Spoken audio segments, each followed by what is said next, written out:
आनन्दं परमसुखदं केवलं ज्ञानमूर्तिं द्वन्द्वातीतं गगनसदृशं तत्त्वमस्याधिलक्ष्यम् एकं नित्यं विमलमचलं सर्वधी साक्षिभूतं भावातीतं त्रिगुणरहितं सद्गुरुं तं Namami.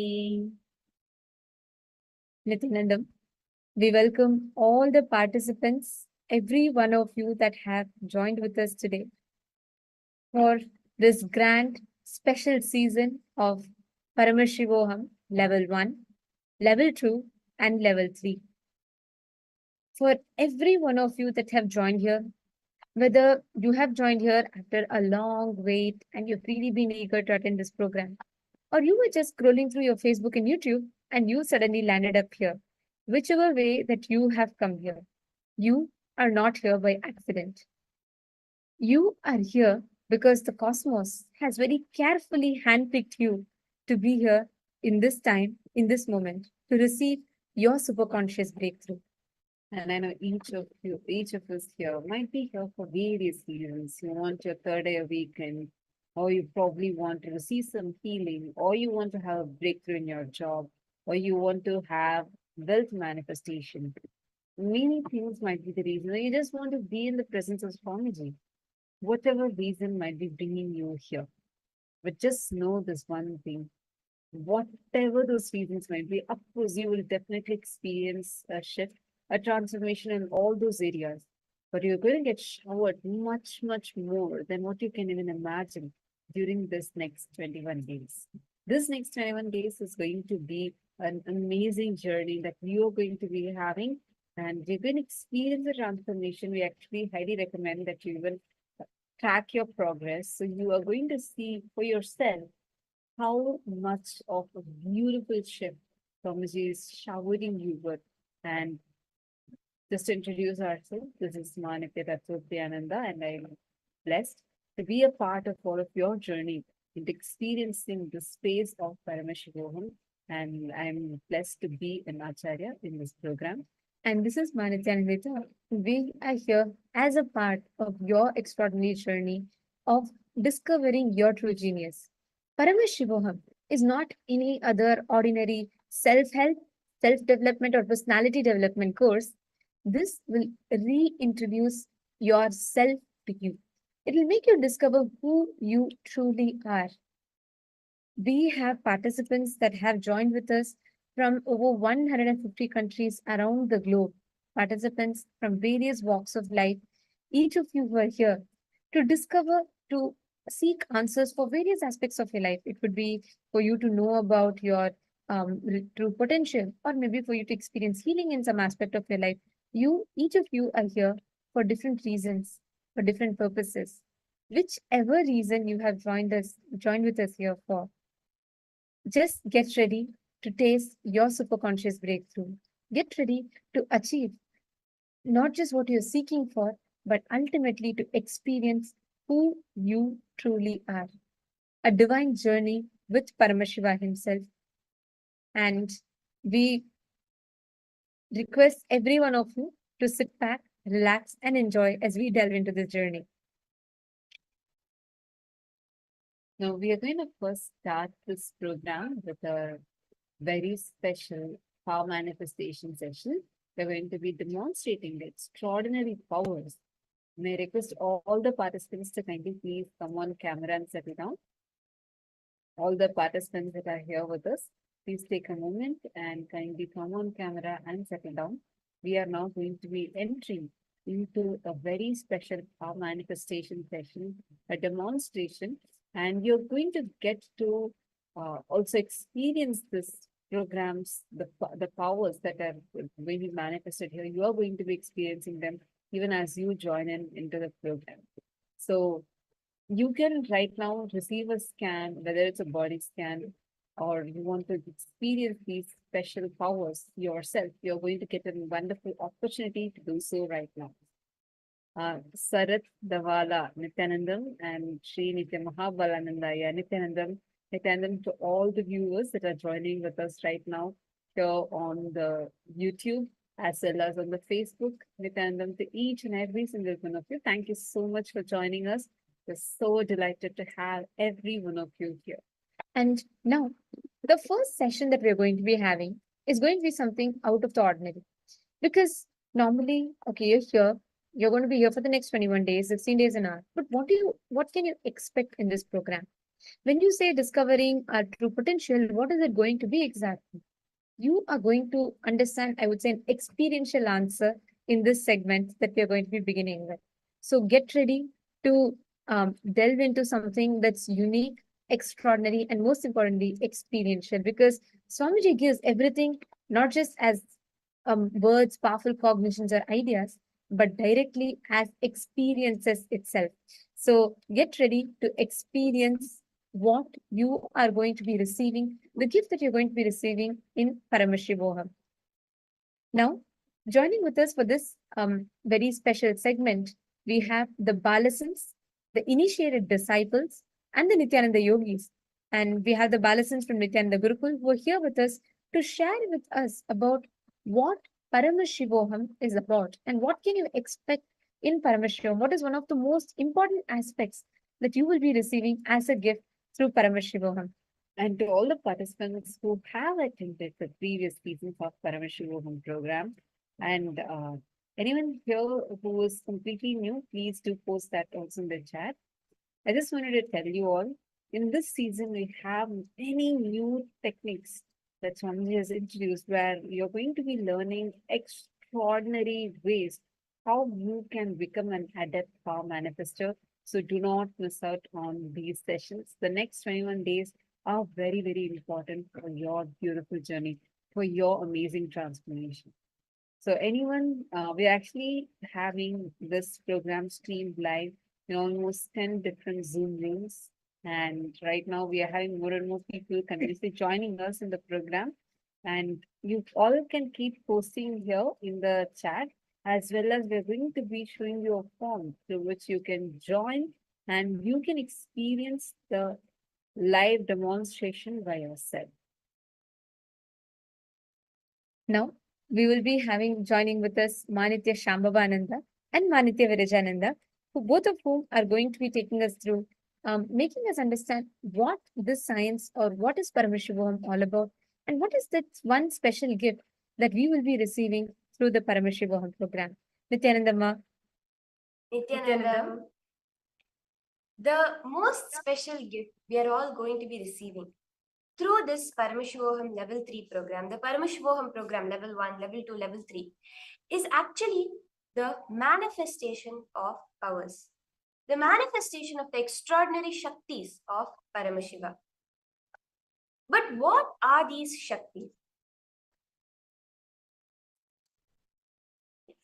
So, all of us need to understand one thing, that manifesting these shaktis as described, these shaktis are described in the Vedas and Agamas, are described as a system, a method and science for human beings to explore the various possibilities and powers, and have access to various possibilities and states of consciousness. Shaktis manifest from the fundamental cognition that you are a divine. Understand, Paramashivoham is all about experiencing you are the divine. Not you are just a human being, but you are the divine.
much. I hope all of you are able to see us and hear us clearly now.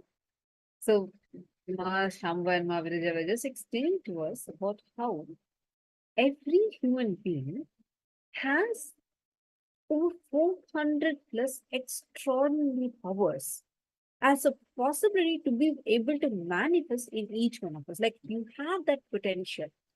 Each of us are endowed with some of the extraordinary powers, which is, see, there are two types of things. One is possibilities. Possibilities means like gymnastics, so some extraordinary feats that you could do by continuous practice. Another one is called as powers. These powers are extraordinary, the superconsciousness that is sitting inside of us to be able to manifest in a way that awakens our true divine potential inside us. So when we say shaktis, when we say powers, what exactly are powers? Shaktis are described in our Vedas and Agamas. So Vedas and Agamas are the source scriptures of Hinduism. For those of you that are hearing these words for the first time, Vedas and Agamas are the source scriptures of Hinduism, and Hinduism proudly boasts 20 million source scriptures, and ours is one of the most advanced scriptures. So our scriptures describe a system, a method, and a science for human beings to explore the various possibilities and powers and have access to various states of consciousness. What our true genius is, what our possibility is, because your body is not just what you think it is. Your body has so many extraordinary capabilities, shaktis. It can experience so many higher, heightened states of consciousness. So, shaktis manifest from the fundamental cognition that you are divine. You are here to experience. You're a divine being with a human experience, not that you're a human being seeking to experience the divine. And here, the foundation, the very core of it is that you are Paramashiva. And that is why Paramashiva is manifesting these higher technologies through you.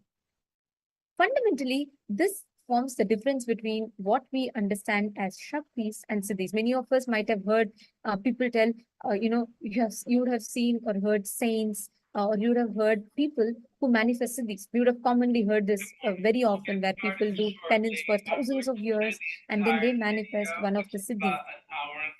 And that is entirely different from what we know Shaktis, the difference between Shaktis and Siddhis, because Siddhis normally are powers that manifest from penance for enlightenment, and Siddhis are on the path of enlightenment. See, Shaktis, the very fundamental base of when we say the word Shakti, it comes from a deep oneness. You cannot manifest Shakti by practice. It is not based on your sadhana. It is not based on your qualification. It is not based on anything of your effort. It is only received as an initiation, like a boon, a gift that you receive from the divine, directly from the Guru. Siddhis, on the other hand, are from what you put in as an effort. And as a side effect of your effort, your sadhana, what starts manifesting are called as siddhis. And these siddhis may distract you from the path of enlightenment, since these manifest when you're going towards enlightenment. But Shaktis, on the other hand, manifest only when you are in the space of oneness, which is oneness at the source, which is enlightenment itself. Only from that space it manifests. That is why manifesting Shaktis is so important for us. They never distract you. In fact, they only put you more and more into the space of oneness. And that forms the foundation, the fundamental core of the science of power manifestation. And what is the source of these Shaktis? Paramashiva, which Paramashiva is a primordial divinity in Hinduism. He is the ultimate cause, which is self-effulgent, Swayam Prakasha, all-pervading, unchanging, beyond time, space, form, and causality. Mashamban Mavrija, would you like to tell who Paramashiva is, what are his primary functions, and can you highlight the importance of power manifestation to all of us? Yes. So Paramashiva, he is the one who performs the fundamental 5 acts of the whole universe. He is the fundamental base of what is unmanifest and what is manifest. Means whatever we perceive and whatever is beyond our perception, he is the base of both of them. He performs the Panchakritya, the 5 acts of Srishti, creation, Sthiti, sustenance, Samhara, rejuvenation, destruction or rejuvenation, Tirobhava, pulling out of delusion, and Anugraha, the liberating grace for all living entities. These 5 fundamental actions are the actions of Paramashiva himself. The Supreme Pontiff of Hinduism, Bhagavan Sri Nityananda Paramashivam, as the 1008th living incarnation of none other than this primordial divinity Paramashiva, and the reviver of Kailasa, the ancient enlightened Hindu civilizational nation, the great cosmic borderless Hindu nation. Swamiji, as the embodiment of Paramashiva, since the beginning of civilization, the Sanatana Hindu Dharma has been the cradle of enlightened beings and highly advanced sciences. It was where the science of enlightenment and the powers, the shaktis, was lived and taught as a lifestyle. For the first time in modern day, Swamiji is reviving these yogic sciences and transmitting it to the world at a record-breaking, never accomplished before speed.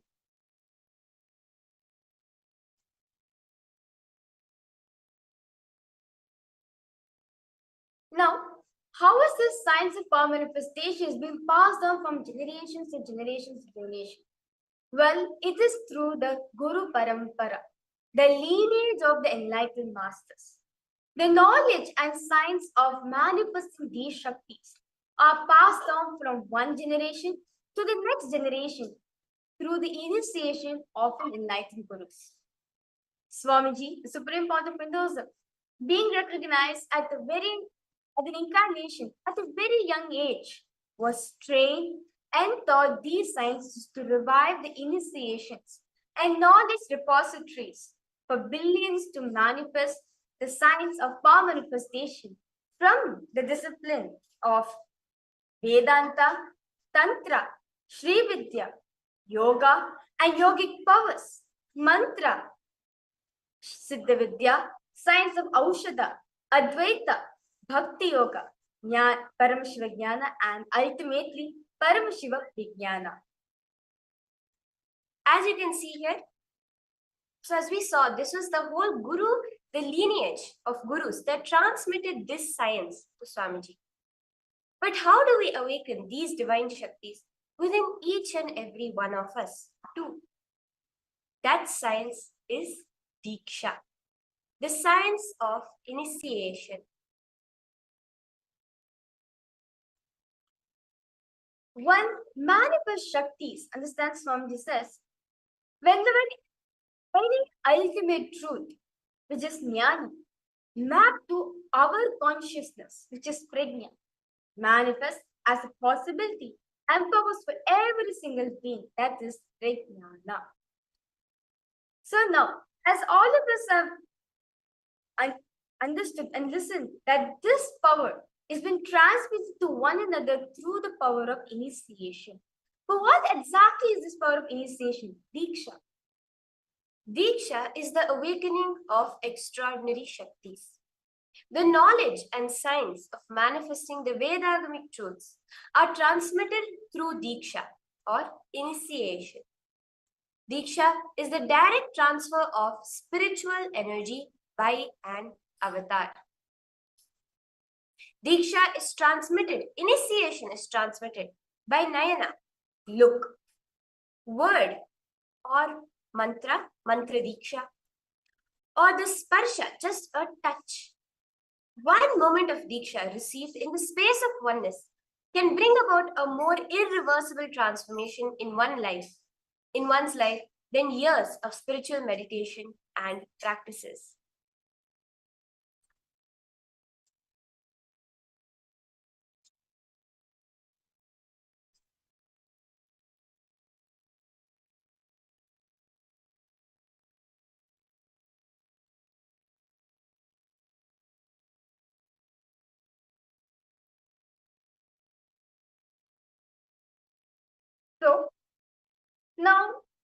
Okay, all of us understood what is the science of power manifestation, every human being's hardware to manifest these shaktis, and how this science is being passed on from from the enlightened master through the cycle, through the initiation, through the Guru Para. But very beautifully, Paramashiva reveals the source scriptures. How do we authenticate these shaktis? There's 4 levels of evidences to establish this science of power manifestation. That is through the pramanas. We have very beautifully Paramashiva says there's 4 types of pramanas out of which to establish this science of power manifestation.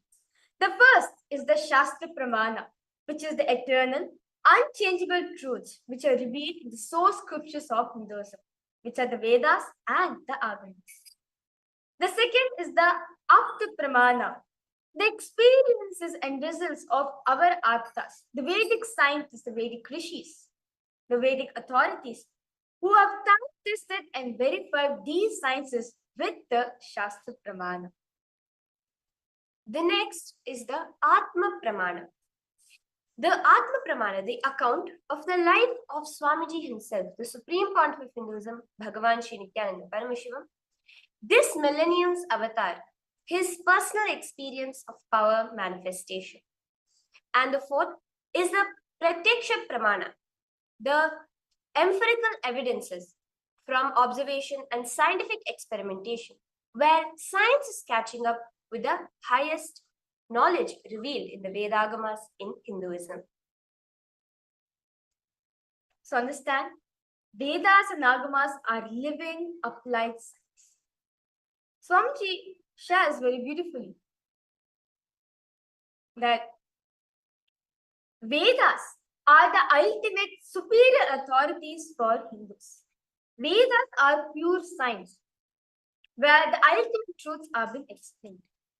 Agamas are the scriptures where the applied technology, the applied science has been expanded. So Vedas and Agamas, the pure science and applied science, the Vedagamas, are given the status as Shruti. Understand? The whole philosophy of Hinduism is being segregated in 2 parts, which is Shruti and Smriti. Shruti is that which is heard directly from Paramashiva, and Smritis are the one which are being remembered and made into scripture. But the Vedas and Agamas are given the status of Shruti, meaning that which is directly heard from Paramashiva himself, as they are the eternal, unchangeable truths revealed by Paramashiva himself.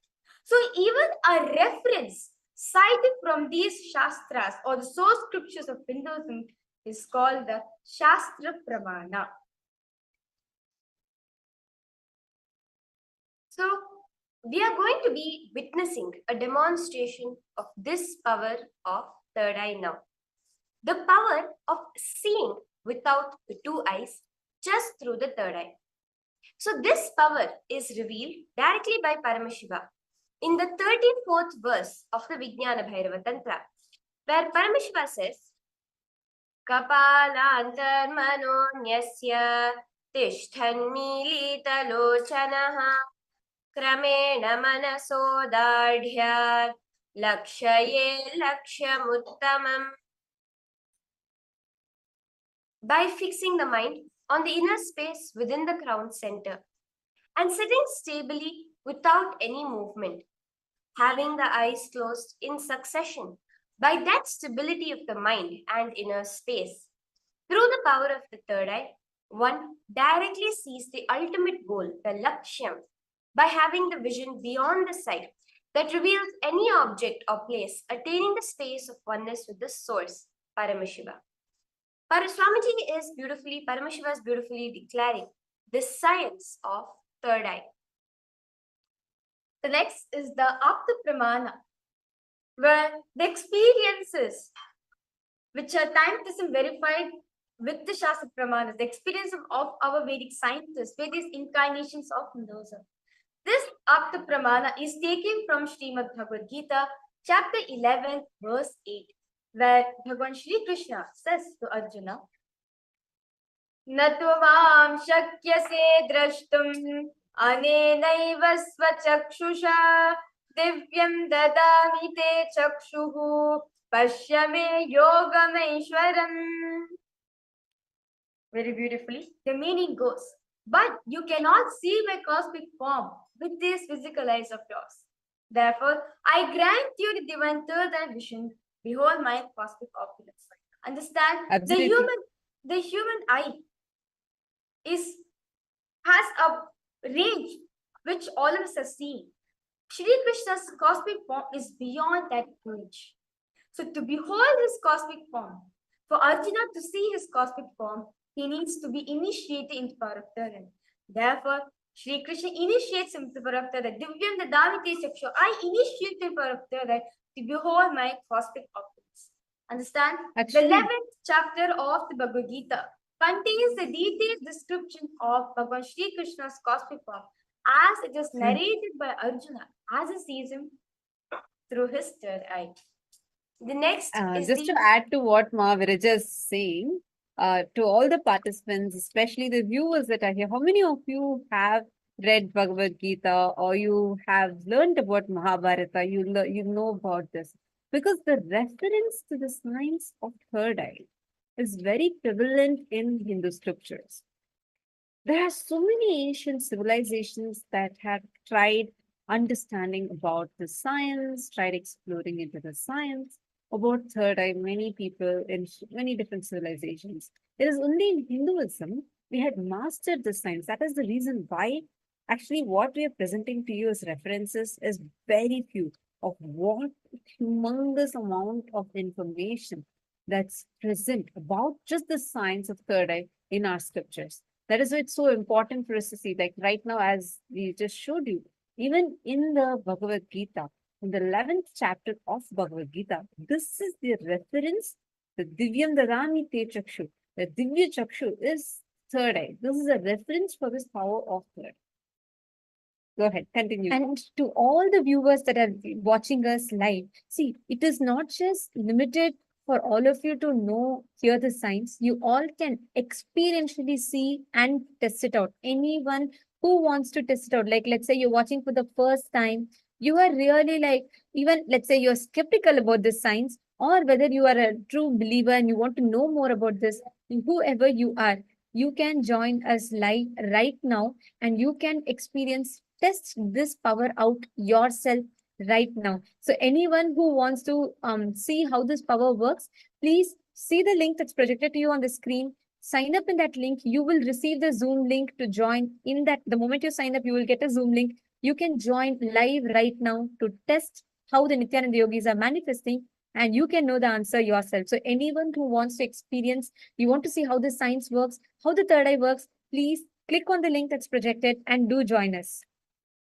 Yes, Maniti Virijan and then Maniti Shamananda, both of you can continue sharing with us more about how the science of third eye works. we understood beautifully. This happened in the life of Arjuna and Krishna. This same thing happened in Swamiji's own life too. When Swamiji was just 12 years old, when he was sitting in the coral hillock in Tiruvannamalai, the Pavalakundral, at that time, one deep experience happened where Swamiji reveals in his own words, the first experience was that I was able to see everything around me, above me, the whole 360-degree vision, 10 directions below me, everything, I was able to see it with my eyes closed. I realized not only I was able to see, I was able to experience, feel all of that as me.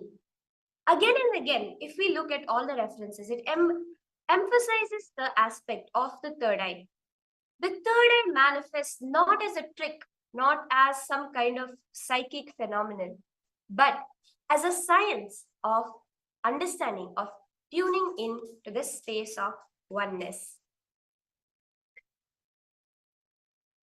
And the next is the Pratiksha Pramana, the empirical evidence, the scientific experimentation done on the science of form manifestation. As Swamiji says that this is a science for everyone to experience. It's not just only few people have this possibility or only few people on planet Earth can manifest these shaktis. No, it is the science established with everyone. and anyone can manifest these shaktis. Very beautifully, Swamiji says, anyone who has a head has a third eye. So this is a sign to be established that everyone and anyone can experience this. So this is a study which has been conducted on the power of third eye, on Swamiji's brain, to study and measure and compare the metabolic cell activity of the brain when Swamiji is in conscious and meditative states using the positron emission tomography, the PET. So you can see over here, when Swamiji is doing daily activities, high activity is measured in the brain where exactly the third eye is located. But when Swamiji was in deep state of samadhi, that's pure space of unclutching, only the third eye region was active. Understand? In the PE3, in the PET, only the third eye region had a light. That means only the third eye region was active, and almost 90% of the brain was at ease. Yes, thank you both. Thank you both for such a beautiful presentation. Now, we have done all the introduction. It is time that you all actually see how this science works. Are you all ready? So right now anyone who wants to experience this firsthand, just go to the link that's right now visible to you on the screen. Head to tinyurl.com/join-PSM, and you'll be able to join this link, a live link right now, where you can actually interact with the person who's doing the demonstration, and you can yourself check if the IBAN is proper or like whatever doubts you have, and you can firsthand experience this power by yourself. And we actually now have one of the participants who's joined us, Ma Heidi Showan. She's joined us from New Jersey, and she's here eager to test out how the power of third eye reading works. So Ma Viraj and Ma Shamba, both of you have explained in elaborate details about the power manifestation, how the science of power manifestation works. Now, why not actually test this out? So Ma Heidi Showan, welcome Ma. Thank you so much for joining with us here. Nityanandam. Nityanandam. Yes. Nityanandam. Could you just please just introduce yourself? How long you've been connected to Swamiji, and Oh my. like, My name is Heidi Showan, and I first was introduced to Swamiji in 2005. wow. Yeah, so it's been a very long and interesting journey, and something I would never have missed. I'm very grateful for the whole experience, and I love the power manifestation. And I guess but the point is that I don't feel very confident, but I love to watch everybody else Don't able worry, to express in this program, you are going to learn some really powerful ways of how to manifest this power. So you're at the right place. So do not worry about that. Now you're going to get to experience this power. So here we have Ma Nitya Shambhavananda and Ma Nitya Virajananda. And Ma Nitya Virajananda is going to be demonstrating this power. And you can actually check her, like actually test and see how she's manifesting. You can check the IBAN. You can then show the images or any object, and she's going to be seeing it through her third eye. Ready? Oh, I thought she was going to do a third eye reading for me. So she's just going to do something. Okay. Okay, that's fine. I don't Yes, need to okay. check. I We mean, can do both for you, Ma. You can see, pardon? Ma Heidi Showan. She can Yes. actually scan you through the third eye, and she will Okay. first show how she can see through the third eye, and after she can Okay. also offer you a very special third eye reading. Both you can receive. Feel free to test it out. And Okay. Manitya Virajananda, are you ready? Very good. Okay. Thank And you. we also have YouTube viewers that are here with us. Sarat Dawala is asking, are we all from Kailasa? Yes, all of us are from Kailasa live right now. And Sarat Dawala, if you also want to experience this power, you too can join us live right now. The link is projected to you on the screen. Just head to that link and join us, and you too can experience this power manifestation. Yes. Go ahead, Manitya Virajananda. Would you like to introduce the power and how the IBAN is, what exactly is going to be happening? And please do show everything to Ma Heidi Showan so she can check also and she can confirm that it's all proper. Go ahead. So So now, for demonstrating this power, I have with me a mindful. This is a medically tested mindful that 100% light does not pass through it. So you can see over here, there's a thick black color sheet. You can see I'm hitting on it. You can see it's a plastic sheet. And if you see the back, there's two sockets. So once you wear the IBAN mark, your eyes gets into these sockets and gets settled over them. So eyes gets locked up into the sockets. So even if you wear the IBAN on, even if you open your eyes in the IBAN, you'll only see pure darkness as your eyes are locked up in these sockets. And also, there's a thick layer of sponge, so you can feel comfortable. And also, does not allow any light to pass. You can see it's a thick layer of sponge actually. It's to block any light from coming inside the IBAN. And there's a strap so you can comfortably place it on your eyes. Now, I'm going to be verifying this IBAN to see, does it actually allow any light to pass through or not? So I'm going to be flashing a torch on the IBAN to see actually, whether the light is able to pass through this IBAN on. So you can see, Ma, I am flashing yes, the so torchlight on as the IBAN. doing this, as Mahavir is doing this, Mahedi, I request if you could please check, like if you want any specific way this IBAN to be checked, do feel free. You can just ask her, do you want to move it and show anyway, just to make sure it's completely authentic. So feel free to even ask that and check it out. I mean, that seems pretty like the light cannot pass through that at all. So, and the foam, I'm sure the can't go through the side either. So that's pretty clear from the demonstration here. Yeah. So let me now put the Okay, thank you. flashlight on the other side also, Ma, like through the socket to see where light is able to pass through or not. You can see the torches is on. I place it on Yes. the IBAN. But Yes. you can see there's no way light is able to pass through this. So this shows that, Ma, this 100% light cannot pass through this IBAN. And also for your to verify whether anything is there on this IBAN, I'm squishing the IBAN for you to verify and see that there's nothing hidden in the sponge. It's only a sponge. There's no microphone, there's no speakers. And I'd like to ask Ma Shambhu also to verify and see whether anything is there in the sponge. So Mahedi, is there anything else you would like, Ma? You can see this IBAN very clearly in the camera. Yes. No. So does it look like there's any holes, Ma? Are you able to identify anything? No, I'm satisfied that that's secure. Okay. Yes. Well, shall I place this on Mavrija now? Sure. Thank you. Okay. So you'll see that throughout this whole thing, time Mavrija will not touch the IBAN in any way. So there's no chance of her adjusting it to create a hole, to be able to look through it or anything. It will be completely sealed. Yes. Sama, could you go ahead and check if her IBAN is placed properly? Do you have any, would you like it to be adjusted anyway? Mavrija, are you comfortable? Yes. Okay. Ma, should I adjust it in any way?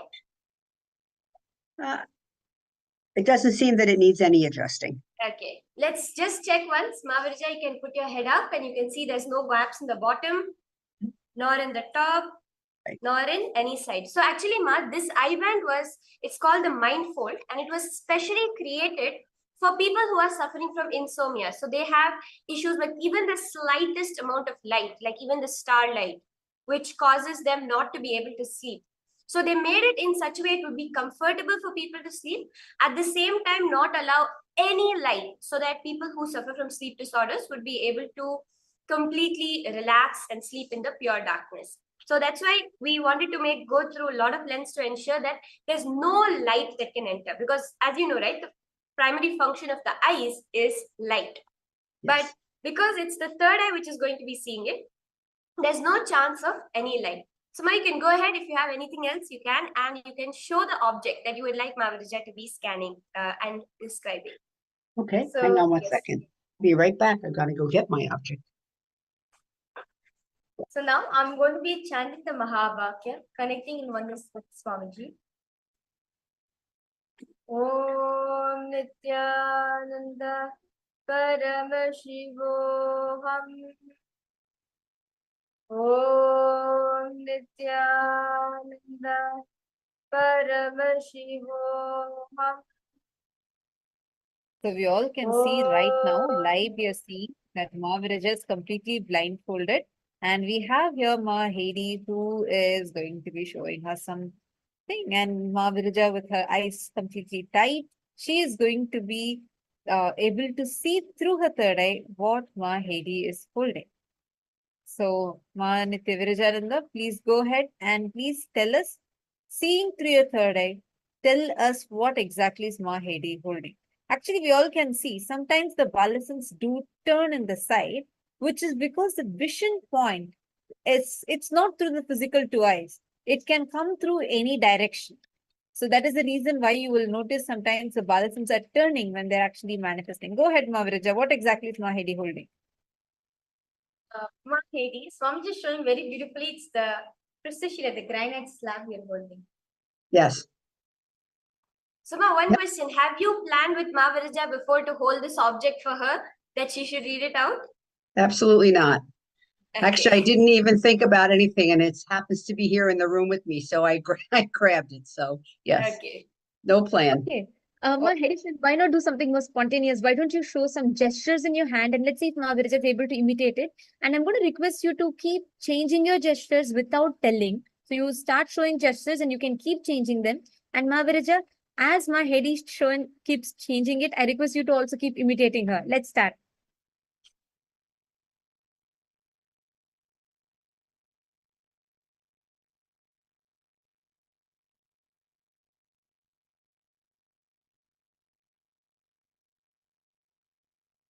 That's great. There we go.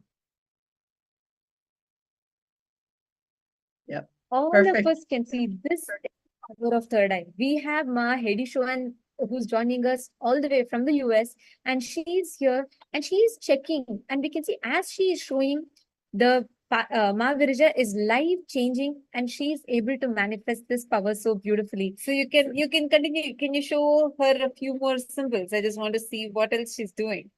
And we also have more people joining with us who are here to experience the power manifestation. Ma Heidi Showan, please go ahead, Ma, continue. Please do You show want more symbols. additional hand gestures? You can Anything. show even objects, and Ma Viraja, who is completely with her eyes blindfolded, she is going to be seeing. And we also have participants who have joined us more now. And any of you, even the participants who are here right now, Ma Pascal, Ma Marina, even if you want to see, just check out this power, you too can check it out. Okay, Ma Viraja, what's right now Ma Heidi holding? It's the Arthamurti of Swamiji, where Swamiji is wearing the yellow dress. Swamiji is sitting under the banyan tree, and Swamiji is sitting in the Sukhasana position with the one Rudraksha Kandi, golden Kandi, and Swamiji's hair is let free, and Swamiji is having one hand blessing, and the other hand is on. It's just resting on his knee, and Swamiji is sitting on a tiger club. Yes. Perfect. And this picture is actually gold frame. Yes. Yes. Perfect. She's even identified the frame. That's beautiful. Thank you, Ma Heidi. Thank you so much. Ma Pascal Gordon, Nityananda Ma Pascal. Ma Pascal Gordon was just watching us on the live TV and she immediately joined in to check out. I know you're here to experience consciousness over matter, Ma. I also want to ask, do you want to check out how this power of third eye works? Why don't you randomly bring any object and or any gestures? You're seeing the Balasant is blindfolded completely now. Ma Pascal Gordon, are you able to hear us? Sorry, I don't understand. Could you speak slowly, please? Yes, sure. So Thank we you. are having Ma Viraja, who's with the eyes completely blindfolded, and you can show any object or Okay. any hand gestures. Okay, Okay, okay, and she can identify it now. okay. I take it. Just I take one object. Okay. So we are actually having this as a live demonstration. Anybody here, whoever wants to experience this yourself, you can come here and see it yourself. Just join the link. We are projecting the link live right now. Okay, so here we have, okay, I'm not going to be telling anything. Mavirija, go ahead. It's a picture of a goldfish. Yes. So I'm just showing it. It's the background is ocean, blue in color, and in the middle, there's a picture of a fish.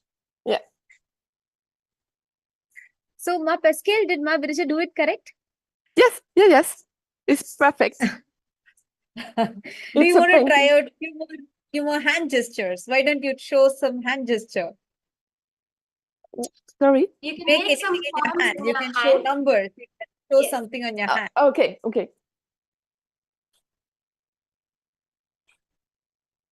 You can keep changing it, Ma, you don't have to tell, just keep changing it randomly. Ma Virija can even see you changing the gestures and doing anything. If you want to randomly throw in an object, you want to make a shape with your hand, do a combination of things. Okay. See, yeah. Go ahead.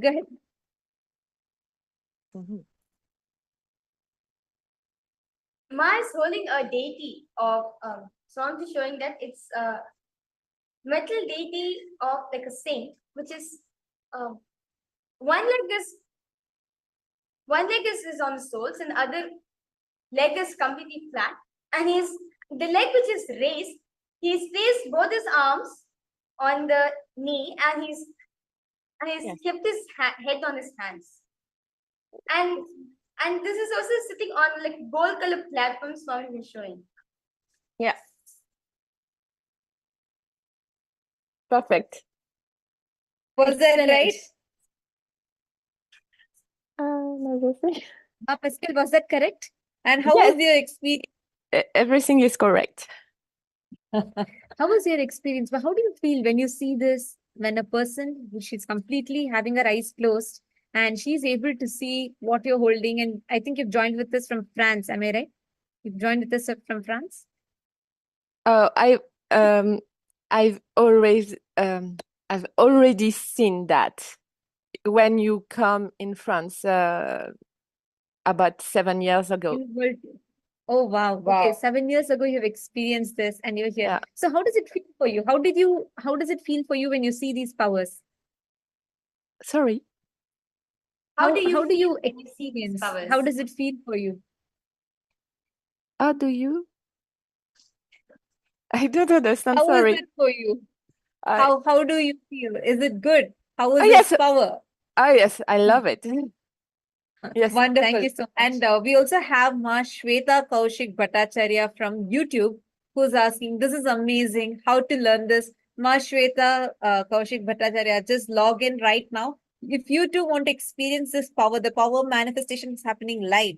You can join us right now. Just click on the link. We have a link that is projected on the screen. Just click on that and join it. You can type that link on your Google Chrome or your browser, and you can just join us. And you can experience it firsthand and join the Paramashivoham program. It is completely free and you too can learn this and experience this. So, Ma Shweta and Sarat, both of you, I request both of you to please head to the link that is projected to you all on the screen. Join that link. You all can experience this scan. You can receive your personal third eye scan. Anyone who is wanting to receive your personal third eye scan, please join the link that you see and you can receive your personal third eye scan. And Ma Pascal, just hold on. We are going to be doing the power of consciousness over matter also. Thank you so much for volunteering for this. Just hold on. We are going to be having the other powers also happening right now. Okay. So just stay here. So I request all the viewers to post, how are you all like enjoying this demonstration? How is this for you? How do you experience it? Do share this with us. And anyone else who wants to come and check out and see how Ma Virija is manifesting this, if you too want to come, show an object, show a letter, because this is not pre-planned. None of them are here as a pre-planned people. It's live right now. That's why it's open. Even you can join in. The link is open right now. Head to this link, join in, and you can yourself check and see how is this power happening. You can also show something. And yes, Ma Marina, who has joined us now, you want to check it out.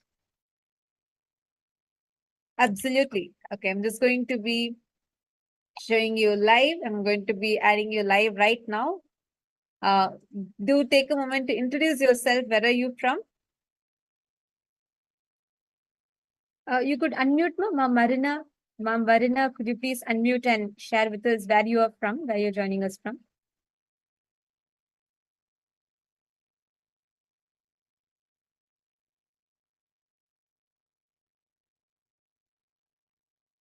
It looks like Ma Marina is facing a technical difficulty.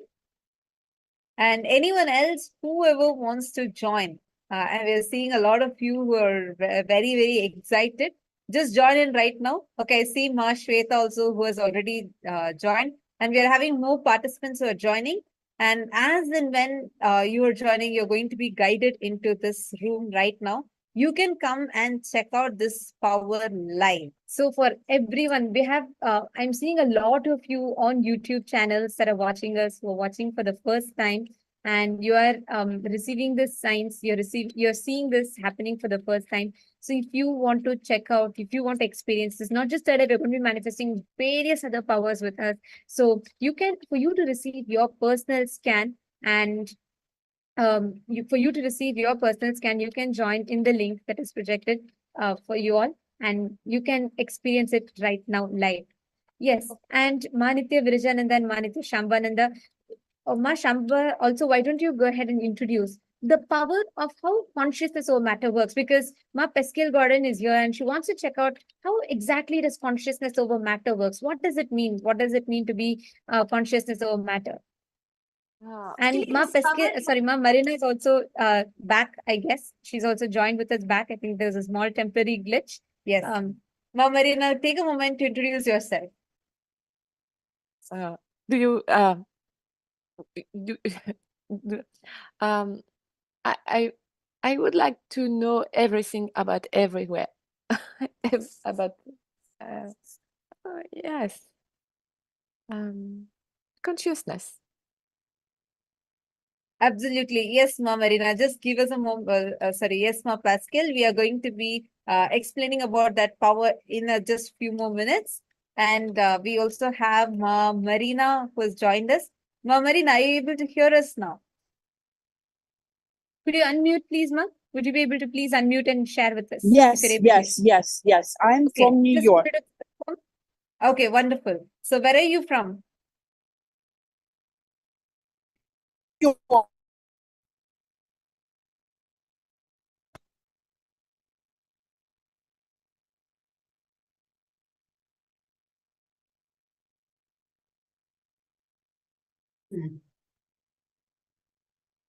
Okay, Ma, I apologize to all the viewers, and since we are facing a small technical difficulty with Ma Marina, we are going to be moving forward, and once she joins, we will let you all know. And now, Manitya Shambhananda, could you also please go ahead and share with us, introduce what the science of consciousness over matter is?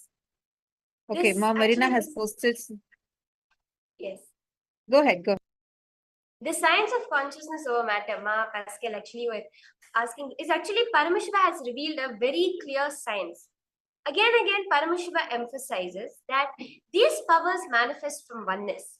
Because Paramashiva says, Kvachit vastuni vinyasya shanair drishtim nivartaye tad jnanam chitta sahitam devi shunya layo bhave. He says that when you take a particular object, so right now in the power of consciousness over matter, what you are going to be doing is placing an object on your palm. So preferably a round, large object like a coconut or an orange or an apple. And when the manifestation is being done, the science that Swamiji reveals is nothing but through the third eye. When one is connected to that object, eliminates the thoughts about the object, the impressions of the object, the knowledge of the object. What happens is one goes into the space of shunya, the space where nothing other than that exists, the space of all inclusiveness or infinity. So, what this exactly means is that the space that the manifester will be going into, the yogi will be going into, is the space of oneness with that object. And not only with the object you will be holding, Ma, also with you. This very power has been manifested innumerable times in the Vedic scriptures, in the Hindu Puranas. One such incident we see is in the life of Abhirami Bhattar. The power of consciousness over matter is not limited to just moving an object out of your hand. It is being able to, as Swamiji says, being able to move the stars, the moon and the sun. So what happens in the life of Abhirami Bhattar is he was meditating. At the time, the king came and asked him, because he didn't respect the king when the king came. And the king asked him, are you a madman or are you a master? Are you an enlightened being? So to test it out, he says, okay, what day of the moon, what phase of the moon is it?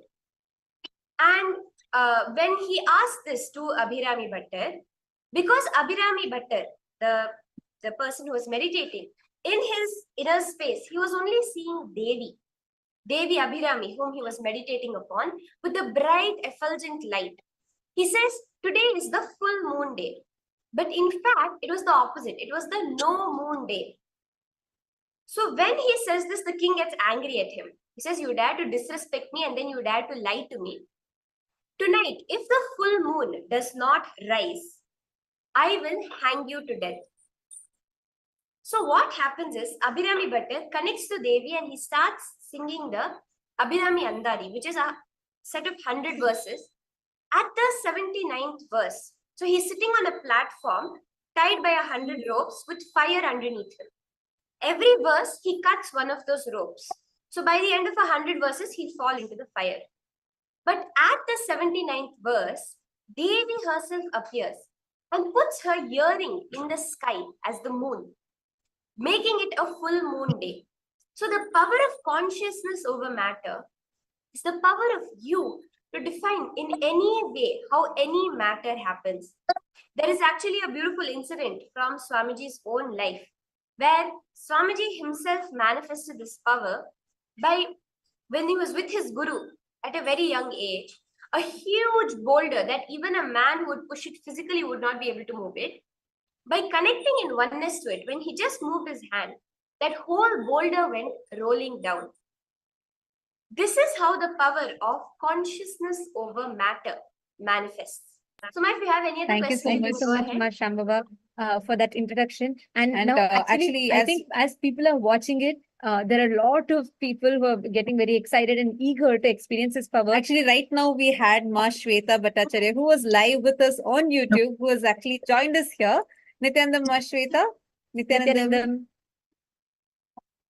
is you could unmute and talk. How are you Nityanandam. doing? Wonderful having you here. Nityanand, And where are you from? I'm doing good. I'm doing good. Thank you so much. And this is like a big opportunity. I never thought that I'll get this golden opportunity to speak to you and talk about the consciousness. But that's amazing, actually. That's so much of knowledge, actually, matter and consciousness. I've been looking for it since many, many years. Wow. And I think this is how the divine intervention happens. You never know when it happens, and it just magically happens. So are you here for the first time, Ma Shweta? Are you here for the first time? Yes. Wow. Okay. Yes. Okay, that's interesting. So where are you from, Ma? Where exactly are you from? I'm from Pune, Wow, wonderful. Wonderful. Lovely to Maharashtra. have you. Okay, great. So to all the viewers, we have Ma Shweta Bhattacharya, and Thank she you was so also much. just one amongst you all. She was also watching this power demonstration, and she signed in to join right now to check out how this power works. And Ma So- Shweta, you were curious. You were seeing about how the power of third eye, seeing through the third eye works, right? So you are seeing in front of you, Ma Virija is completely blindfolded. Ma Virija, why don't you come closer to the camera and show your eye band? So just to make sure yes. that you're And completely Ma covered. Shweta, I request now you to thoroughly check and see if Ma Virija is completely blindfolded. And Ma Shambhava, you can actually take a light, flashlight, and also flash it on the eye band and just show it. So you can thoroughly check if Ma Virija is seeing, like, with her two eyes or not. After that, you can go ahead and show her any object or a number. You can show any hand gesture or a word. And you will see how Ma Virija, with her eyes completely blindfolded, seeing through her third eye, she will actually see and tell you, you're here for the first time. You can experience the power yourself. She will see and tell you what you're holding. So go ahead and check. You can feel free to check her out. You can ask her to move. Actually,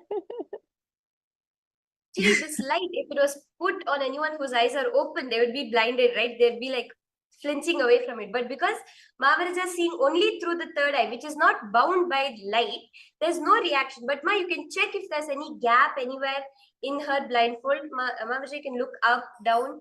You can go ahead and check if there's any No. gap in the whole blindfold. There's no gap. Okay. There is no So, gap. It's a Shweta, thick foam. Shweta, you're sure that there is no gap, no kind of a cheating, anything? No. In fact, there's a huge, I mean, it's a very thick foam, not possible to see through. Okay, perfect, Ma. So now I'm going to request you. I'm not even going to tell you what to do. You can do anything. You can show gestures, or you can show any random object, or you can even do anything that you want to, which will make you like how you want to test her. Feel free to do whatever you want, and you will see how Mahaviraja will be able to see everything with her eyes closed. Sure, I'm ready. Go ahead. Swami is showing very beautifully that, okay, you're holding a water bottle. It's a yellow color water bottle. Yes. And actually, you're actually wearing a maroon dress, and towards your left, there's some designs, like a silver design. Like, Absolutely. they're actually like, yeah. It's like leaf designs, Swami is showing, it's like leaf designs. And actually, behind you, see at the top, there's a fan, which is in white color. And I'm able to see behind you, it's kind of like a kitchen or like a hallway kind of setting. And like Swami is showing it, this it's tiles, and it's like a blue color tile, which is in the middle, and it's white at the top Correct. and the bottom. Correct. So, yes, did Mahaviraja see you before she tied her eyes? Did she see you in any way? Had you joined anywhere a secret camera to show Mahaviraja? How No did you ways. No, this is first time. First time I don't even know Mahaviraja. Never. We have never met. Okay, thank you, So Ma. So thank you how so much. was it for you? How do you feel now experiencing this power? I'm shocked actually. I mean, this is like a magic. What Mahaviraja actually demonstrated right now, it's like a magic, and I think it's a gift as well, God's gift. Actually, this is not a magic. This is actually a science, meaning, Ma Shweta, you too can actually manifest this power. We are having, see, all of us have third eye right here. And this third eye actually can be awakened. And only when it is awakened, you will have the higher consciousness in you awaken. And this power is just one of 400 such powers.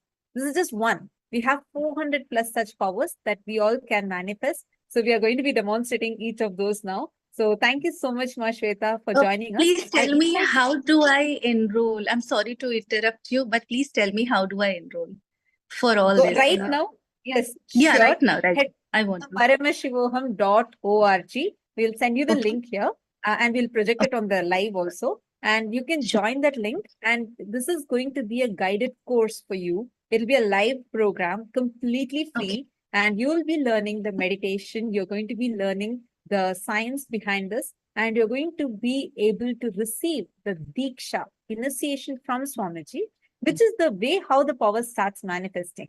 So we are going to have live darshan of Swamiji today. So I'm just so happy that you're here, and you can join the program right away. And you can experience this science further. And to all the viewers, what you're watching is not a miracle. It is not just one person does it and it's a magic. No, this is a science every one of you can experience. The purpose of this demo is not to show, oh, this is the Harry Potter world and it's possible. No, the purpose of this is to show you can experience this. Each of us are hardwired to be able to experience this. So, Ma Shweta, thank you so much for joining us, Ma. And I'm going to ask you to wait here because you can also experience the power of body scanning and the other powers. So I'm going to request you to wait here. And now we have with us Ma Pascal Gordon, who is here. And she is here to experience the power of consciousness over matter, which Manitya Shambhananda introduced to us just now, which is now we all saw where Mahaviraja is able to see with her eyes closed. Mahaviraja, can you now please remove your eye band and show everyone that there's been no change? It's still the same eye band and everything has been same all the way along. We have been, so Mahaviraja was continuously projected for all of you to see. And you all saw, right now you can actually see now only her eyes are opening and she's adjusting to the light. That means all this while her eyes have been completely closed. And you can see, Ma Shamba, why don't you show the eye band? If you So can this see is that the it's exact same same eye eye band, there's absolutely no holes. It's the exact same thing, just the sheet, the foam, and the strap. It's exactly the same as it was. Thank you so much, Maniti Virajananda and Ma Shambhava, for that beautiful power demonstration. Now, joining with us is another Nityananda Yogi. And before we move into the next power, I wanted to share with you all something. So you may all think, oh, Maniti Virajananda and Ma Shambhava are two young kids and they all are sannyasis. Maybe from a young age they've been trained. Only maybe that is the reason that they're manifesting. Is it going to be really possible for me? I think I've been like, I work, I go to my job, and how can I manifest powers? I'm not a spiritual person. Somebody tells a very beautiful thing. The only qualification that you need to have to experience these powers is if you are a man, if you have a head, you have a third eye. And if you have a head and you have a third eye, your third eye can be awakened. That is all is needed. So this next power manifestation is going to show you all how anyone from any corner of the world, no matter where you are, who you are, how you are, your faith, your religious belief, your beliefs, nothing comes in the way of you experiencing this power. Even you can be working in a corporate office 9 to 5 job, and you can manifest this power. It's not just that only Swamiji's Gurukul kids alone can manifest. No, this is possible even for you. So Swamiji actually says how everything, like, how all of us own a phone now. We all have an iPhone, how common it is, how easy accessible it is. Like that, Swamiji wants to make this power manifestation so easily accessible to all of us. So here we are going to be joined with the Nityananda yogis, who are also living life like many of you are, who are living a life like a corporate lifestyle. They are having their own job. They are also going to their job. They do their work. They are continuing the outer world life. Yet they are, because they're initiated by Swamiji, they're able to manifest some of the extraordinary powers. So age is not a limit.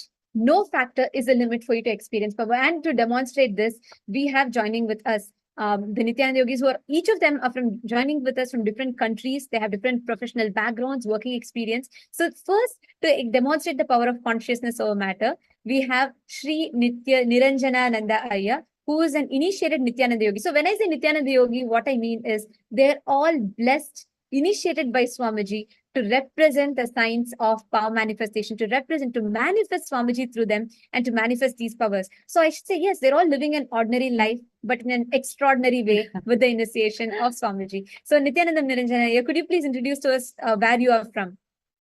Yeah, Andama. My name is Sri Niranjana. I live in Los Angeles, and I do have a business. Stays busy, like you said, a normal life. Nothing extraordinary. And a few years back, I was in the program and got initiated by Swamiji, and starting to really enjoy these blessings from Swamiji. That a lot of times these shaktis people think are abstract, but they're very, very practical. If you get stuck in traffic, you can use this in many, many ways. If you're in a business situation, something you're running into an obstacle, you can use it. So it's very practical. It's just one aspect is that, you're moving the spiritual aspect, but also it's got a tremendous practical application. That's what Swamiji has been telling us. Thank you, ma'am. Thank you, Ayya. Thank you so much for beautifully sharing that. So as Sri Niranjana Ayya had shared with us, you can use it even if you're stuck in a traffic jam too. So this is not just to move a coconut in somebody's hand, but also to manifest moving the traffic as well. So what exactly are you going to be doing right now? Could you also explain to us about what is going to be happening in the power manifestation right now? Sure, Ma. So this is basically the consciousness over matter. I think it's beyond space and time. So anybody can hold. Normally, what we do is the way it is easily demonstrated is hold like a large object, a circular object, in a hand and in a very steady position. And then, as Ma said, I just get into the oneness through the third eye with it, and just request it to move, and Swamiji moves it. So it's, even though saying the word I, it's really the oneness. Once you go to the oneness, it's just Swamiji and his blessings that move it. And in Los Angeles, traffic is pretty crazy. So some of you know, so it's very handy. I used it pretty often. Very, very handy Okay, to so know. Niranjana, now we have Ma Pascal Gordon, who's joining with us from France, and she is eager to experience this power of consciousness over matter. So I'm going to now request you to demonstrate this power to her. And Ma Pascal, can I please request you to bring apple, orange, coconut, any object to keep it on your palm? Okay, so we have here what the signs are all going to be seeing. See, please understand. Powers, there are 400 plus different powers that you can manifest, which is described in our agamas. Now, what Niranjana here is going to be doing is, he is in Los Angeles and Ma Pascal is in France. He is going to be moving the object from Ma Pascal's palm without touching it. We all know Newton's laws in physics. We all would have learned it. So we know that any object cannot move without an external force that is applied. But here we have Hinduism is far advanced than any science. It's far advanced than what science is even yet to catch up with. So, there's a beautiful line that Swamiji says that the last frontier of science is the threshold of spirituality. That's where it starts. Where science cannot reach and comprehend is where spirituality starts. And here we have Niranjana Iyer and Ma Pascal. Okay, thank you, Ma. I see you have a fruit in your hand. Please, can you show it in the camera once, close Yes. up, so people know? Yes, it's a fruit that you have just gotten.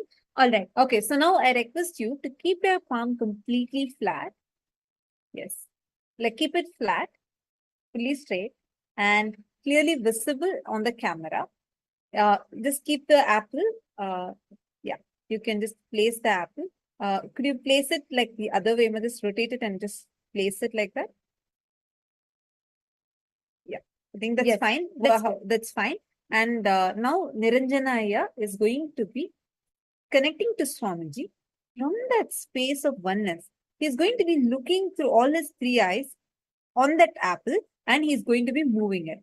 Just one thing, Ma, do not try to see once the object starts moving, you'll actually feel an intense energy. Okay, so you don't try to balance it, you just keep it as it is, and you will actually experience the movement. Perfect. Okay, so now we are seeing, and you all are going to see that the apple, the object will move from her palm and it will fall onto the ground, and you all will witness this science unfolding in front of you right now. So, Ma Pascal is going to be experiencing the intense energy of Swamiji manifesting through her. And you are going to be seeing how Niranjana Iyer is going to direct that energy of consciousness to move the object from Ma Pascal's palm. Okay, so as this power is happening, we have more and more viewers that are joining us. And once again, to anyone else who also wants to experience this power manifestation, please sign up in the link that's shown to you all on the screen. You will experience this power right now. So we have with us, joining with us next, we have Ma Sushila Devi from Vrindavan, who's joined with us. She's joined with us from the Northern India. As we were just watching this power demonstration. She has been eager to experience this power of body scanning. So this is something more advanced. We all saw how the power of third eye works, right? So we all saw how with our eyes closed, we can see what you can see with your eyes open, we can see with our eyes closed. Now what you're going to see is one step higher. What you cannot see with your eyes open, also we can see with our eyes closed. I mean, all of us. When I say we, I mean every one of us can see with our eyes closed. And to demonstrate this power, we have various Nityananda yogis that have joined with us, and Manitya Shambhavananda and Manitya Virajananda. Would you like to go ahead and introduce in brief of how this power of body scanning works? This power of body scanning is beautifully revealed. Again, there's the whole science of powers revealed in the Vedas and Agamas, the Tantras, in the Vijnana Bhairava Tantra, where Paramashiva continues to explain on so many different powers that the possibility is there for us humans to manifest. And for this power of body scanning, Paramashiva reveals that when you meditate upon yourself as all the whole world, it is Swadehe Jagato Vapi, Sukshma Sukshma Taranicha, Tatvani Yani Nilayam Dhyatvante Vyajyate Para. When you meditate upon either your body or the whole world, at the subtlest constitutive principle, the cell, the atom, that is filled with Paramashiva. Then Paramashiva is addressing Devi in this beautiful verse. He says, "Oh Devi, one manifests the ultimate power, the Paradevi.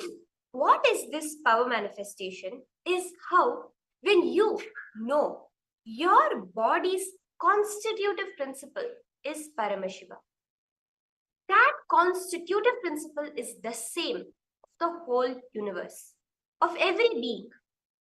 Connecting to that, the Nityananda Yogi will be able to know anything happening within your body, something that even we cannot know through our two eyes, can be seen through the third eye, the root diagnosed and healed just by the power of the third eye." Thank you, Ma. Thank you, Manitya Shambhavananda. And we are going to be having another initiated Balasan, Manitya Brahma Yogananda, who is joining with us here. And she, from her very young age, she's been blessed, initiated by Swamiji, and she is a Balasant of Nityananda Gurukul, who studied in the Gurukul, who manifests this power. And also, along with Manitya Brahma Yogananda, we are also having Manitya Devasmaranananda, who is Manitya Brahma Yogananda's biological mother, and who is now one of the initiated sannyasis.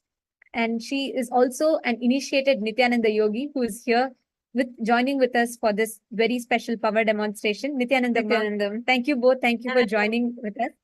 So, Manitya Devasmaranananda and Manitya Brahma Yogananda, we have Ma Sushila Devi. Sushila ji is joining with us from Vrindavan, and she is here to receive body scanning. So I'm going to ask Manitya Devasmaranananda, if you could please, she's here, I think she speaks only Hindi. She was watching us live and she just joined in. And I request if you could introduce this power to her and ask her, and Ma Brahma Yoga, you could please scan her.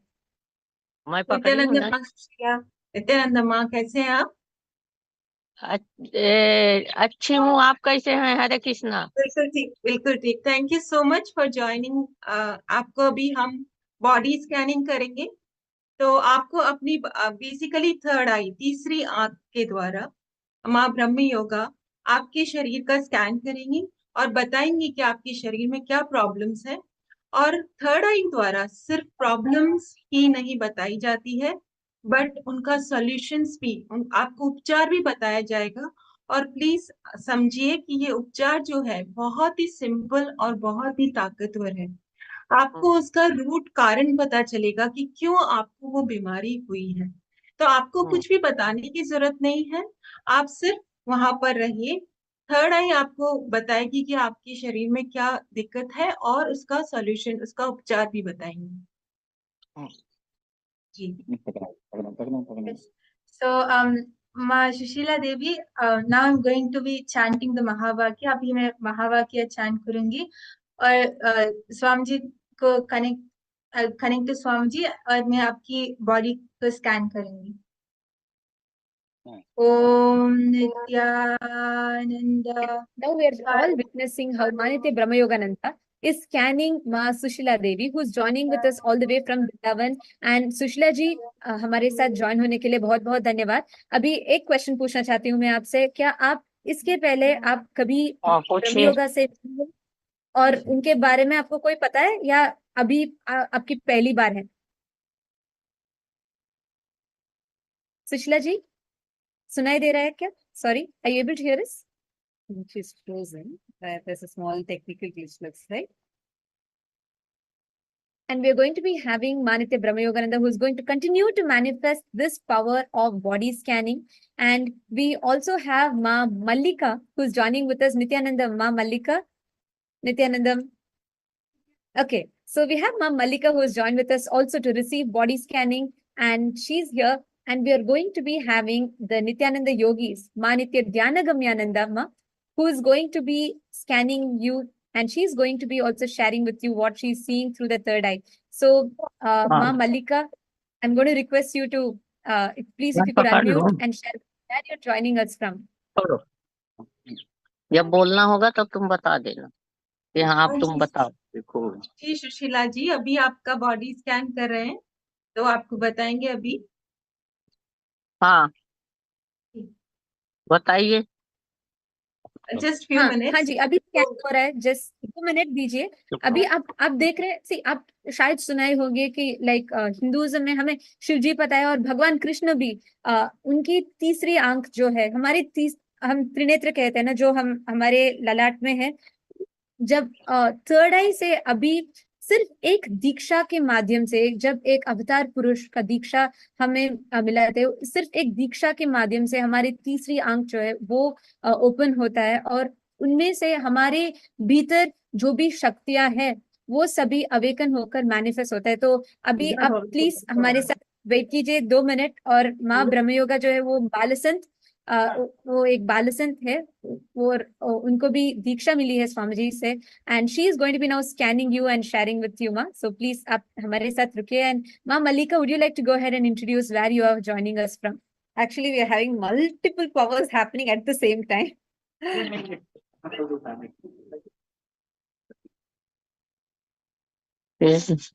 मुझे English नहीं आता, मुझे हिंदी आता है। अब जी, कोई हम आपको प्रॉब्लम हिंदी नहीं में सुषमा बताएंगे। जी, आप फिर हाँ गो ahead माँ देवस्मरणा प्लीज।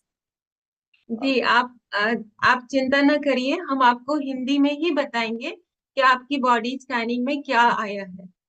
जस्ट 2 मिनट दीजिए, अभी बालसंत आपको स्कैन कर रहे हैं और आपको बताएंगे। जी। Simultaneously, we have Ma Mallika. Ma Mallika, can I please ask you to unmute and please introduce where you are from?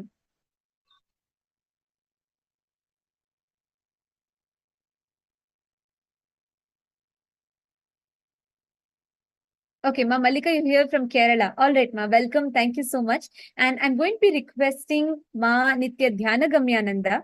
She is here from Australia. So you are in Kerala in India. We have Ma Nitya Dhyana Gamyananda, who is in Australia, and she is going to be scanning you. Have you spoken to Ma Dhyana Gamya before? Ma Mallika, have you spoken to her before? Does she know you? Have you interacted with her? Have you told your issues with her, anything? You can speak, Ma. You can actually unmute and speak.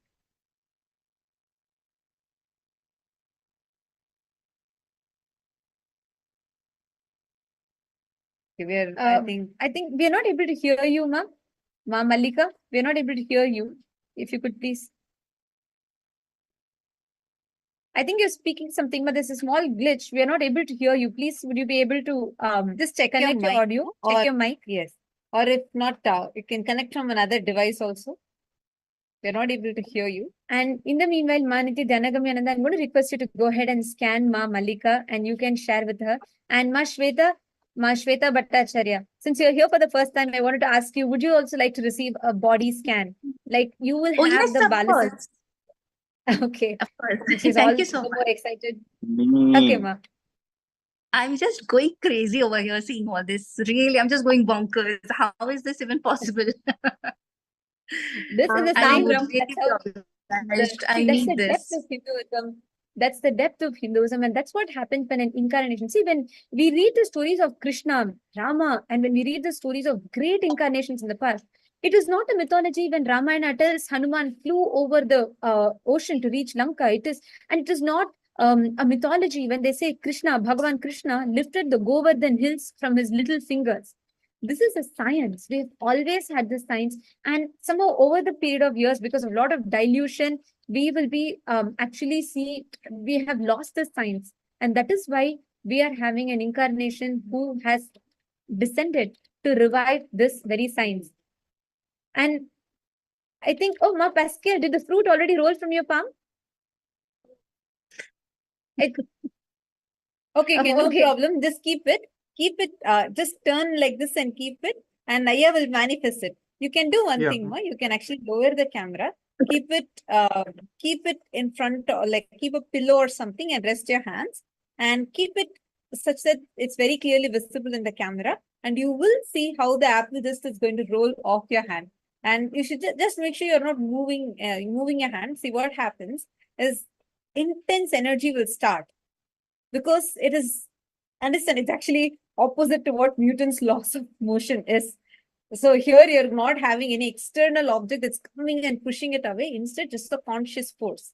So just keep it on a sofa or like a pillow or something, rest your hands, keep it straight, and just so that your hands don't pain, and just relax. And Ayya is going to, Sri Niranjana Ayya is going to be manifesting it. Yeah. You all can Just keep an eye. rest your hands, ma, in a pillow, in where you're stable, right? Yeah. Otherwise, it'll ache. Your shoulder will ache. Just completely rest it, and if you want, just lower the camera to your hand and just relax. That's it. You don't need to push, resist, or take anything. Just like when you sleep, when your hand is resting, just rest it like that. That's it. Completely rest it, and just leave it like that. Yes. Shoulders rested, everything rested. That's it. Thank you. Yes. Okay. All right. So as we're all watching this, we're going to be continuously projecting all of them live.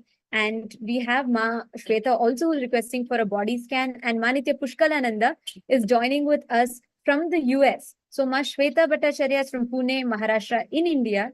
And all the way on the other side of the world, we have Manitya Pushkalananda from the US who has joined with us. So have you both met before, Ma Shweta? Do you know about Ma Pushkala before? Or Ma Pushkala, have you met Ma Shweta before? No, I have never met, never heard actually. Okay, so both of you are here for the first time. So, and you both do not know each other. Now, Ma Shweta, Ma Pushkala is going to be scanning you and identifying if you have any diseases in your body, if there's any issues that you face in your body, and she will be scanning through the third eye and sharing with you what Swamiji is. She's going to be scanning you and sharing with you. And yes, she's manifesting the power. And Ma Brahma Yoga, sorry, I think Ma Sushila is waiting. So you go ahead, Ma. If you are ready, you can share. Yes, so Ma Sushila actually did the body scanning. मैंने body scanning किया आपके लिए और स्वामी जी ने बताया कि like your lifestyle overall is actually really healthy. You wake up early in the morning and you take care of your body. You do regular exercise, how much ever your body can take, and you yes. तो माँ सुशीला, मैं आपको साथ साथ में हिंदी में भी बताऊंगी। तो आपका जो डेली आपका जो दिनचर्या है वो काफी अच्छा है, काफी हेल्दी है। आप सुबह जल्दी उठते हैं और आप थोड़ा थोड़ा एक्सरसाइज करते हैं रेगुलरली और Yes. But what Swamiji showed Ma is that your Muladhara chakra is actually a little imbalanced, due to which you experience sudden sudden drops in your health. You'll get these blackouts like during the day, whenever you're doing your chores or your things in the day, you will experience these blackouts, like the black spots will start appearing, or suddenly one day you would feel really weak, and your bones especially, I'm able to see, are starting to become more and more brittle, so that is causing pain in your body. तो आपका actually माँ मूलाधारा चक्र, हमारे शरीर में 7 चक्र होते हैं और मूलाधारा चक्र जो होता है वो हमारी स्पाइन के बेस नीचे हमारे सबसे नीचे एक चक्र होता है, उसका नाम मूलाधारा चक्र होता है। उसमें आपका थोड़ा ब्लॉकेज है, उसके कारण आपको जैसे काम करते करते कभी कमजोरी महसूस होती है और अंधेरा छा जाता है आंखों के आगे, काले काले धब्बे हो जाते हैं और आपकी जो बोन्स हैं, आपकी बोन्स भी थोड़ी वीक हो चुकी है, तो आपकी बॉडी में थोड़ा दर्द रहता है। ज्यादा रहता जी, आपकी बॉडी में दर्द रहता है क्योंकि आपकी जो बोन्स हैं वो वीक हो चुकी है। And yes, Ma. So Swamiji also showed that you're having issues with your respiratory system. You're having issues with breathing because you get these sudden clogs. There's a lot of bile, like a lot of mucus, which is there in that area. So you're getting, you have issues with breathing. आपको सांस लेने में भी दिक्कत होती है माँ, बहुत क्योंकि ज्यादा। आप जी, तो एक्चुअली आपका जो बहुत ज्यादा कफ अंदर है, उसके कारण आपको सांस लेने में भी दिक्कत होती है। So for this, what Swamiji revealed is, first, just take the Haritaki every day. Just the Haritaki will help you in all the issues which you're facing in breathing or in your health, in your overall, in keeping a healthy and strong body, and even in cleaning your respiratory system. And also the second thing which Swamiji showed is, make sure to do the steaming every day with hot water. Do the steaming, and that will help you to clear your whole lungs, and you will start to experience more fluent and natural breathing.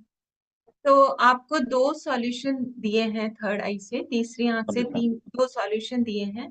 पहला, आप हरी तकी powder रोज रात को आप सोने से पहले एक छोटी चम्मच से शुरू कीजिए। छोटी चम्मच हरी तकी पाउडर लीजिए पानी के साथ में। आप जानते हैं हरी तकी होता है ना?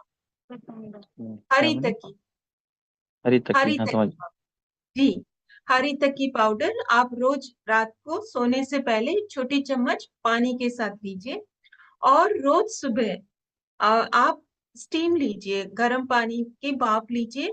उससे आप 2 चीज आप अगर रेगुलरली करेंगे, आपको अपनी हेल्थ में बहुत ड्रास्टिक इम्प्रूवमेंट मिलेगा। बता दो Also, I गर्म just पानी want to पीने से add, क्या होता है? माँ आपको सुशीला समझ देवी, आ गया माँ? हाँ बोलो।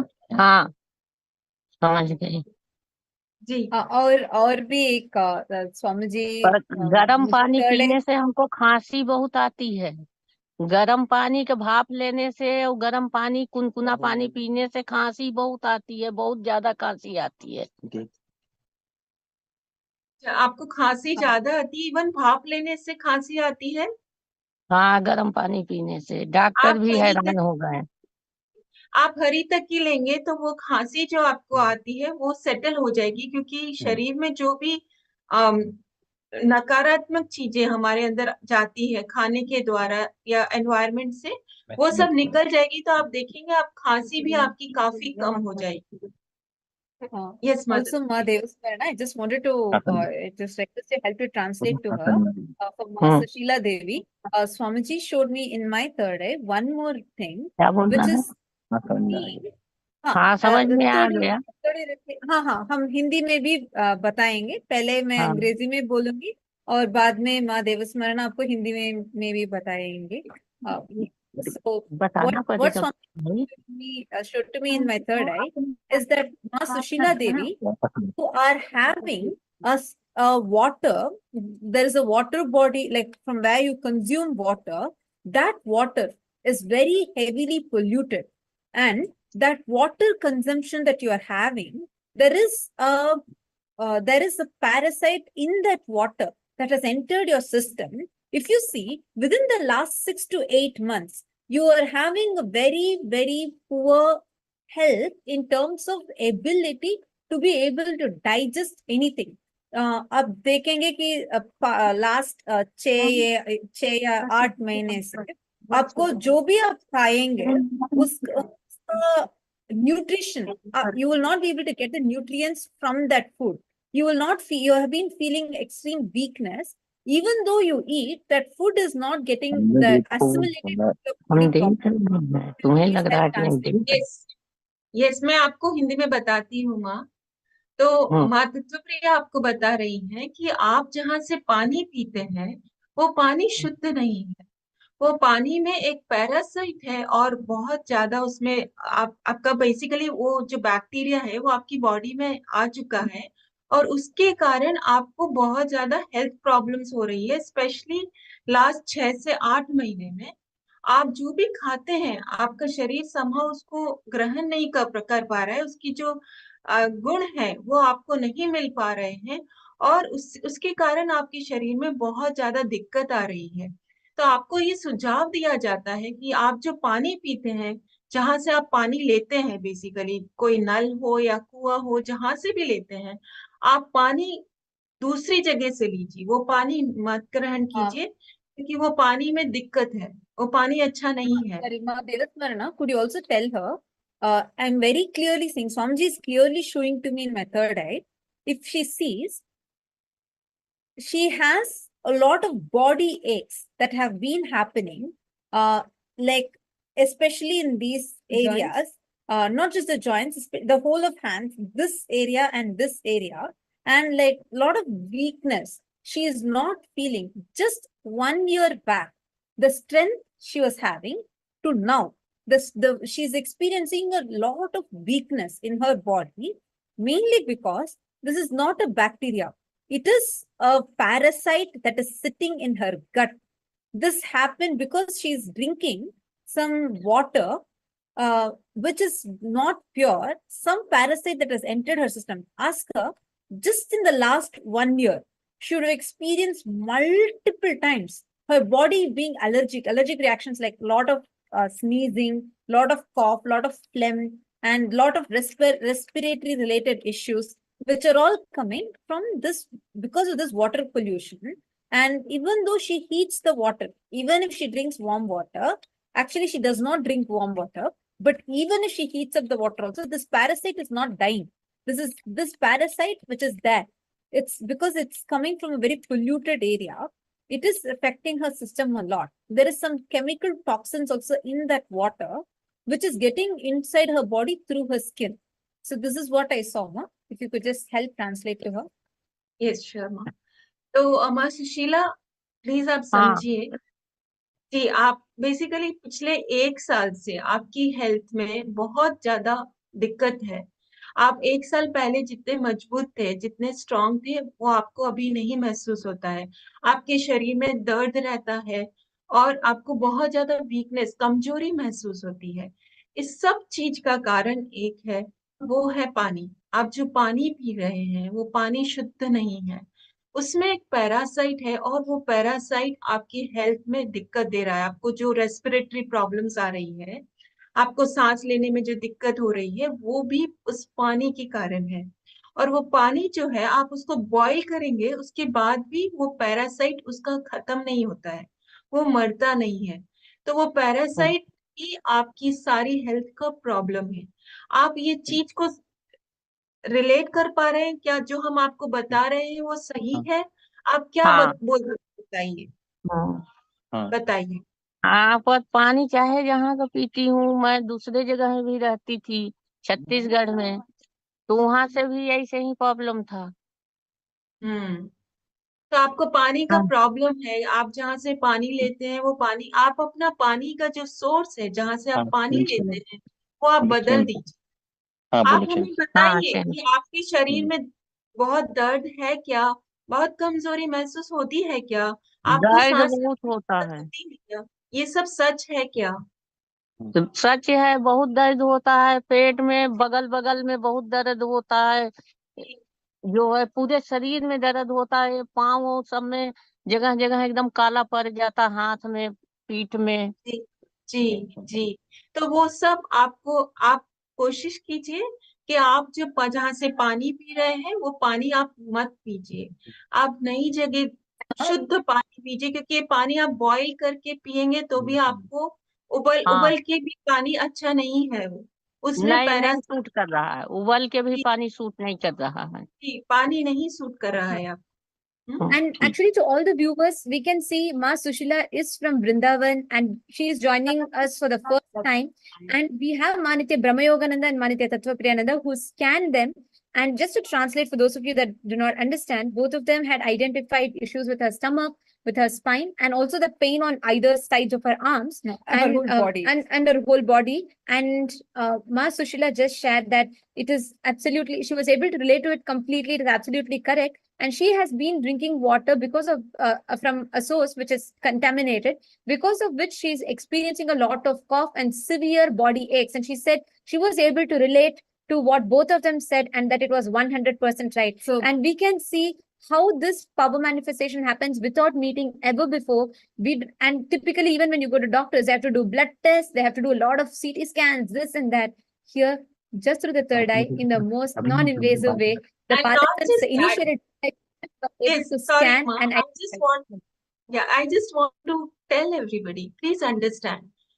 Even if you go to the doctor, you may know what is the disease, but the source, the water is the problem. Not anybody can tell you out there. And third eye, just in a minute, reveals what is the source of this problem. And you have the solution right here. Yes, Ma, please continue. Thank you माँ। Actually माँ सुशीला देवी, आप चिंता मत कीजिए, आप सिर्फ स्वामी जी के दर्शन में आप आकर बैठ जाइए। और आप जो बोल रहे हैं सच है, पूरा शरीर में झुनझुन झुनझुन, मतलब लगता कुछ चल रहा है। हाँ जी, क्योंकि वहां आपका पानी में ना जो एक पैरासाइट है, आप चिंता मत कीजिए। आप केवल इतना कीजिए कि जो पानी आप पी रहे हैं उसको बदल दीजिए, आप दूसरी पानी स्वच्छ पानी पीना शुरू कीजिए और स्वामी जी के दर्शन में आकर बैठ जाइए। रोज स्वामी जी लाइव दर्शन दे रहे हैं, कंप्लीटली फ्री है, आप जस्ट आकर जूम लिंक में ज्वाइन करके बैठ जाइए। कुछ चिंता मत कीजिए, स्वामी जी के आशीर्वाद से आप पूरी तरह हील हो जाएंगे, तो चिंता मत कीजिए। एंड हमारे साथ यहाँ ज्वाइन होने के लिए बहुत बहुत धन्यवाद and thank you so much. Thank you Nithyanandam and बहुत धन्यवाद Nithyanandam. And just to highlight something to all the viewers, I wanted to show you all can see Ma Pascal Gordon's palm now. You can see how the apple has moved.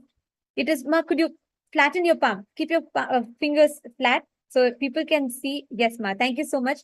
We all can see how the apple has started to move. Please understand. It's already slant like this. Yes, and you all can see just in a few seconds the apple will fall on the ground. It is just almost about to fall. It has started moving. Ma Pascal, how do you feel? Are you experiencing some energy? What is the experience? I feel the weight of the apple changing, is going that Wow. down.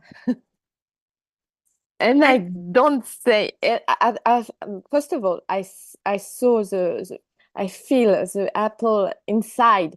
I like a vortex inside the apple, and after I feel wow, now it's coming, because I think is more confidence now in but now is going. I think is going Actually, to yes, fall. you all can see it live. We're all able to see the apple moving. It's moving, Please could you yes. keep your palm flat, Ma, so people can all see how the apple is completely moving. You all can see how without Yes, it's coming or like anything. that. Okay, it's okay. Excellent. Bravo. This is the power. This is the science. Oh my God. It's so beautiful all the way from US to other end of the, somewhere in the middle of the world, which is France.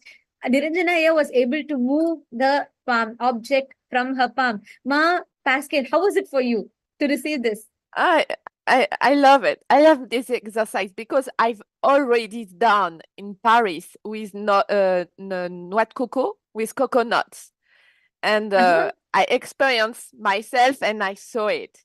It's very nice. I love it. This Thank is you. one. Thank you so much, my. This It's is absolutely magic. wonderful to see. It is magic. maybe Magical for- science. Yes, it's a Science. magical science. Yes. And Niranjana, yeah, I just wanted to ask you, how was it for you to manifest this power? How was the experience for you to manifest this power? Wonderful, Ma. It's just Swamiji's, when you do it, just presence of Swamiji and the oneness. It's pretty amazing, as always. Thank you both. Thank you Nityanandam, so much. thank you. Thank you, Ma Pascal. Thank you.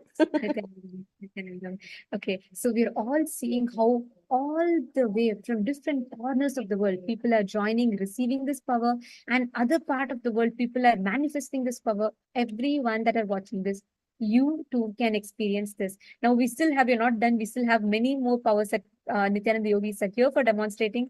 We have Manite Dhanagamyananda and we also have Manite Pushkalananda, both of whom have been scanning Ma Mallika from India. Ma Dhanagamya from Australia was scanning Ma Mallika from India.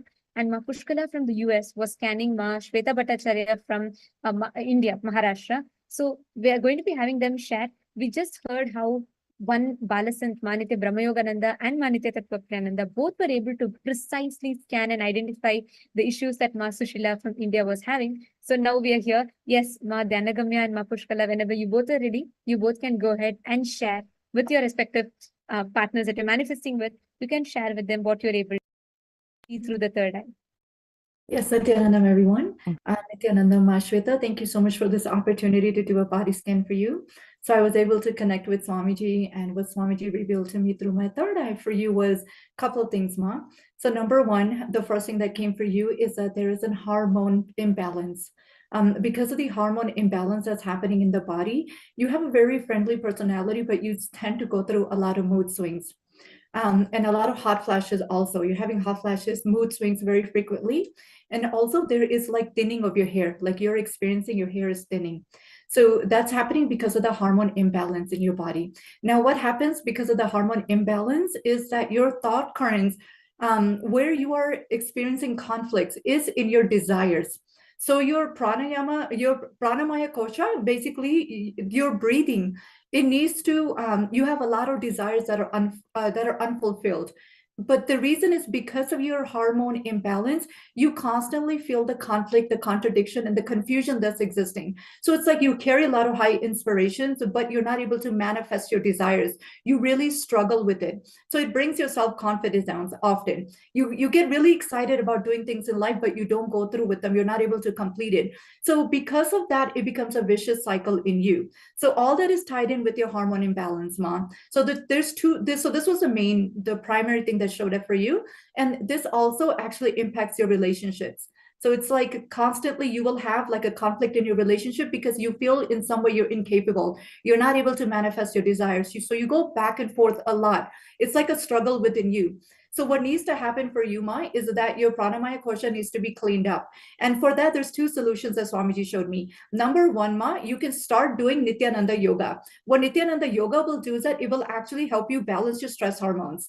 And it will do so much for you, but you will see that immediately your hormones will start getting, like, you'll start experiencing a balance there. But if you want like a permanent solution where you can get a breakthrough, do attend the Paramashivoham program, because at the time of darshan, Swamiji will be able to awaken your Kundalini Shakti. So that time, all the engraved memories that you have, your desires that have been left unfulfilled, will just get blasted, Ma. So all the contradictions, the conflicts, and the confusion that's happening about life, the decision making, all that will just get like a clear slate. So you will have a breakthrough experience and you can start fresh. So this is what was shown for Mashweta today. Bingo. And, Thank you so much. Oh, wow. You actually manifested my unfulfilled desire. One is seeing Swamiji, and second is getting Kundalini healing from him. So thank you so much. This was one of the most important things for my life, which I've always wanted to manifest. Related to relationship, absolutely, you're 100% correct. It is always like back and forth, back and forth.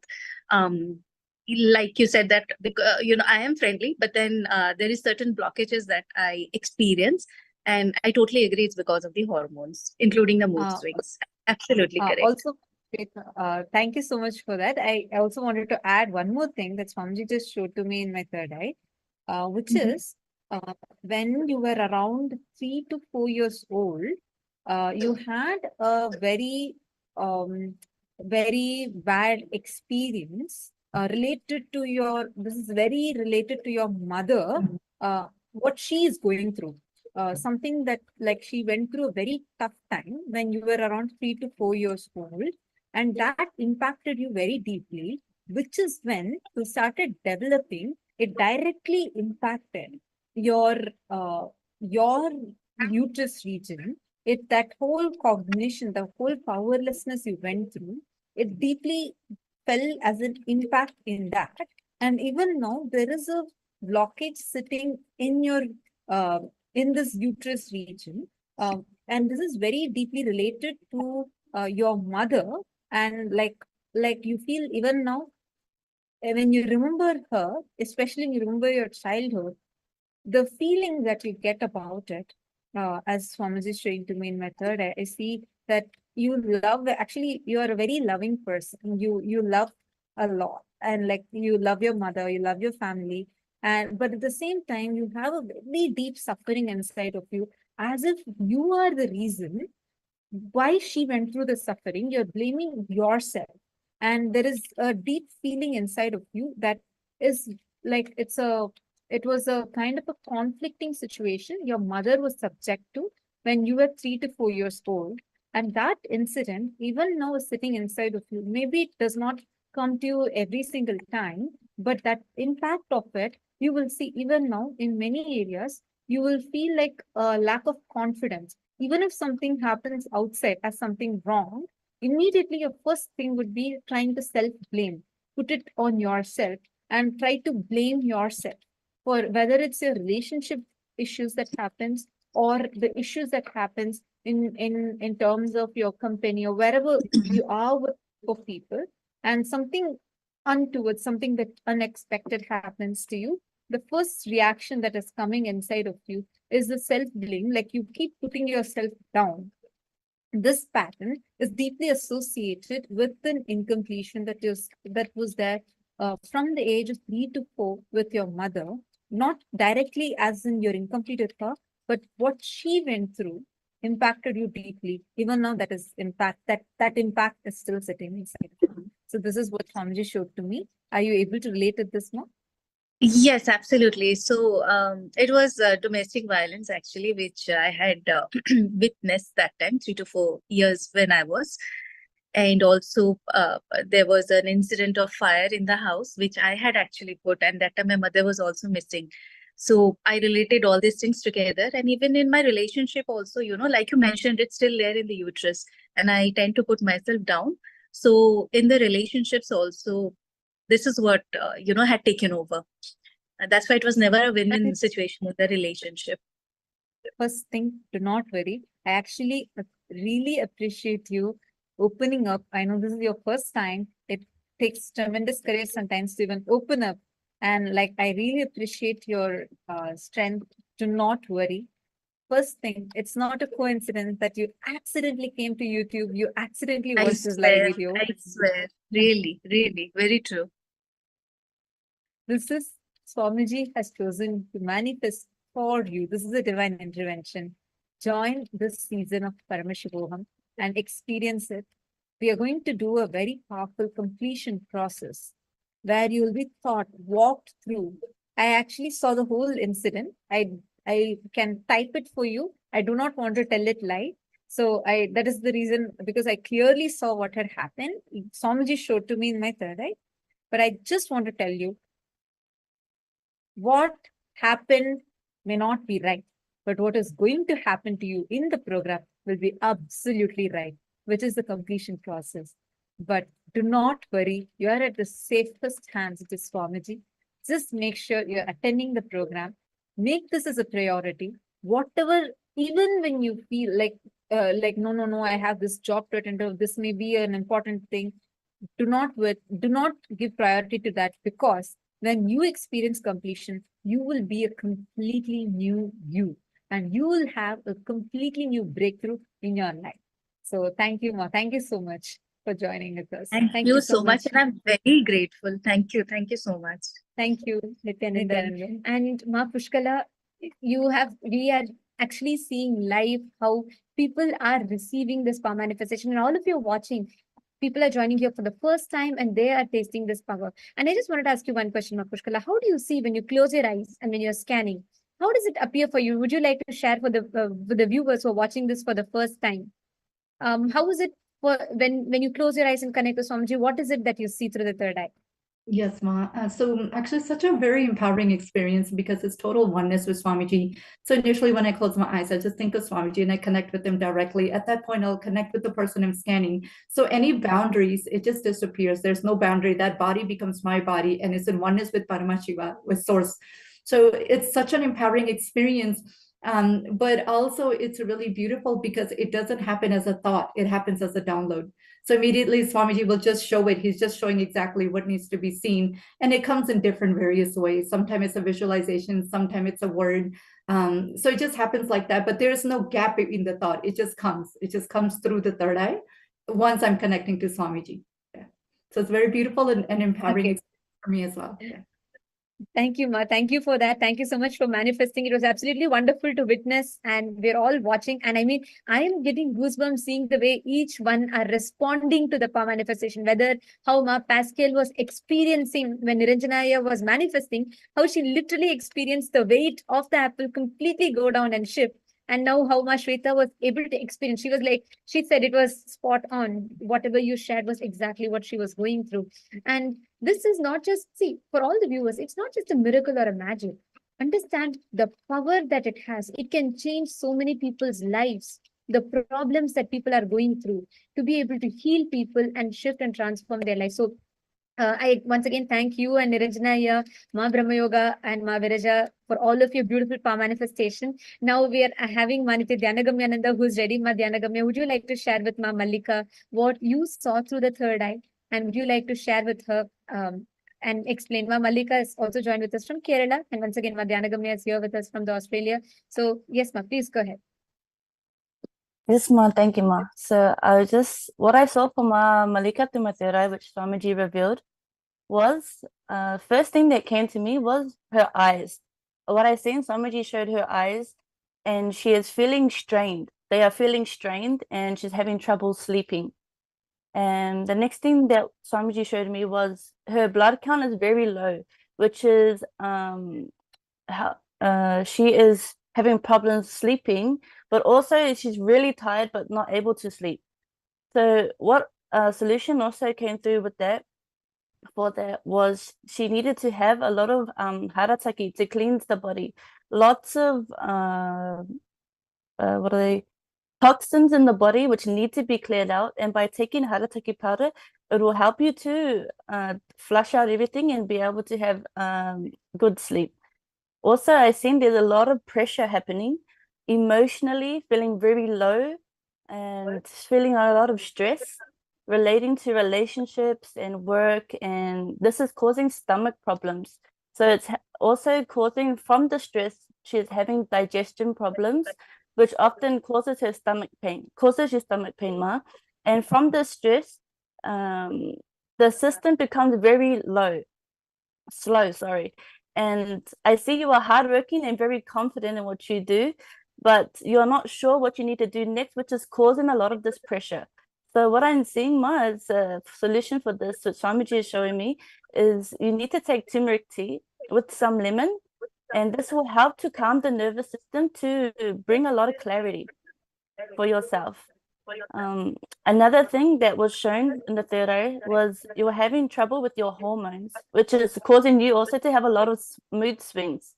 And I'm seeing you need to take a lot of green vegetables and pomegranate juice to help bring up the iron levels, so you will be able to do balance your hormones, sorry, which is what I'm trying to say, balance your hormones.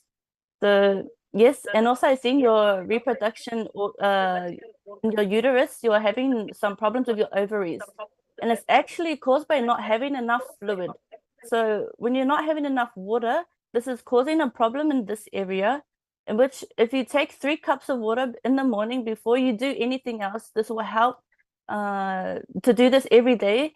3 cups of water, this will help to bring a lot of fluid into your body. Yes, Ma. So this is what Swamiji showed me in the third eye. Thank you, Ma. Yes, thank you so much, Ma Dhyanagami, Maniti Dhyanagami. Thank you so much for the detailed scan. And Ma Malika, would you like to share if you're able to relate to it, if you were able to connect to what she was sharing?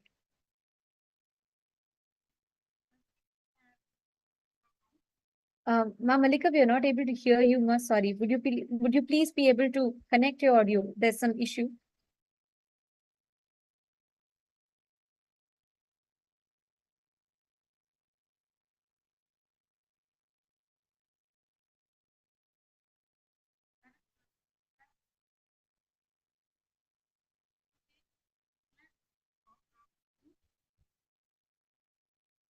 Or maybe, Ma, you can just type it out. I can read it out for you, Ma Malika, and then you can acknowledge it so that like participants know that I'm reading out what you've typed. So just post how much you were able to relate. She had given a very detailed scan. She shared multiple things that she was seeing in the body. So could you please share with us if you're able to connect to it and relate to it?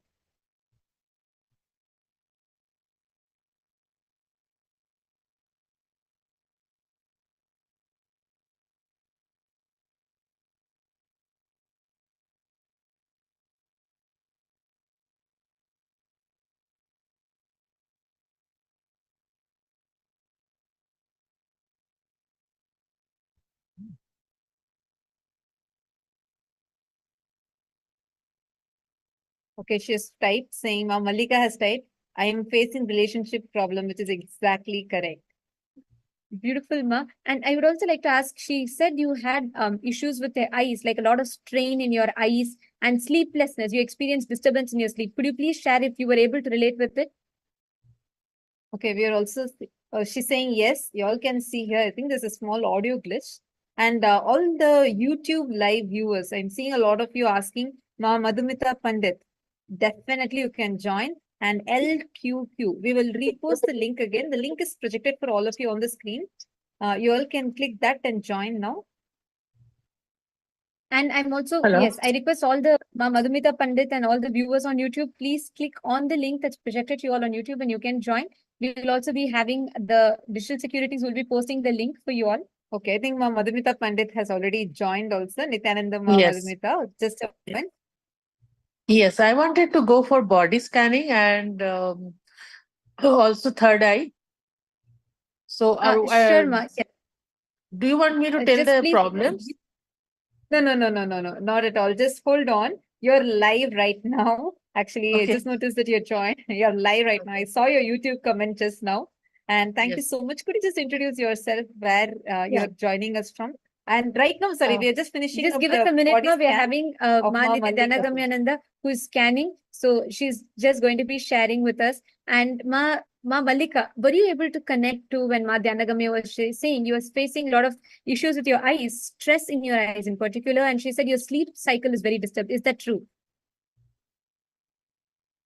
That is saying that's also correct. She's right. Wow. Saying that is also correct. Actually, we all can see without knowing. So, have you met Ma Dhyanagamya before, Ma Mallika? Do you know her?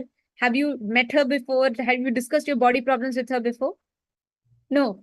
And we can see how without knowing, and Ma Mallika is in southern India and Ma Nitya Dhyanagamyananda is in Australia, and both of them have never met before, and she was able to scan and identify precisely the issues she's going through.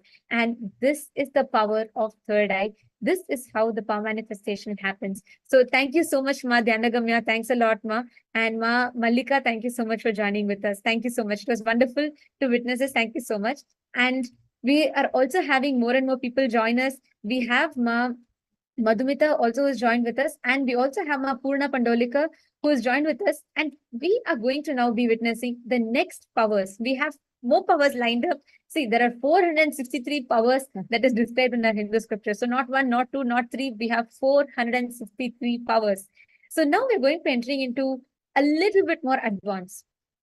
We are now going to be seeing not just the person's body, even the place that person is in. We are going to be doing remote vision, which means being able to scan and identify, describe the details of their place, exactly how their house is, where, what is the color of their house, what are all the different things in their house. We will be able to scan, identify, and describe that in detail. To join with us for this power manifestation, we have Ma Purna Pandolika, who is here, and she is willing to get her house scanned. She wants to see whether the Nityananda yogis will be able to see and identify her house. And for manifesting this power, we have joining with us Ma Nitya Yoga Pranananda. Ma Nitya Yoga Pranananda is a Balasant from Nityananda Gurukul. And she is joined with us to experience, to manifest this power, to be able to see. Ma Nitya Yoga Pranananda is she's in India, and Ma Purna Pandalika, could you please introduce yourself to us? Can you share with us where you are from? Nityanandam, I'm from Scottsdale, Arizona. Okay, so Ma Purna Pandalika is from the US in Arizona. And has Ma Yoga Prana ever visited your house? Have you ever shared with us? No, not at all.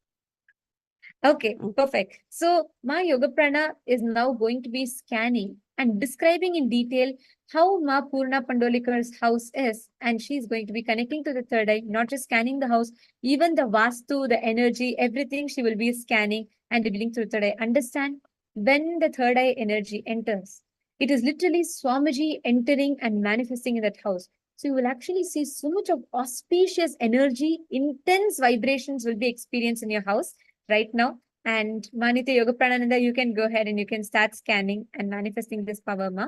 And we also have Ma Madhumita Pandit, who would like to receive the body scanning, where she's going to be experiencing a scan in her body. She wants to experience what is the exact power, how it manifests. And to manifest this power, we have Ma Nitya Shambhavananda, who is going to be scanning and identifying. Ma Madhumita, you will see how Ma Shambha will be able to scan you, share the details of what issues you're going through in your body. So just a quick question, Ma.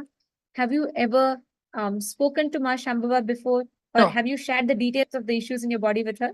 No, no, never. So are you joining with first time? Yes, I'm joining for the first time. I'm Madhumita and I'm from Pune.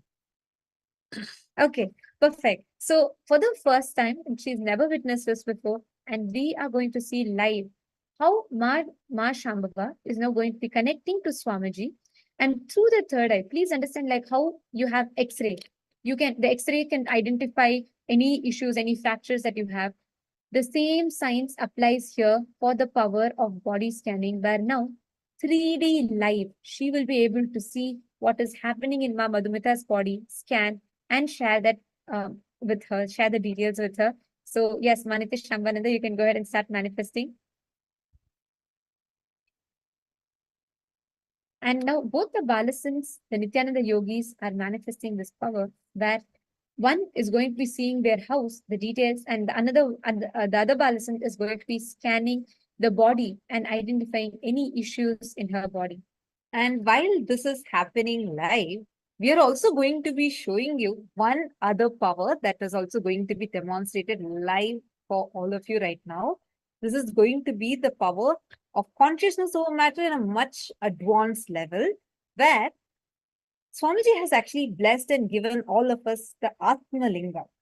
And this Atma linga has it's a Spatika linga. Linga is completely round, right? So it does not have any flat surface. So you can actually not make it stand. But using the power of third eye, right now, we are going to see some of the Nityananda yogis who were also one of the participants that were sitting with all of you in the program and learned this from the program and now coming here to demonstrate this power to all of us. So we are going to be having part two of the Nityananda yogis who are going to be coming live in front of all of you and manifesting this power. So are all of you ready to watch this? Okay, so we are going to be having the Nityananda yogis, Ma Nitya Vamadevananda, Nityananda Ma Vamadeva. Okay, see your Atmalinga. Yes, could you show us your Atmalinga clearly? Like,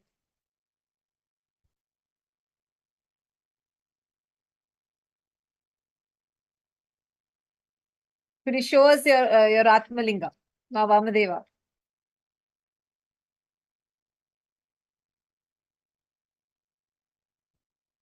Okay, so it's a complete, so I hope all of you are able to see it. This is a completely round bottom. There is nothing else like flat surface that is there.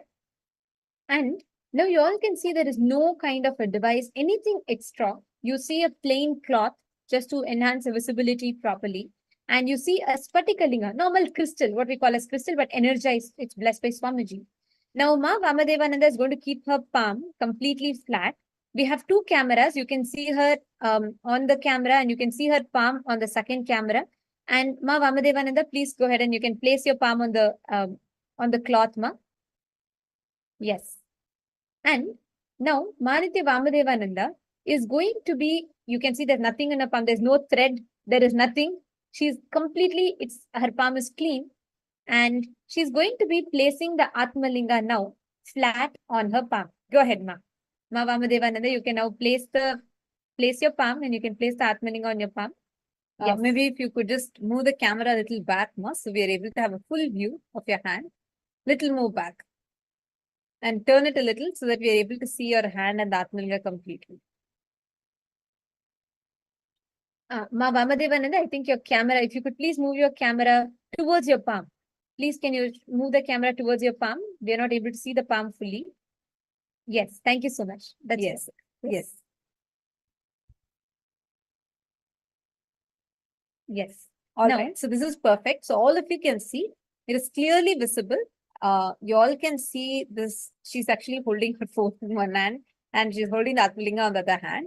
So you all can now clearly see, are all of you able to clearly see the Atmalinga is completely a round bottom one and she's not having anything else in her hand. She's actually showing us that there's nothing else that is there in her hand. Yes, you can keep it back, Ma. You can keep it back. You can keep it now and you can start manifesting, Ma. From now, Ma Vamadevananda will not be moving her palm. Ma Vamadevananda, do not move your palm. And you all can see how keeping her palm completely flat. The lingam that is laying flat will stand up straight. This is the power which defies all the laws of science. And you can see how the lingam, the Atma linga that is kept on a palm, will completely stand upright. This power is it's a very powerful power manifestation that happens that just through the initiation of Swamiji's, the Atma linga raises completely. You all can see it, it's already starting to raise. And this is using the power of third eye. Literally, she's just using the power of her third eye. Strongly, she's looking at it, connecting with Swamiji. And the Atmalinga is already starting to lift. Vamadevananda, could you please move the camera a little back? It's getting cropped off so people can see clearly how that the power manifestation is happening. And we can see her palm is not moving and there is no thread, nothing, but we can see how the Atmalinga is standing up. It is starting to move and you will all see it will be 90 degrees straight, standing flat. You all can see how it is lifting up. On its own, it's lifting up. See, this is the power of consciousness, where an incarnation's initiation, when Swamiji initiates, you will see how this power manifests. And right now you can see how the Atmalinga is standing upright. It's almost 90 degrees. Excellent. We can see how clearly the Atmalinga has stood completely erect, completely straight. Understand, all of you that are watching this, this is the power. This is how this science manifests. This is consciousness of matter in advanced level. Here, it is not just rolling and moving, but something that's cylindrical is so this is not cylindrical. This is completely spherical. Yes, sorry. Actually, it's completely spherical. And that is standing completely straight on her palm. And thank you so much, Manitya Vamadevananda. Thank you for this wonderful power demonstration in such a short span of time. This is the power. This is how the power manifestation happens. Actually, it's very similar power is what Ma Prematavasi is also going to be manifesting. Ma Prematavasi, could you also please show like rub your palms and show us your Atmalinga a little closer to the camera? And Ma Vamadevananda, thank you so much for this wonderful power demonstration. It was wonderful having you here. Thank you so much for joining with us. And so now we have Ma Prematavasi from Canada who has joined us. And you all can see now how she is going to be demonstrating this same power, the power of consciousness over matter. And now, Ma Prematavasi is going to be manifesting the power where she's going to be keeping the Atmalinga completely flat on her palm. And you're going to be seeing, you all can see the Atmalinga is completely flat. And she's going to be now making the Atmalinga stand. There is no thread, nothing in her palm. She's not having any other external devices to support and make the Atmalinga stand. And yes, thank you, Ma. Now you can keep it flat and without touching, without applying external force to the Atmalinga, just through the power of consciousness, just by connecting to Swamiji, Ma Prematavasi is now going to be making the Atmalinga stand. Ma, do not touch the Atmalinga. It's okay. You can leave it. It's fine. And you are going, yes, she's going to now be showing all of us how this power manifests, where the Atmalinga will completely stand up straight. Please understand, to all the viewers, this is the science of third eye. Whenever you manifest, whenever you connect to Swamiji and you manifest this power, you will see, you will experience heightened states of consciousness. You will manifest these extraordinary powers through which you will have a breakthrough. Not just, see, what is it about moving a coconut or moving a Atmalinga? One of the most important aspects is you will experience this, you will experience how the breakthrough manifests in all aspects of your life.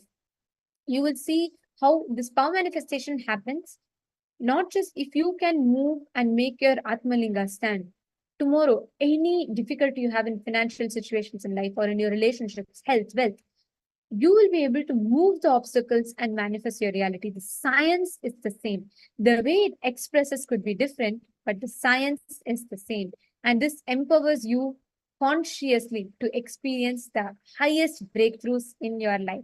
Ma Prematavasi, just connect with Swamiji. Already your Atmalinga started responding. Connect with Swamiji. Do not touch the Atmalinga. Connect with Swamiji and you will be able to do it fully. And now, as Ma Prematavasi is manifesting, Manitya Yoga Pranananda or Manitya Shambhananda, whenever you both are ready, you both can share what you're seeing through the third eye with Ma Madhumita and Ma Purna Pandolika.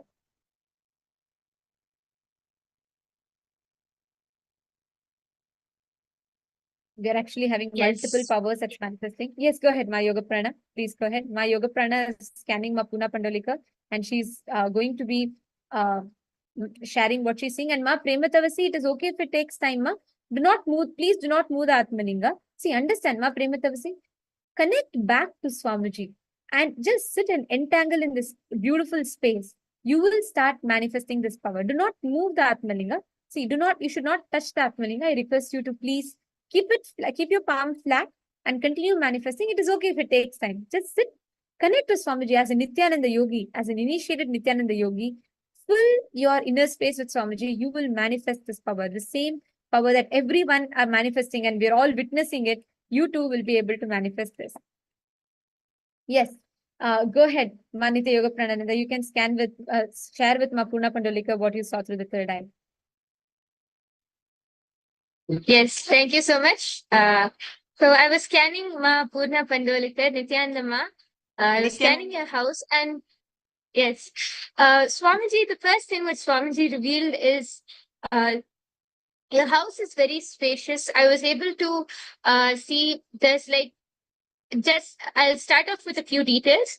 I was able to see 2-3 steps outside of your house. There's a lot of, it's kind of like a wooden porch.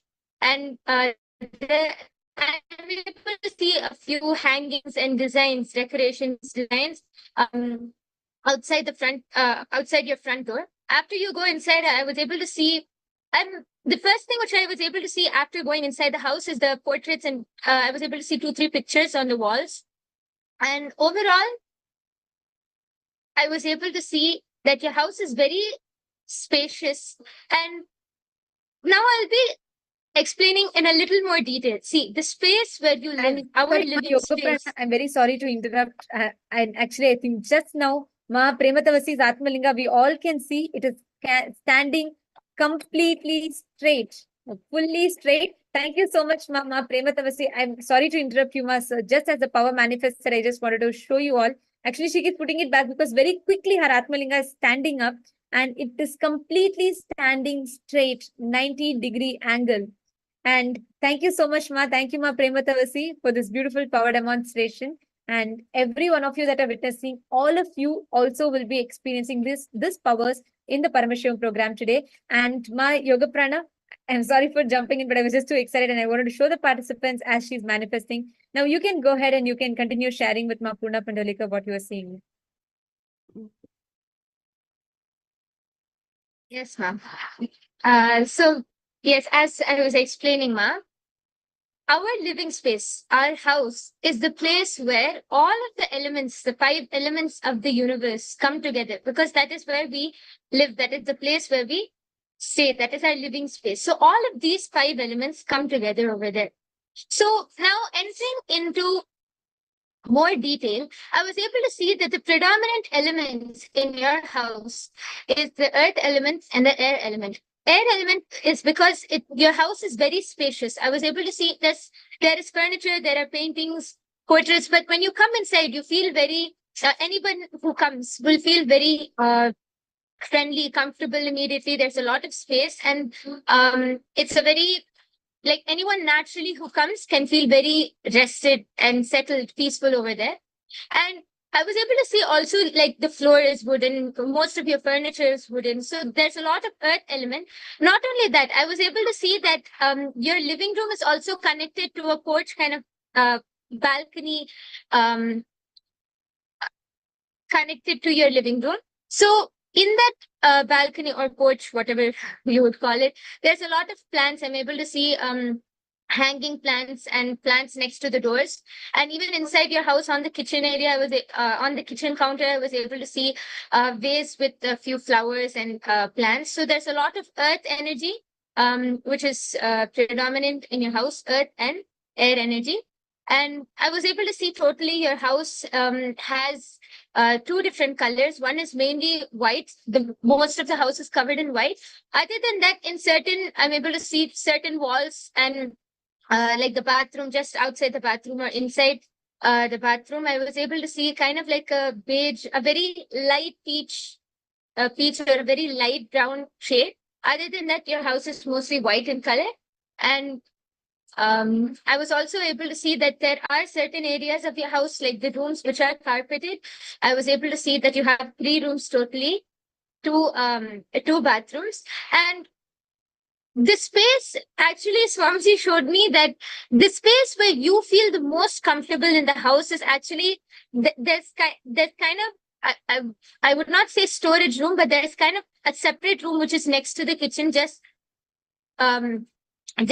like near the kitchen. I'm able to see like kind of like a pantry room where there's a washing machine and all of the other items. Actually, I was able to see that you feel very comfortable over there, even though you might not spend most of your day or most of your time over there. You feel very comfortable over there because you just feel like when you see all either your storage items or what you're storing, everything over there, you feel very fresh, you feel new, and you feel very good about yourself.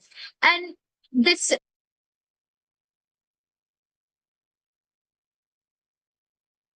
Can't hear you, Ma. Yes, sorry, ma'am. So I was able to see that this is the this pantry room is the place where you feel most comfortable, where you feel where it gives you an energy where you feel very fresh and very good about yourself. So these are the few details which I was able to see. If you can go ahead and share whether you were able to relate to it or not.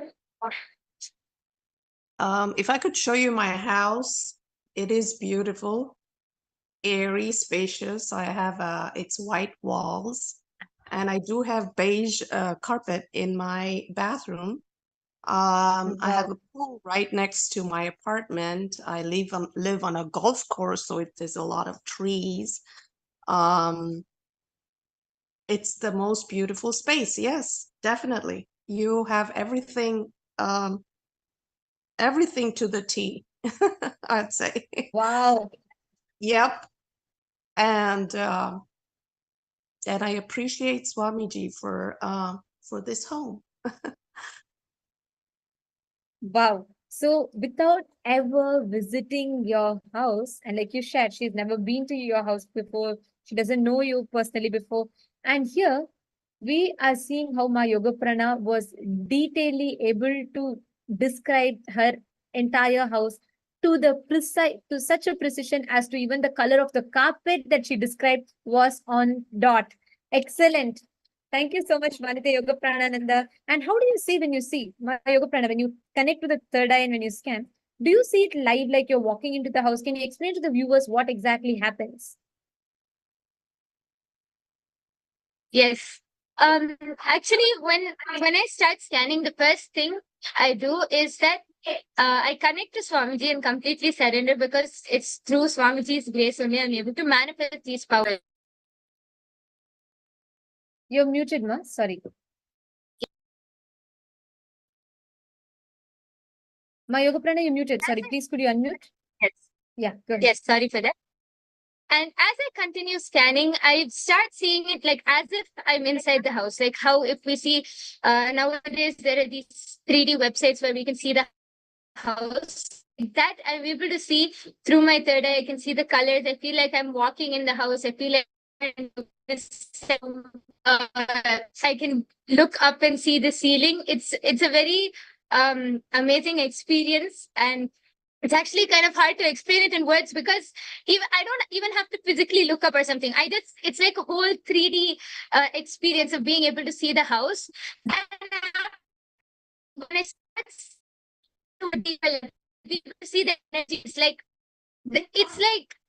different layers. Like I can, if you have a website, you can click, you can choose, right? Okay, I want to see first layer, second layer, third layer. Like that, I can see, okay, just the basic details, and then the energy of the house, and then where that person feels comfortable, what is the space in that part of the house. It's a very beautiful experience, and I thank Swamiji for giving me this power. How she's describing so easily, being from India, she's in India currently, and Ma Purna Pandolekar is in US, and she was able to 3D scan live the entire thing. Thank you so much for that wonderful demonstration, Ma.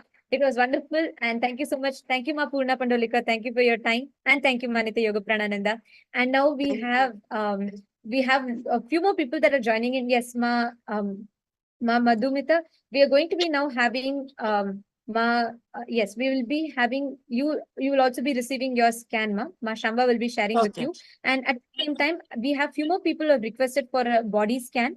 Ma Nitya Dhyanagamyananda, we have Chase Carlyle Aya who's requested for a body scan, and I'm going to request you to manifest this power with him. And Ma Pushkalananda, we have with us Vladislav Loginov. Nityanandam Vladislav Aya, are you able to hear us? Vladislav. Yeah, but Nityanandam. yeah, but how long would it take? I mean, I wasn't expect this to be today, so I have like really like 7 minutes.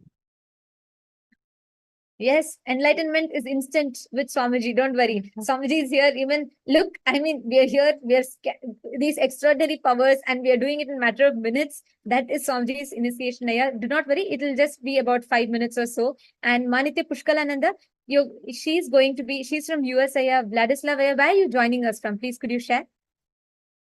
From Spain. Okay, so Spain. And Vladislav, have you ever met Ma Pushkala before? Do you know any of this before? No. No. Okay, you're here for the first time. Am I right? Yes. Okay, welcome and get ready for a life-changing experience, because now Manitya Pushkalananda is going to be scanning you, which means she has her third eye awakened through the initiation, and she is going to be scanning you through Swamiji's initiation. She's going to be scanning you through the third eye, and she's going to be sharing with you whatever Swamiji is showing her. She doesn't know you, you don't know her, and you're here for the first time, but she will be able to identify the issues that you have in your body, which she has received, this power she has received from Swamiji's initiation, and she's going to be sharing with you. And at the same time, we have Shri Chase Karlailaya from the US who's joined with us, and Maniti Dhyanagamyananda from Australia is going to be scanning Chase Karlailaya, and she's going to be sharing the details through the third eye, whatever she's seeing. And we also have Ma Latisha Panchwani. I see Ma Latisha Panchwani also has joined, Nityanandama. So this is Ma Nitya Tattvatyananda. Yes, Nityanandama. And I am going to be doing the scanning for you, so the body scanning for you. I saw that you had also registered. And yes, Ma Shambhava, if you're ready, whenever you're ready, you could go ahead and start sharing whatever Swamiji showed you in your third eye for Ma Madhumita Pandit, who has joined us from the YouTube live. Nityanandama, first thing as I was scanning you, ma, the very first thing that came up was imbalance in the Anahata Chakra to the Vishuddhi Chakra. So a lot of things related to the people externally around you. One thing Swamiji showed was peer pressure. There has been a lot of peer pressure either in your workspace or in your social space towards you, in a lot of ways of you changing a lot of the habits you have, changing the space you are living in. And this was one thing Swamiji showed, which was causing a lot of, you're starting to feel that, like, stress, as well as dissatisfaction with yourself, because recently you have changed the social group that you have been interacting with, and the new expectations you feel that are placed on you is what is causing you a lot of stress. Because still a few, like 2 months back is what Swamiji is showing, there was a certain happiness you felt in your life which has gone off. This is one thing Swamiji said, ma. The effect of this is being seen very prominently in your body, in the layer of the body which consists of the fat mass, the fat layer, which is not the, like, the cholesterol levels, the lipid molecules that are there present throughout our body. And that is the layer which is being affected a lot. The reason, the exact symptom that Swamiji is showing that you are experiencing is a uneven distribution of weight in your body. So it's not really putting on weight, but the weight in your body is being unevenly distributed, is what Swamiji is showing me. There is a certain feeling of that you have started feeling of yourself, I am not good enough. That, like, the exact word Swamiji showed me was an unclean feeling, but more of a feeling of not feeling comfortable in your own body. So this is one thing that Swamiji showed, ma. Your eating habits have become very erratic. A lot of conforming to social pressure is also what Swamiji showed, which is making you also feel, suddenly you'll feel like all excited and inspired to do something, and just a while later you will feel really dull. You just feel like, just going and crashing out and not doing anything. Swamiji showed in general also about you, Ma, that you are a person who's very meticulous. Swamiji showed that you keep things very neat, very orderly in your life, but you are starting to feel every aspect of yourself. You're not feeling good enough, but this is not actually you.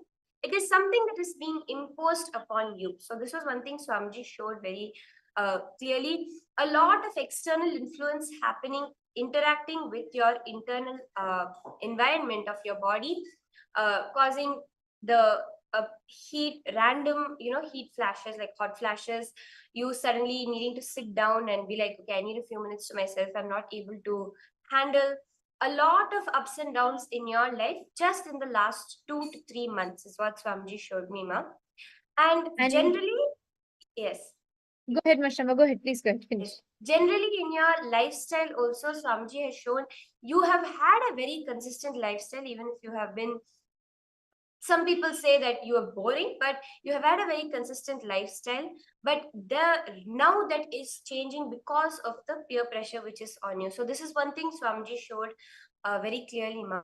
Swamiji showed as a solution for you, because for you things have started becoming confused. Swamiji has actually showed me the solution of this simple technique of unclutching that Swamiji is revealing. See, actually, there are not just one body that we have generally. We know of only the physical body, the Annamaya Kosha as we call it, but there are actually 5 bodies which we have, which is the physical body, the pranic body, which we call as the Pranamaya Kosha, where our desires live, the Manonmaya Kosha, our mental layer, the Vijnanamaya Kosha, the creativity, our intuition, and the Anandamaya Kosha, which is the cosmic layer of us. So medical science, this is many different medical sciences, alternative medicines that have been coming together to scan all layers of the body, Ma. So it's not just scanning like what you would go to allopathy, you would get a solution just for your physical body, or psychiatry, which will give you a solution for your mental health. But the third eye is scanning all of these and beyond that to the root. And the solution that Swamiji showed for you, Ma, was actually the unclutching technique that Swamiji has revealed. In 2 simple steps, we have a beautiful unclutching playlist on YouTube, which you can watch. But the basic is to take a moment first and write down all the thoughts you have for 1 minute. But when you write down this, you will start realizing how your thoughts are actually unconnected. They do not have a logical flow. And us taking the time to sit with ourselves at least 21 minutes a day to catch that gap between our thoughts, to see how we are actually in reality not a slave for what our mind is taking us. So I'm just showing you actually the main body which is having the issue is the mental layer, the Manonmaya Kosha, and this unclutching will really heal you. Okay, thank you, Ma. That was very detailed scan. Ma, Madhumita, I just wanted to add one thing very quickly. The moment I scanned, I saw one, if you see your lower part of your abdomen, you have, it has, you feel like this, it is heavy. Whenever you eat, especially if you eat like, if you're not hungry and when you tend to eat, you will see that you'll have shortness of breath. Your breath will not be comfortable, and you go through this very often. It's a problem that you face, that you have to, after eating, you'll suffocate a little bit, and you'll experience a shortness of breath, and you'll have to do something to settle it in. And I'm seeing actually just in the last within the last 3-4 days, you had a heavy meal, the meal which had a lot of oil in it. It is still, the moment I close my eyes and I scan, I can still see the meal that you had was of wheat, and there was like a wheat-based item, atta-based items in your meal, which is still undigested and sitting in your stomach. which is causing the confusion you face in your life is because of this. Just your stomach not being clear is causing a lot of issues in your gut and in your intestines.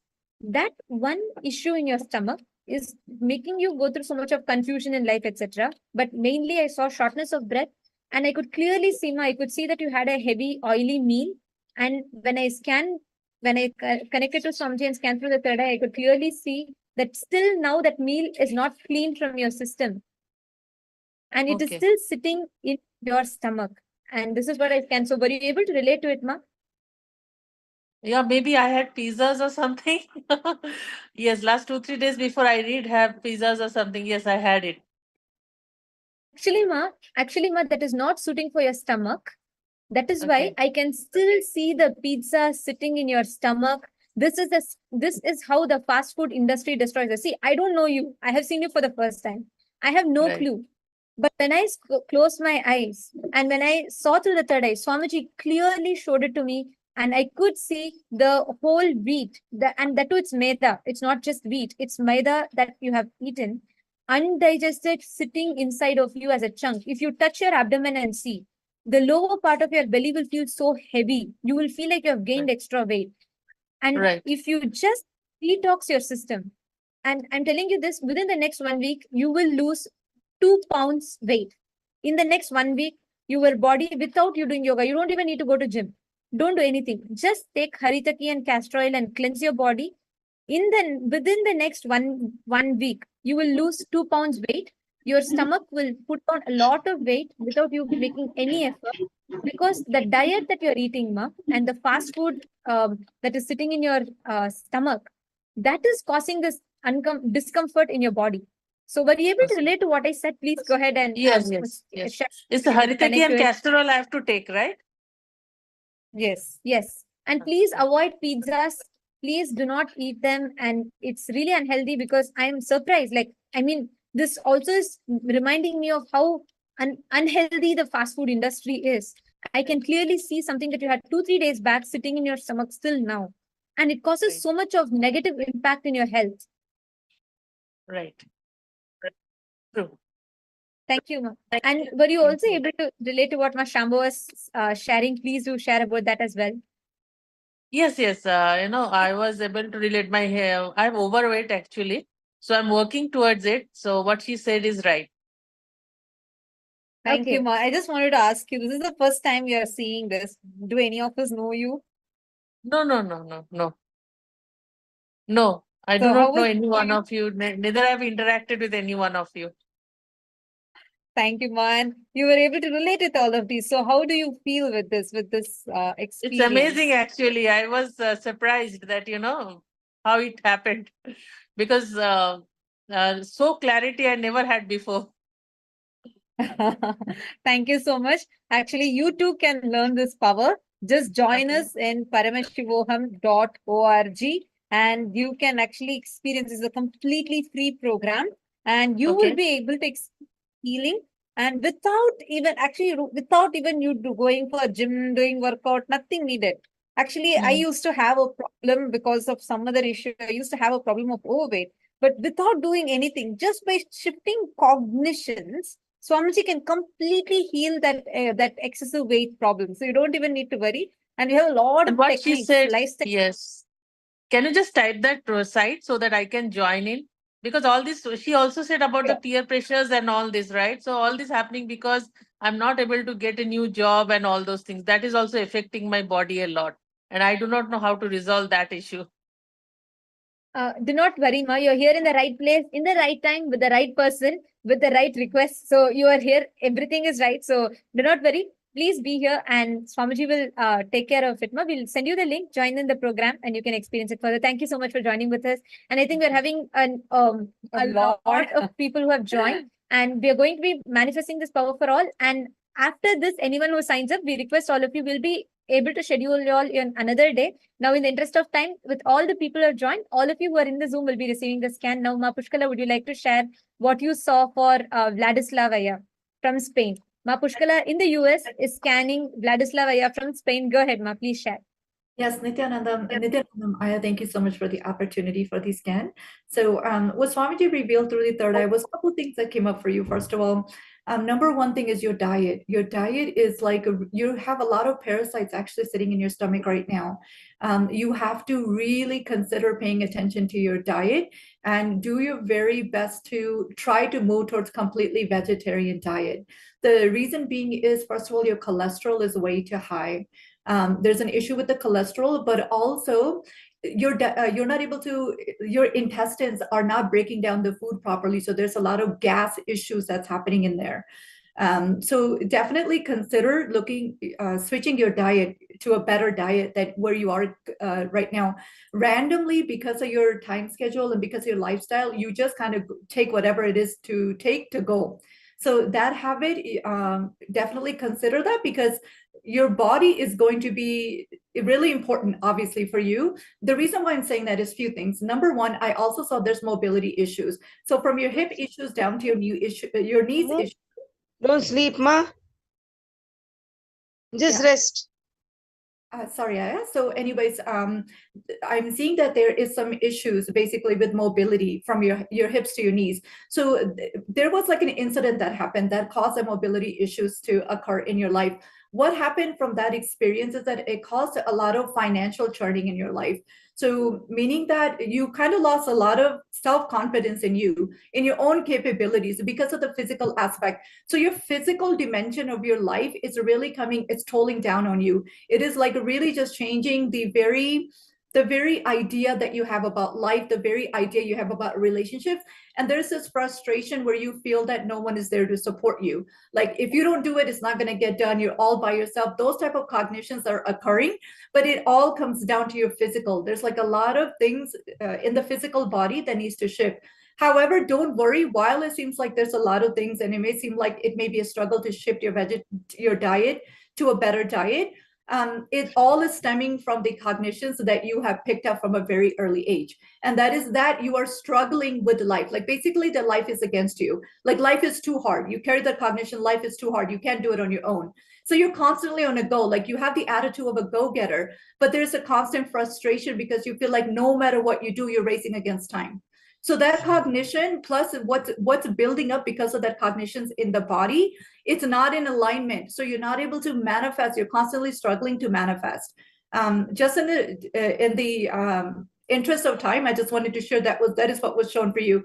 So the best thing that you should do, Aya, is actually, first of all, come into darshan for Paramashivoham so you can experience healing. Because as of right now, your mind is running so much with different thoughts. It's like there's so many thoughts you can't figure out how to do, what to do, when to do, and you have no time for yourself. You have to slow down to hurry up at this time because there's a lot going on in your life. So the best thing you can do is just come in and experience the healing darshan, because once you experience the healing darshan, you will see the possibility for yourself and things in your life will start getting aligned. Your financial issues will get resolved. You will become so much more productive, but that will all happen once you experience a breakthrough in your healing, which is happening which is needed in your body right now. Can I say something? Well, what you're saying is just completely makes no sense. I'm very clean diet. I feel good. I do yoga. I do meditation. I have like sorted out all my financial issues. So and it just like it's not resonating in any sense what you just said. Like zero sense. Okay, yeah, no issues. See, Vladislav, I just wanted to share with you. See, many times what we see through the third eye is it goes to the root of the issues. It goes to the patterns. If you see many aspects of what she addressed was something deep into your patterns. Like just previously, if you saw how when Ma Madhumita had joined, what Swamiji showed to the third eye, we were able to see some food that she had 3 days before, though she has come here for the first time. What that person is having, their issues, everything, it doesn't just, if you go to a normal hospital, right? It is not just, they may scan and identify some issue you have in the physical level, but what comes in the third eye will go to the depth of the issues that you're having in the body, addressing it from the very root, even the base of your pattern. So what I'm going to request you is, I know you're here only for a few minutes, you already shared you had to go somewhere. So do not, thank you for joining and thank you for taking out your time. And I'm going to request you to attend the program if possible. Try and attend the program if possible, and do join us, and you will be able to learn about the science in depth. But now, since I'm not going to hold you any longer, since you have to go, you said, thank you so much for joining with us. And I just want to once again share this science. This is a science. Every one of you can experience this science. And Vladislava from Spain, I'm going to recommend you to take this course so you learn, you experience this in depth. Because what has been scanned and what we shared with you was even the issues that physically you had in the body, all of that. In addition to that, even the patterns. So many of these patterns will be the base from which the diseases manifest. So that has been scanned and shared with you. But once again, thank you so much for taking your time and joining with us, Aya. And thank you, Manitya Pushkalananda. And now we're having actually a lot of people who are joining with us who have requested for body scanning. And I'm just going to be connecting each of you with the respective Nityananda yogis who are going to be manifesting. We have, okay, so we have Srinivas Aya from Hyderabad. Nityanandam Srinivas Aya.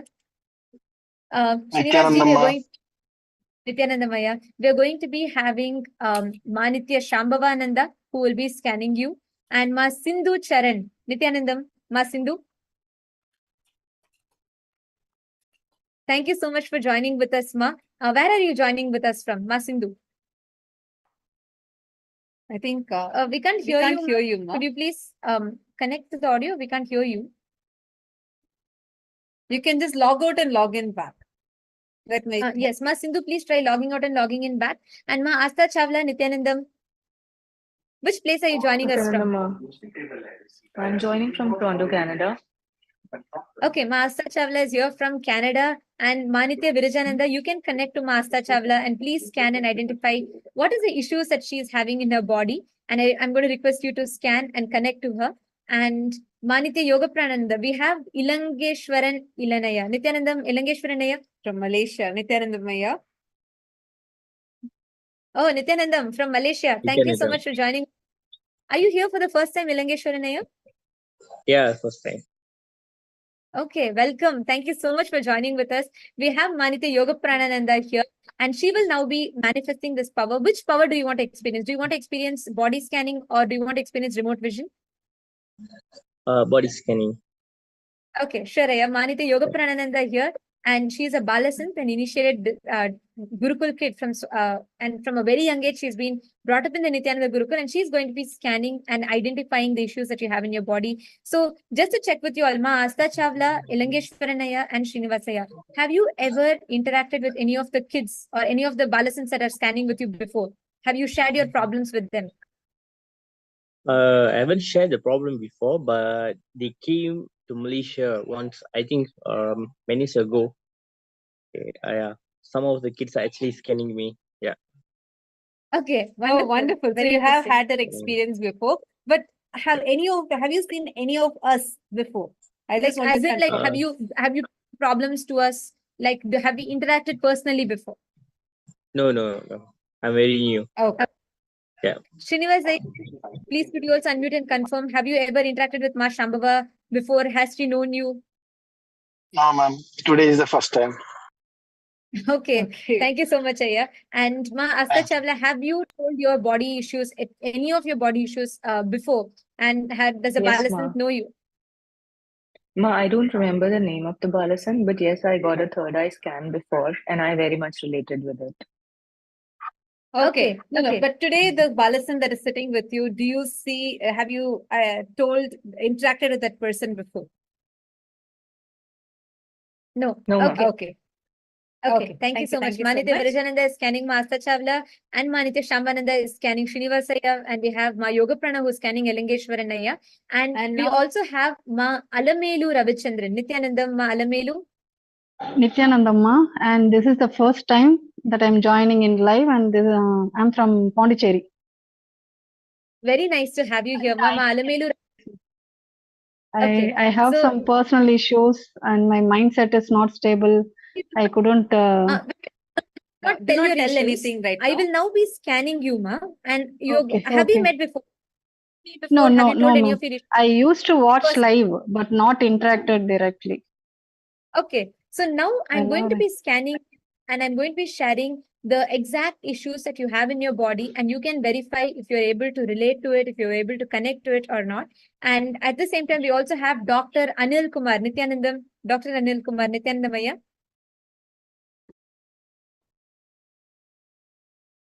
Yes, ma. Which place are you joining us? I'm from New Delhi, India, ma. New Delhi in India. Okay, thank you so much, Aya, for joining with us here. And we are having Ma Nitya Brahma Yogananda, who is here with us. She's a Balasan from Nityananda Gurukul. And Ma Nitya Brahma Yogananda is now going to be scanning you. Have you met her before? Have you told any of your body issues to her before?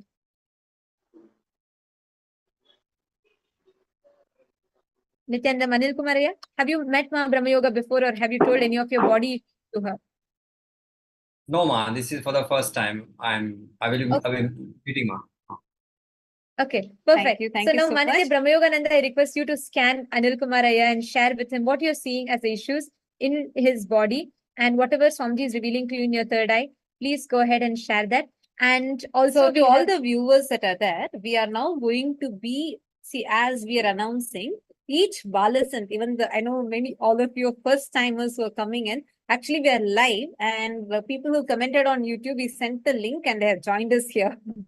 So we have not interacted or prepared or with any of them. So I just wanted to tell to all the viewers that have just joined us right now, all of you, just be here. You don't need to do anything. You don't need to connect with that Balasan separately. They are just like you're seeing right now us on the Zoom screen, right? That's all is needed. Just make sure you're on camera. Do not go off camera. Just be there. And the Balasans will connect with Swamiji, see through their third eye, and they'll be unmuting and sharing it with you. So do not worry about it. And we also have with us. Am I in the right room? I don't know. I asked for third eye, but this is for body scanning, no? So am I in the right room? No, you're in the right room. We're manifesting all the powers here. You want to witness the power of third. You want to see how people. Okay, what is the power you want to experience? You want to see Balasan and reading? Third eye, yeah. Third eye, body scan. Third eye. Body scan can do. No, just body third eye. I mean, my general state of my mind and everything.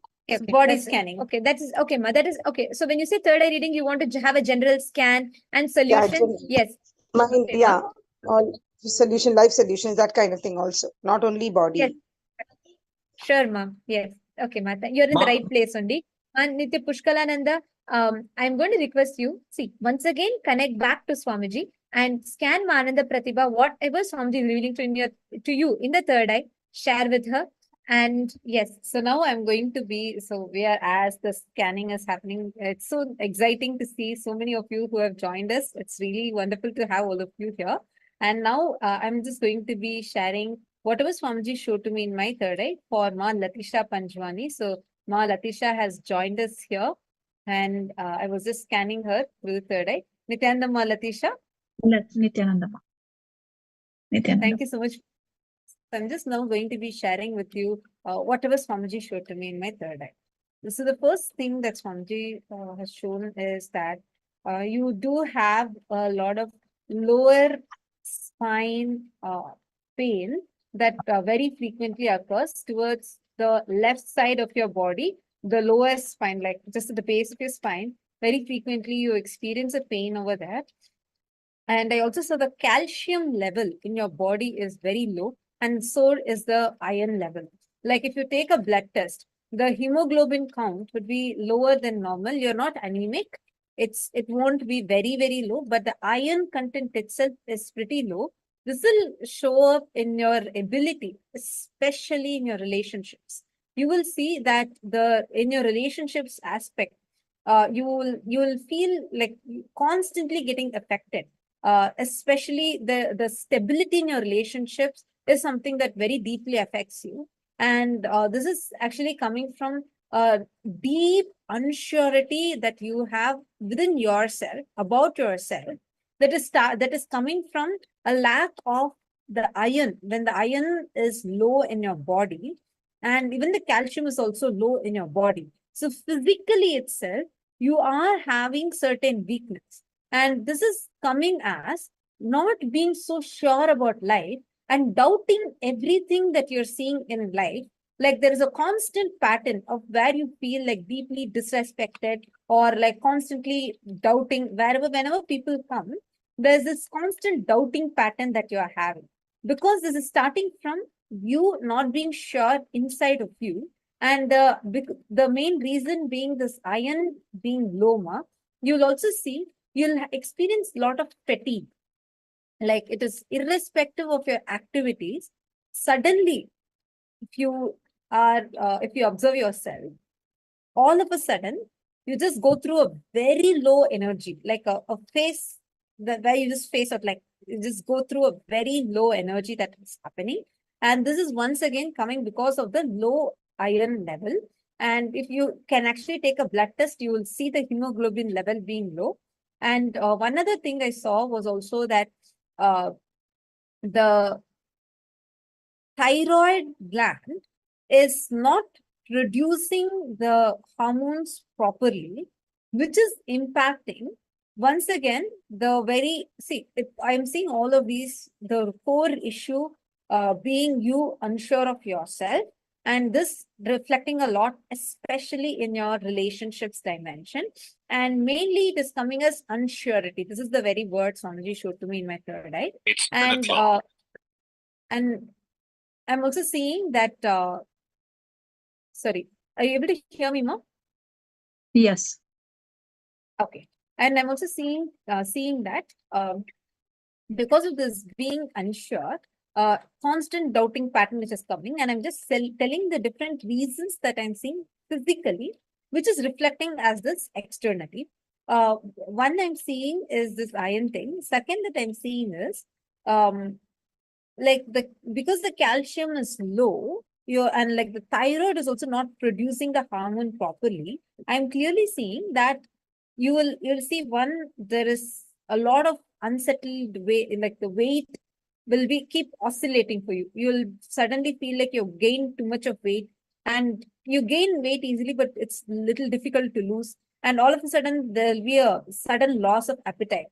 And like irrespective of what you eat, your weight will keep being there. Like it's an oscillation that keeps happening, and that also affects who you are. So I'm seeing this. This is happening once again based on this thyroid functioning. This thyroid functioning is also related to constant comparison with life that you're having, where you're constantly comparing yourself and putting yourself down.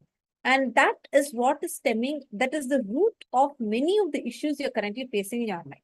And I also see that you're really seeking for a fulfillment, mainly in the relationship aspect, and mainly to have someone where you can experience that fulfillment from outside to who you are. Like you want that, okay, someone at least should acknowledge who you are.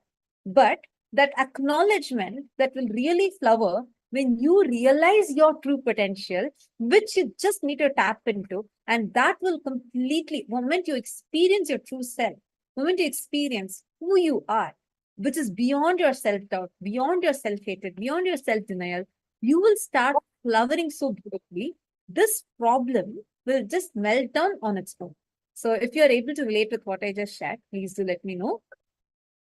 I took the blood result just now, 2 days ago. Only iron level is 0.1 less than the normal supposed to be. The calcium is fine, and I see some pain in my left lower back pain sometimes. I don't know why. It just suddenly started a few days ago. And then the thyroid, I don't know, everything came up normal, but it could be the problem. But the weight gain thing is, yeah, that's true. Whatever I eat is suddenly gain weight for me, Okay, like yeah. Did you ever share with Ma Tattvapriya before that your iron levels were low? Did she know that you had your blood test? No, I didn't say anything to her. How does it feel for you without knowing you, without knowing the details and seeing this time very confident whatever she said, it's right. Before I have gone through scanning, but it's not this kind of detail. I got the answers. Thank you, Ma. I just wanted to also ask you, what about the other aspects that came up? Do you feel, Yeah, the because relationships, you are completely right about the relationships. And then I have some deep insecurities, not sure about myself. Those things is completely right. Yeah. Thank you, Ma. Actually, I just wanted to share. Thank you both. Thank I you need so much to for know the answer for the solution because iron level is only like 0.1 low, right? So, and the calcium came up right. So I need the solution for this now.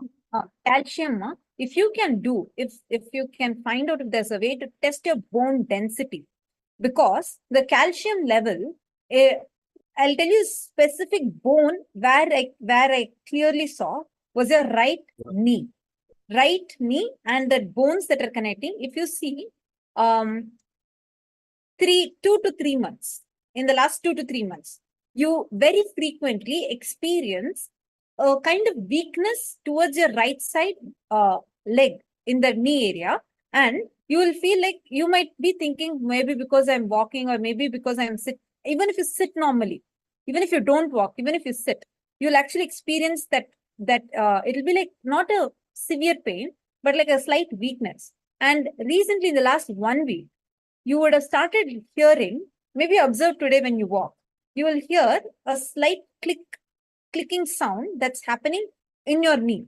It will be like a very slight clicking sound. If you listen, you will feel there'll be a very clear difference. Now, even if you can touch and check your knees, you will see your right knee's density is slightly lower than that of your left knee. Just check that and see. Yeah, I have that problem from long time. Right knee problem. And in the last 1 week, I clearly see because the bone density has reduced. See, there's a fluid. What Swamiji is showing to me in my third eye is there is a fluid in your knee, and that's where this joint is. That area, the fluid is reducing, and the bone density itself is slightly reducing.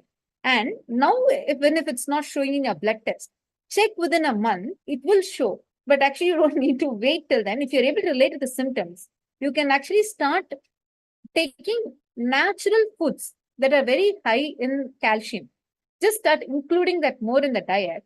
Simply, you will see, one, physically, you'll see the difference. Second, the surety you have about yourself will transform just by adding iron and calcium into your diet. Do you know the natural food of calcium? Because I think it's only yogurt and milk. I'll maybe message you, Ma. Like I can further discuss now, because in the interest of time, we'll have to move forward. There are a lot of people who are waiting, but thank you so much, Jwani, for joining. So how was your experience? I have this problem from long time, and I see, there should be, but I was not aware of bone density. I was thinking there's something that's going on my right knee. Hope you enjoyed it. Thank you so much for joining us. Thank you. And all of you can see, without meeting her before, Ma Chattopadhyay was able to identify the precise issue, like the lack of iron in her blood and the exact issue that she had in her knees and the other problems. And now we're having more and more people. Sorry, we're going to be moving forward with the others who are waiting here with us. And now we have Srinivas Ayya from Hyderabad. And I think Manitya Shambananda, you were scanning him. Would you like to go forward and share? What did you see through the third eye? Yes, yeah. So first thing that as I was scanning your body, the first thing Swamiji showed was the idea about health. Why you want health in your life is because in a way you have associated a good body structure with success in life. This is what Swamiji showed. And because of that, you have actually worked a lot towards health in your life, but never been consistent with it. This is one thing Swamiji showed. Currently, the way you feel, you have a lot of, it's more of not in your internal health where there's any issues. You're a very, very healthy person. But in the way you feel about your body's structure, there is a lot of dissatisfaction, which causes you to feel tired at unexpected times. So even though you want to be active, you want to work at an unexpected time, there's a deep tiredness which comes in your body. This is what Swamiji showed here.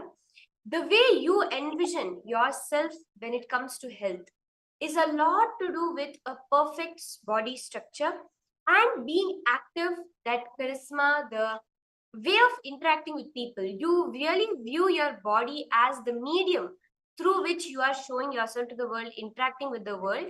And as part of that, you always have wanted to hold your body completely healthy in the most highest way, giving it the highest care, etc. But because of this unexpected, the dissatisfaction you hold with your body gives out from you at the most unexpected times. And what Swamiji showed, it's actually at a very emotional level, at the ideas, the associations you hold about health, about your body. And the solution for this that Swamiji showed was for you to do a completion with your own body, where you look the gratitude meditation that Swamiji has revealed which is where you will give gratitude to every part of your body for being there for you, for being the way it is. And not only this, Aya, Swamiji has shown that this feeling of it's not perfect, I am not perfect, is expanded in other parts of your life also.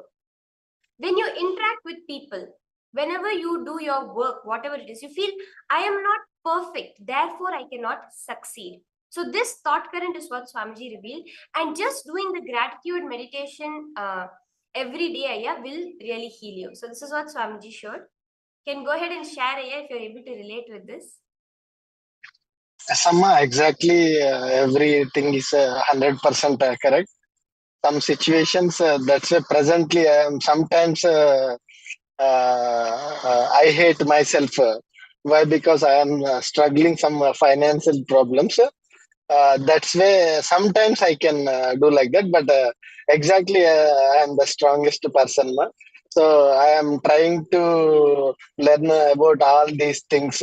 Why I can't find out my gurus from past 2 years. So that's why I am suffering little bit, ma. But everything you explained perfectly, ma.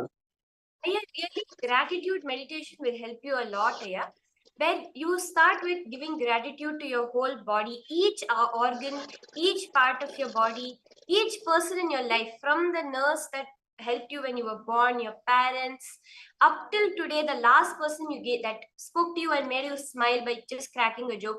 Just giving gratitude to all these people for 11 minutes before you go to sleep, just lying down in your bed, yeah, will really heal. And even as you're sharing that you're having a financial issue, you will get a financial breakthrough, yeah, when you hold gratitude towards life more and more. Yeah, this is what something Swamiji has really revealed. Thank you, ma. Thank you very much, ma. Thank you, Aya. Thank you so much, Ma Shambhava. Aya, Srinivas Aya. Actually, we have a beautiful temple in Hyderabad, and you can actually come to the Hyderabad temple that we have, and you can attend the Paramashivoham program from the temple itself. It is free to attend, and come join the program. We will, Swamiji actually teaches this meditation practice in that program. Come join, sit and attend, and you will definitely be healed. Don't even worry about wealth issues, financial problems, because Swamiji is going to give a very special session, one whole day, which is dedicated. We have seen people who attend that one program, they come out of any loans that they're struggling with, they come out of any debts that they're struggling with. So it's a very powerful process that is there. So do attend the program.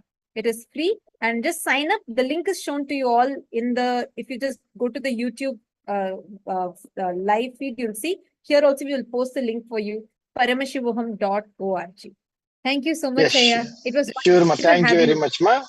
Yes, yesterday also I attended Swarnakarshana Bhairava Homam also. Ma, I already visited so many times also. Oh, wow. Very Wonderful. nice. Thank you so much, Thank Aya. you, Aya. It was wonderful having you. Thank you so much. Nityananda, ma. Thank you very much, ma. Nityanandam. And now we also have next with us Ma Alamelu Ravichandran from Pondicherry in India. And I just wanted to share with her what I was seeing, what I had scanned through the third eye. And Ma Alamelu, ma, first thing, I'm going to keep it very short in the interest of time, but I'd like to share with you the few aspects that I saw. More than the physical health, the emotional aspects of yours has taken a toll in the recent past. First thing is you have a relationship in life where you go through a lot of emotional, let's say, emotional abuse, if that's the right word, but because I'm seeing that there is some kind of an influence of a particular person who you feel very often you feel put down in life a lot. You affect yourself a lot based on people's words. That is the first and foremost thing that I saw. If you see how it reflects inside of you, is you have, if you see very often, you'll have a pain that you experience in your chest region. It is nothing to do with some physical issue. It is not like when you do some action physically, you get it. But whenever you go through, you feel you're very suppressed in life. You feel like what you want to achieve and what you want to experience, in many aspects, what you feel as your true potential, you feel like there's some kind of an obstruction for you to experience it, which will reflect as inability to make stable decisions in life. This is the first and foremost thing that it reflects as, where you will feel not confident in making this in life, because most of the times you will experience how anyone tells, like whenever people tell you something, you'll feel very low about it. You have a low inner image and you will feel very low about what people are telling you, and you let that affect you a lot. This is the first thing. Second, I am seeing an issue in the lower base of your spine, where the density of the bone in the lower base of your spine is starting to reduce, which is why you're having, you very frequently, even if you do a little bit of physical activity, you will start experiencing a pain in the lower spine of yours, and you'll start experiencing physical pain. So you'll have a pain whenever you do certain activities. This is the second thing that I saw, Ma. And mostly what I'm seeing is more than the physical health. All ways that your physical health is reflecting, it is mainly because of the incompletions that you're having. It is deeply people around you, some of the closest relationships that you're having in life. You let that take too much of you. You're very attached to what people tell. You define yourself a lot based on what people think about you. And you let that affect you a lot emotionally, which causes a deep disturbance in your emotional space. You will feel like many times the decisions you make in life, your indecisiveness in life, all of which is affected by someone. And I'm seeing a particular male figure, like there's some male figure, a relationship that you're having in life, who has a lot of influence over you, whom you're very, very attached to, as in like whose words or whose actions influence you a lot. And that is causing so much of powerlessness in your inner space. So I was trying to scan your body, but much more than seeing the issues in your physical body, I'm mainly seeing the issue emotionally that you are disturbed. And one thing, Ma, if you just address this one pattern that you have from a young age, that low inner image, which causes so much of disturbance, such as you started believing that you actually have some problem. You actually believe that there is some issues that you have with your mental stability, like you feel like there's something is not right with you. But actually, when I'm scanning you physically, I do not see any problem that you have. But other than letting people's words affect you, this is the main thing that I saw, Ma. And I just wanted to share this in brief. Were you able to relate to it? Please, can you share? Ma'am, 100% it's right. 100% what you told, I'm emotionally affected, and that makes me very low, and that makes me not to take decision. That makes me confused all the time. I know that it is not right. I couldn't able to come out from that, but when I surrendered to God, I just told myself, this birth is given by you. Whatever I do, right or wrong, that's up to you. That's up to the thing by your knowledge only. So I cannot do nothing. I cannot walk a step. I cannot keep a step away. So you have to guide me. The words, the actions, the speech, whatever I am expressing, is all from your side. I don't have anything. I just surrender to you. I don't know. I don't know how to live my life. I don't know where I made a wrong, where I made a mistake. 100% right. The chest pain is I have. I know that emotionally affected, and that makes me, because even every doctor is advising to have an heart operation. But that doesn't come into my physical mind, because I can't accept that I am having a physical problem. That doesn't affect me, because I know that is emotionally affected. So that is I the wanted thing to tell you, going on. thank you so much for opening up. Thank you so much for opening up and sharing, Ma. I wanted to tell you, because you surrendered to God, He has appeared to you now in the form of a guru, as Swamiji. You're in the right place. And what I would like to recommend to you, of course, please take all the medical this thing, but I just want to tell, if you can just wait in the next 21 days and attend the program sincerely, complete Paramashivoham Level 1, Level 2, Level 3.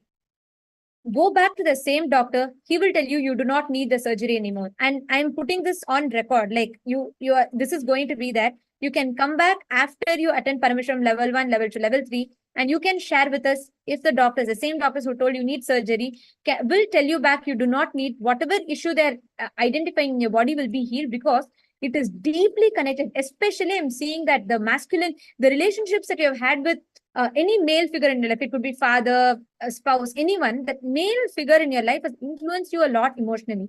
So attend the program, like you said, because you surrendered, God has manifested to you as Guru. You will experience the complete healing, Ma. Swamiji will take care. And How please, of course, take to questions. how to attend that, ma'am? It's a regular class or to any day, daily, full time, or I don't know, because I'm working also now. No issues, Ma. We will reach out to you. We will share the details to you over a call, and we Sure, will reach sure. out to you and guide you. You can ask your questions further, Ma. And thank you so much for joining. It was wonderful Really, having you. And thank you so much. really, yeah. Thank you, thank you. Whatever you said is right. Thank you, thank you. Thank you so much, Nityanandam. And next Actually, I we just have wanted to highlight, like you all can see here now, Ma Nityanta and Ma Allamilu. Have you ever met Ma Nityanta before? No, no, ma'am. I didn't meet her. I don't reveal anything to her. This is the first time I'm seeing both of you. But I used to watch Aya's live stream from the young age. When he is young age, I used to watch all those things. I admire his speech. Whenever I'm low, I used to go to his videos and I listen to some words, so I'll get boost up. That's it. Thank you so much. Thank you so much. Thank you, thank you. Now, just Can I witnessed leave this? a No, I have to wait. No, you can carry on. Thank you so carry much for on. joining with us. Thank It was you, Ma. wonderful having you. Thank you, thank you, thank you. Anything up about next Bhima, we I'll follow this. Sure, Ma. Thank you so much. And now we have with us Ma Nitya Virajananda. You have scanned, I think you scanned Ma Asta Chavla. Would you like to share? And I'm going to have to ask you all to keep a little short, because we're in the interest of time, we'll have to cover all the participants that are waiting. So please go ahead and share, Ma. Sure. Thank you, Nityanta, for that. Yes, so Ma Asta Chawla, Swamiji showed very beautiful for that, Ma. Like for you, health as per your understanding. Swamiji showing that, like, able to be workaholic, something move dynamically. That is exactly what you think as health. Like you mainly relate with health more of being like sports field and being like very energetic. Like if I'm energetic, if I'm able to do many things at the time, that's what you think is as like I'm healthy and I'm healthy. And what Swami is showing, but through health, you're actually trying to achieve, like Swami showed me a wealth career also, which you really want to manifest in your life. Like Swami showed that you really want to manifest like a huge amount of wealth in your life. And you want to actually achieve that through your health by being more workaholic and more energetic. So that's what Swami is showing, at least for the past few months, Swami is showing that for you, that you actually be doing lots of workout related to your own body, because Swami showing you feel lots of tiredness, like lots of pain within your own system, and also lots of stress which is happening. So since you want to achieve like the huge amount of wealth which you want to manifest, you do a lots of exercise, Swamiji showing. And also the current problem of actually what you're facing right now is actually you're completely fine and healthy. The only thing Swamiji showing a little bit of weakness. You feel a bit weak, and here in the you experience migraine headaches. Like Swamiji showing that especially during the night time, like around evening time, Swamiji is showing that you feel a lots of weakness within your system.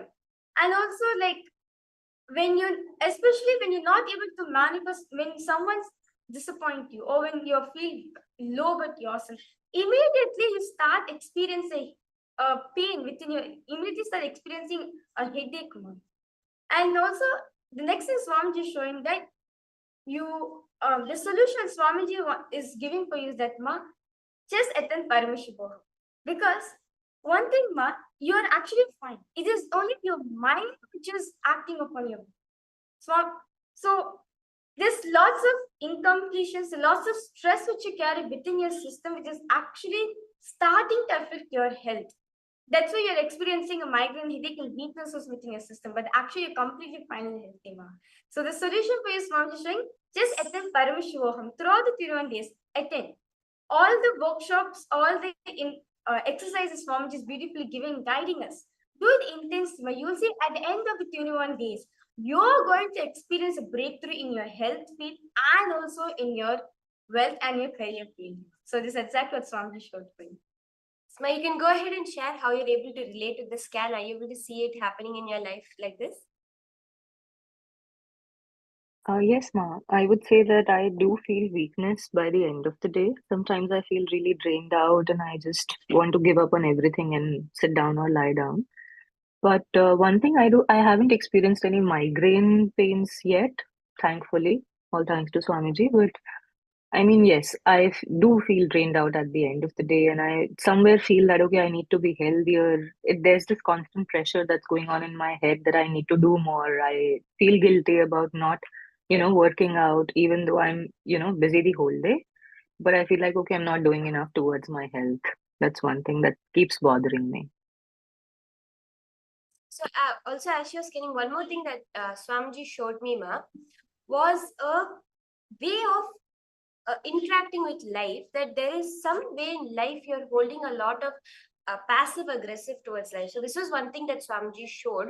And Swamiji showed right now there is no problem in the body, but this passive aggressive can lead to more severe cancers within the body and tumor, that somewhere this has started developing over the course of the last 3 years, especially is what Swamiji has shown, ma.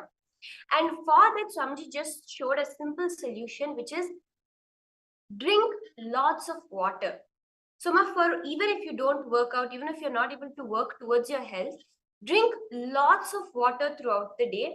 And this is the solution that Swamiji has shown, ma, for you to really cleanse your body. You will feel that vitality also coming back, where you don't feel so drained out. And if you just one thing Swamiji showed me, drink lots of water, not as in, flavored water or juice, but just plain water. So this was one thing that Swamiji showed, ma. You can just share if you're Thank you so much. Thank you, Ma Shambhava, for that detailed scan. And Ma, as such, I will do apply this solution and you will see the difference. And thank you so much, both of you, for joining. Thank you, Ma. Nityanandam. And next we have with us, we have Ma Nitya Pushkalananda, and who scanned Ma Ananda Pratibha. And Ilangeshwaranaya, we'll have Ma Yoga Prana share with you next what she scanned. So you requesting you also to be ready. We have Ma Ananda Pratibha and Ma Pushkala. Would you like to share what you saw for Ma Ananda Pratibha? And even I saw something and I'm going to add it after you, but please go ahead, Ma. Yes, Nityanandam. So thank you, Ma Pratibha, for the opportunity to do a scan for you. So what Swamiji revealed through the third eye, a few things for you, Ma. Number one, the physical aspect that was shown is that there is like a lot of dryness in the body that's happening for you. So like your eyes are very dried, your body is experiencing a lot of dryness, like even your scalp, like you're constantly feeling like a lot of dryness is there. And that's because the air circulation in your house is actually very enclosed. So do like keep air circulating in the house, Mom.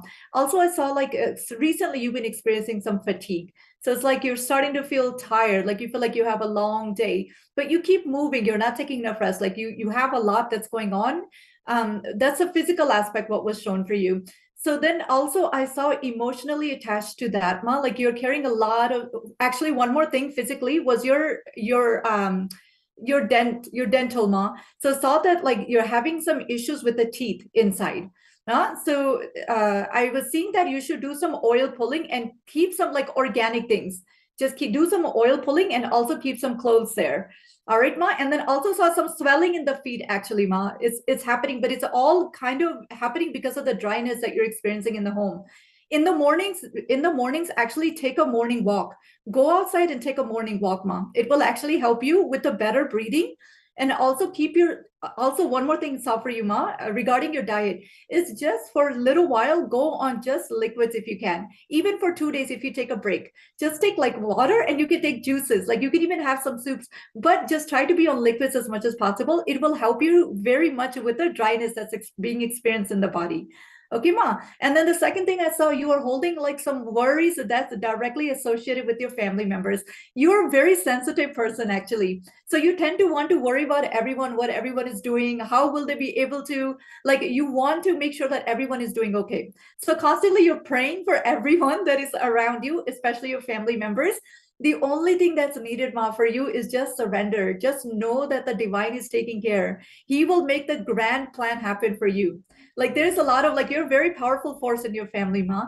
Like you have like because you're very sensitive, but at the same time, it's like you are a very powerful manifester. So whatever your intentions are, whatever you want to manifest, you're rapidly manifesting it. Just be sure not to go into the worry state, because when you go into the worry state, you feel like you're in control, and you need to be able to, you start worrying more, especially about those who are around you. So just surrender, Ma. And I saw some financial insecurities that is there, that is surrounding the family. Everything will be okay. You just have to surrender. Actually, everything is working out the best way it's supposed to. The success will happen. I'm seeing like there's a new endeavor that's taking place around business, around career, around the kids. Everything will be okay, Ma. You have to just drop the worry, because you're manifesting that only. So that is what was shown so far for you. Yeah. And I just wanted to add one thing, Ma. So when I was scanning you, I just saw one main thing that appeared to me in the third eye.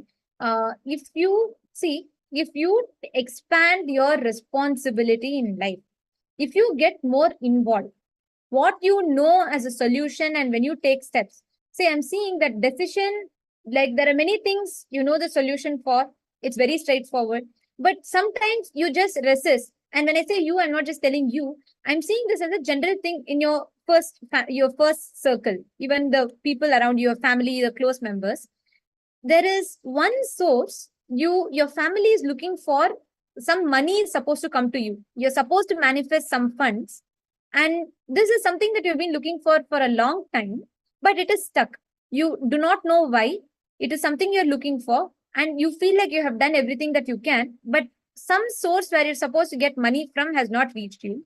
The only thing I saw when Swamiji clearly showed through the third eye, that if you just expand your responsibility, where you know the solution is, and when you take steps towards that without expecting the result, go on taking responsibility and involve with life, you will see immediately in the span of 3 months, the money that is supposed to come to you, it will manifest for you. This is what I saw in the third eye. I just wanted to add to what Pushkala said. Please go ahead and do share with us if you're able to relate to it, Ma.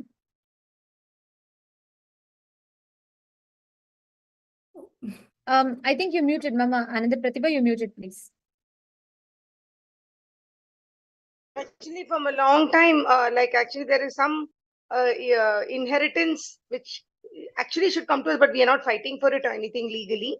But I hope that it will come to us, because simply because the need is there. I mean, we can use it, pretty well, because right now my husband is also incapacitated with his heart problem. He's not able to go. He's not able to work. He's right now. So I felt it would help us at this point in life. So I'm like constantly thinking about that. I'm like hoping that it will come our way, that it's my grandmother would have wished us to have it, because we are legally entitled to it. Actually, she would have wished it for us, but she's no more. Somehow I was hoping by some miracle it should get directed towards us. That is one thing. There you go. That's what Swamiji showed in my eye. In the next 3 months, you will get it. But for that one thing, you need to really attend to taking responsibility and getting more involved in life. That's particularly like Swamiji showed me very clearly this one thing, where wherever you know what the solution is, taking responsibility, even if it means to expand yourself, your capacity, and the first circle, your husband, your family members, if you just focus on this, if you can enrich them and bring where you guys can expand, what all fields in life you can expand, and if you just focus on that, in 3 months you'll manifest it. That's what I saw. Thank you. And what she said about my head being dry, and I have a little itch. The itching is only because of dry skin on the scalp. And as she said, hydrating myself, that is very true, because I do have this dryness kind of thing. That is very correct what she said. And what else did she say? Eyes also dry. I've been having leaking. I mean, like tear glands are overactive, but that thing, something to do with the water content in the body. That's true. That's what she said is true. And she said the dental worry issues is very true. What she said about worry. So I tend to worry about family members. She said everything is happening well for you is what she said. Like as best as it can. It's you're manifesting a lot of things, but you have to drop the worry part, and surrender more, knowing that Swamiji is there to take care of all the finer details. That is true. Ma. Worry unnecessarily. Thank you But so much, yeah. Ma. Thank you. Thank Ma. you so Thank much. Thanks a lot. Thank you, Ma Pushkala, for that beautiful scan. Nityanandam. And we have here the last person for the day today. And Ma Sindhu Charan, I'm sorry, I'm going to have to apologize to you, Ma, because in the interest of time, we'll be moving further. But we will definitely reach out to you and we will have that individual scan done for you, Ma. Thank you so much for joining with us. But I'm going to have to complete with you. We'll have to move forward. So we'll have the last person for the day, which is Ilangeshwaranaya. And But Ma Yoga do, Prana will be scanning. Ma Sindhu Charan, don't worry. We will reach out to you. So just check your, like whatever phone number you have given, we will reach out to you. If you had not given it earlier, make sure you're just putting it here to us. You can just send it as a private message to us. We will definitely reach out to you and do the scanning for you. Thank you so much, Ma Sindhu Charan. Thanks a lot, Nityananda. Ma Yoga Prana, would you like to go ahead and share what you scanned with Ilangeshwaranaya?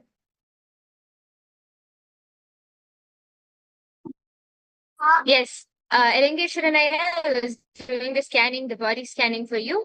So, what I was able to see, the first thing which Swamiji showed me is that what is your understanding of health? What is health according to you? Is that you should be able to execute whatever you want to do. Like you're a very ambitious person. You really strive to be successful. So for a long time, health according to you was being able to execute whatever you needed through your body to be able to do your work. And I was able to see from a long time you were never too concerned about your health. Means you took care of your body, but you were never too concerned of your health or worried about your health. But in the last few years, you've started becoming more self-conscious. You've started becoming more self-conscious and wanting to maintain your body. You've started setting some goals of how you want your body to be. And you started wanting to manifest a much, much healthier body than what you already have.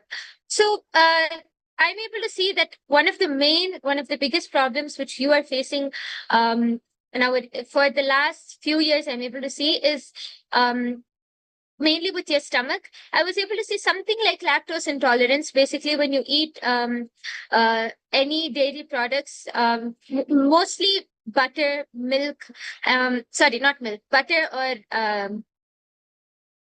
butter, I was able to see, and other products, even wheat, I was able to see. When you eat these few products, you experience a lot of bloating in your stomach. You start feeling very heavy and it gives you a very uncomfortable feeling. It also, you start feeling a little lethargic for the next few days. And it's a very uncomfortable feeling which you've been facing. And if you eat too much also, like I'm able to see that your body, your stomach lining has become very weak over the years. So your body has not been able to, if you eat a lot of food, your body cannot digest that. Means I was able to see mainly heavy foods like wheat, maida, and all of these products do not digest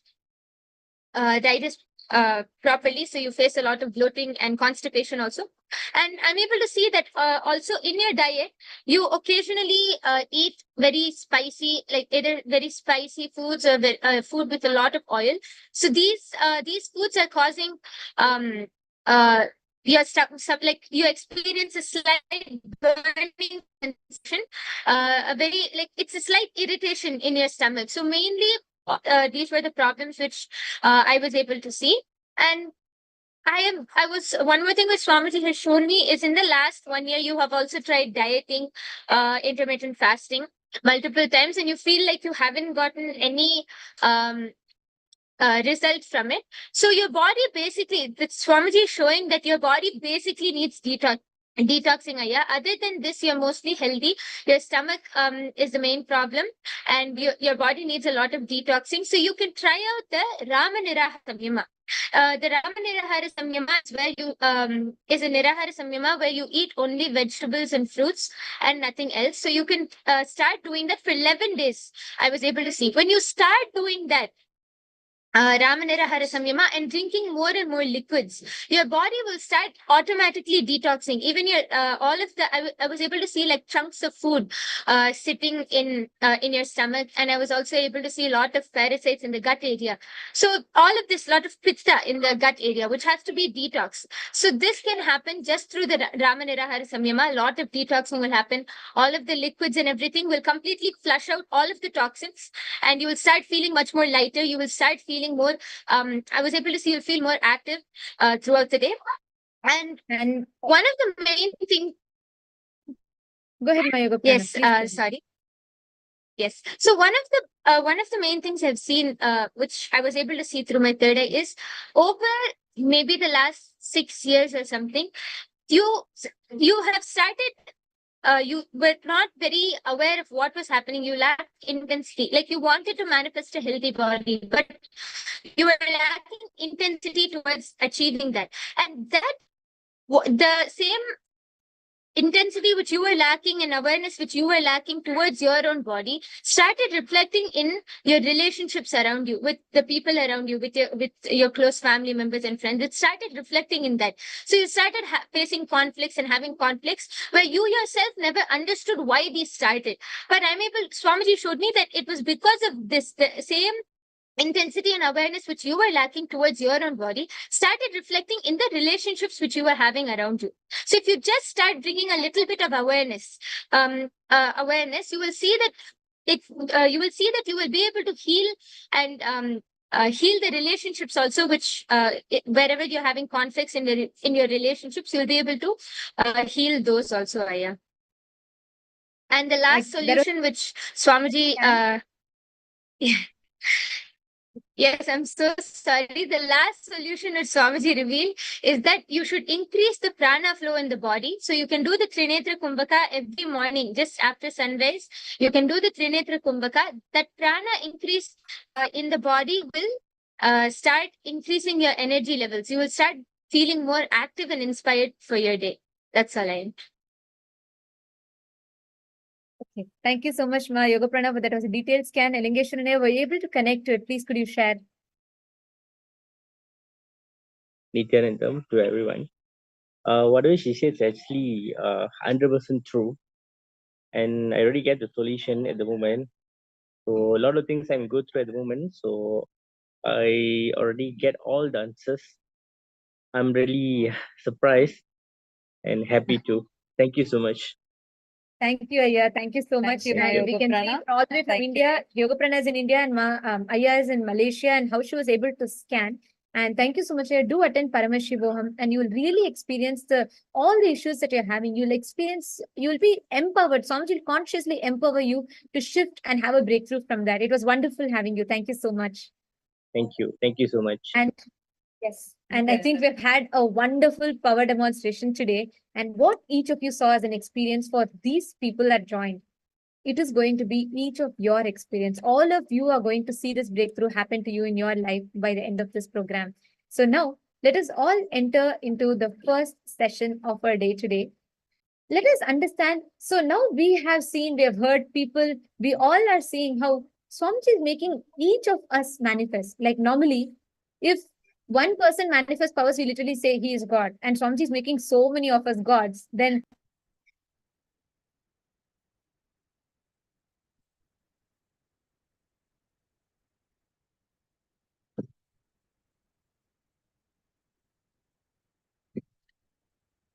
Nityanandam, everyone. Welcome to the Paramashivoham Level-1 program. My name is Ma Dayamayi Swami. I'll be your Acharya for the Paramashivoham Level-1 program. And I hope all of you have enjoyed the power demonstration so far.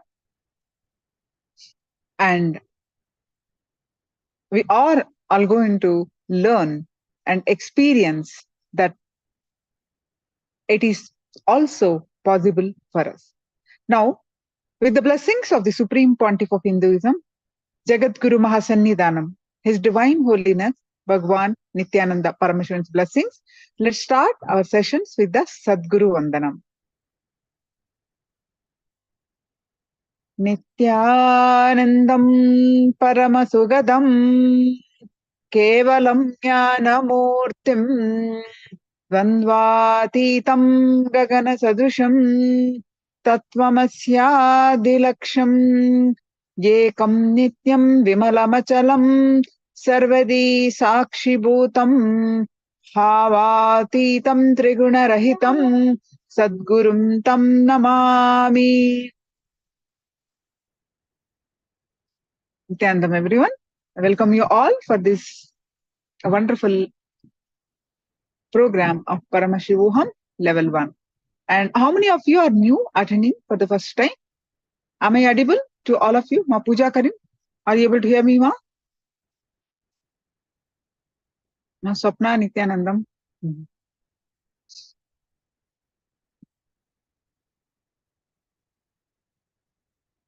Yes. Anyone attending for the first time? You can post your name. Yes.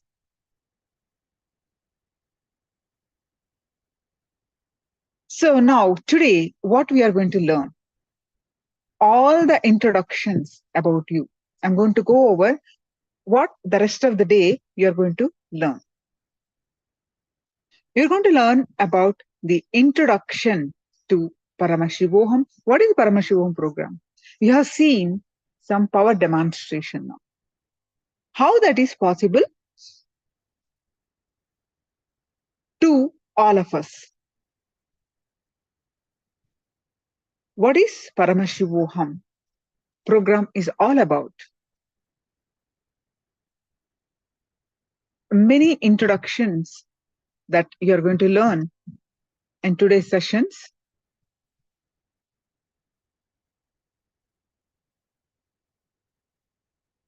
Who is Swamiji and who is an avatar first? And Swamiji's bio.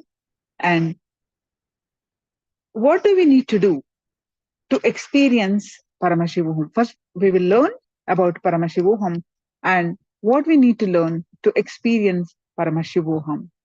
Then we'll be learning the science of Kalpataru to manifest what we want as reality. And how am I going to get the transformation? Whereas I'm sitting in a two-way video conferencing. So what is initiation? What is mirror neurons? And what is Shaktipata? The science of entanglement. And upon the whole, the most important that you're going to receive is Shiva Dīkṣā, an initial level initiation that you're going to receive during the darshan today. So, and many more sessions you're going to experience for the first time the power manifestation. So let us start our session with the what is Paramashivoham? Any one of you know what is Paramashivoham? You can post in the chat. What is Paramashivoham? Whatever your understanding, you can post your understanding in the chat.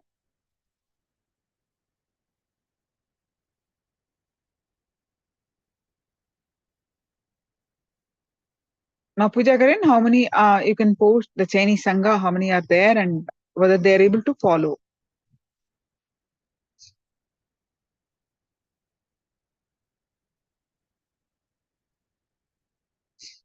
Vidya Rupan, Virginie, I see, and some Chinese name. All of you, please come in front of camera and intensely participate. So, what is Paramashivoham? Let's start from there. So, whatever you are understanding, you can post it.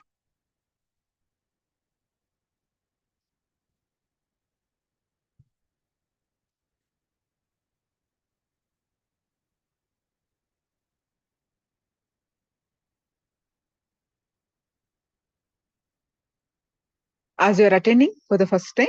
So any photography, no videography. If you need any of the content, you can ask us. If it is shareable, we will be sharing. All right. So with the blessings of the Supreme Pontiff of Hinduism, Jagat Guru Mahasannidhanam, His Divine Holiness, Bhagwan Nityananda Paramashivam, whom we call Swamiji. So, Kailasa's Paramashivoham program is a level 1, whatever level, it is a lifestyle of awakening, experiencing, living, radiating ultimate consciousness. And we welcome you to this intangible yet definitive experiences and the signs of awakening from Vedas and Agamas. So let us come to the basics of what is Paramashivoham. So my Elizabeth Covey is saying, oh, there are many messages. So let me see.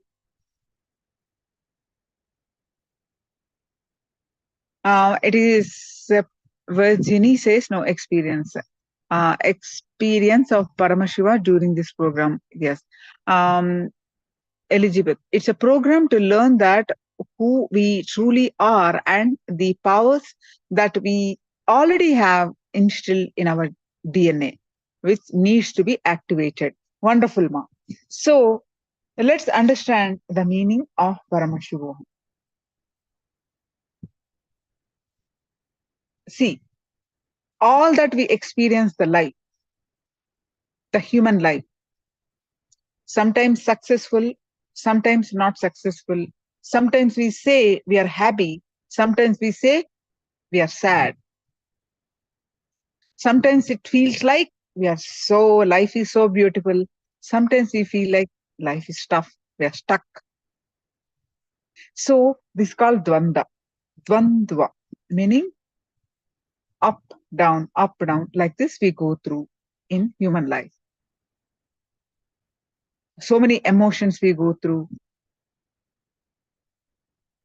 And we experience certain life.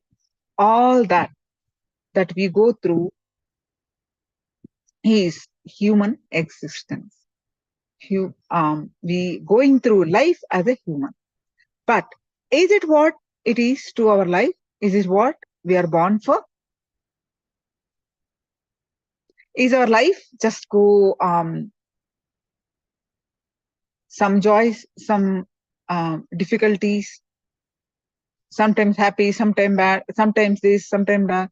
It's like whatever we are experiencing or seeing life, whatever age you are in, is that what life is all about?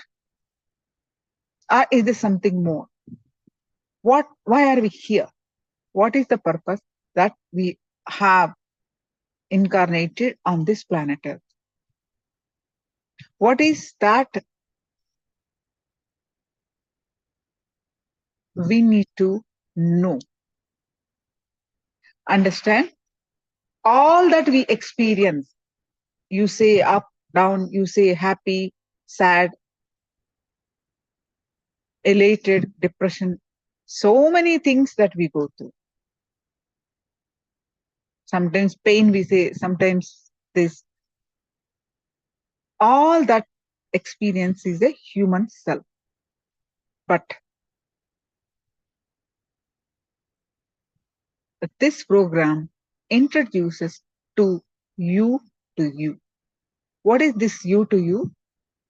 You, YOU, is a small self, the human self, to capital YOU, your divine self. Introducing who you truly are. Whatever life experience that we go through, it is not all that we are born for.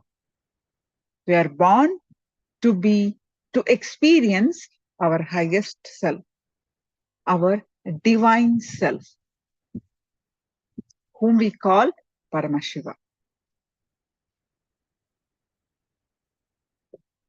all that exists, the cosmos, the consciousness,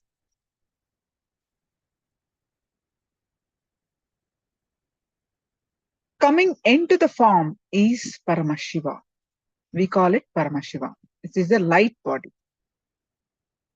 And we are that. We are also Paramashiva. How we are going to learn during this program so many details about to recognize who we actually are and to realize what is that stopping to realize that, and how to experience. This is the journey of Paramashivoham, from man to divine. Today, whatever initiation that you are going to receive is the initiation to experience from human to divine. Your human self to divine self, which you truly are.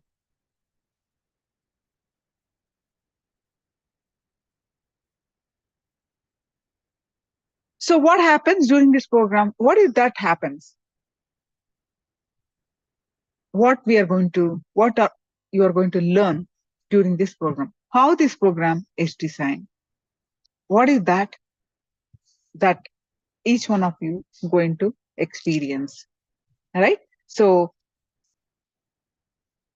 understand, Swamiji says, the knowledge is of 3 types. The first one is intellectual, meaning all of us gone to school. Is there anyone who has not gone to school? In this Zoom session, online. We all have gone to school and we learn social studies, we learn science, we learn math. So many subjects we learn of the mind. Sometimes we understanding, but all that understanding by heart, whatever we learn is from our mind, intellectual. This is the first level of knowledge that we have been learning since childhood from schools, colleges. The second level of knowledge is emotional.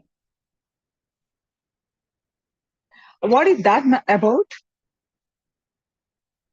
Is something to do with your heart, meaning art form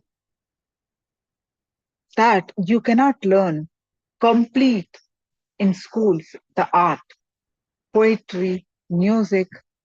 There is no measurement. 2 + 2 = 4. You cannot learn poetry like that.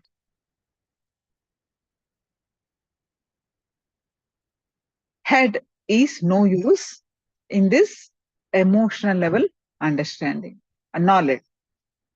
Using the head, you will not be able to learn or write any poetry or dance form or paint. There are so many art forms. In India, once upon a time, the hereditary, even a few still exist, the Varnashrama, meaning families, the grandfathers to father to the son, they'll pick up from the family tradition. Goldsmith, the silversmith, Stapadi, the person who makes the deities. They will, since childhood, they see that and they pick up. A potter, he just picks up. There's nothing like you learn in school. They just pick up. So that is from your heart.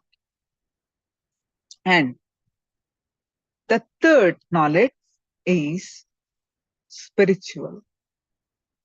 This is from your deep seeking, deep learning.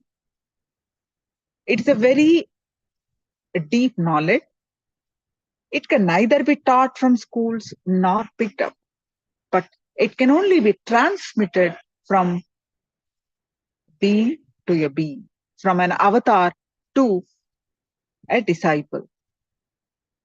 This knowledge is very empowering and transmitted. Meaning it just directly transmits. We don't have to do anything. We just need to feel connected. But this transmission is complete only it becomes as a lifestyle practice. Let me explain to you. See, you learn, you are listening. You're listening so many satsangs. Some concepts you'll be learning. If you leave it, when you listen intensely, your learning is only 25%. Understand? Your learning is only 25%. That too, you listen so intensely on some subject, your learning is only 25%. Sanskrit, we call Shravana. Whatever you listen, when you write it down, when you internalize, this is what Swamiji said, and how it is applicable for me. This is what my understanding is. Just keep repeating that. This is the subject, and this is my understanding. So, when you internalize, that is called manana. Internalize is manana. Your understanding will be doubled. You will learn another 25%. Then you learn something, you listen something, you understand something, you have to put it in the practice. In your life, you need to start practicing it.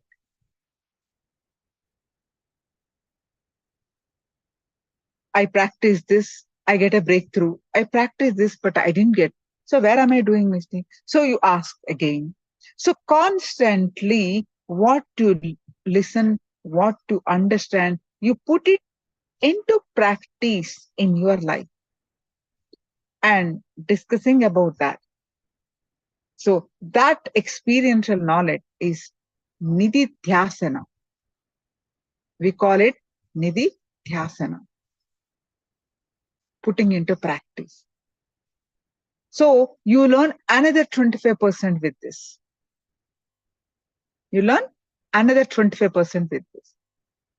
Then you have heard something, you put it in your practice, you internalize, and you experientially know some things now. Now you start talking to others, you start teaching to others, you start enriching others. Then that is called Shravanam. When you start enriching others of your experience, of what you learned to others, you are the first one to listen. You first listen. So then you learn another 25%. So total 100% you learn by this whole process. So whenever you listen something, immediately internalize to make your understanding more, double. Then put that into practice, enrich others. Then only you learn any of the Swamiji's teachings to become a full learning, which leads to experience. Are you able to follow me? Can I have a wave of hand? Or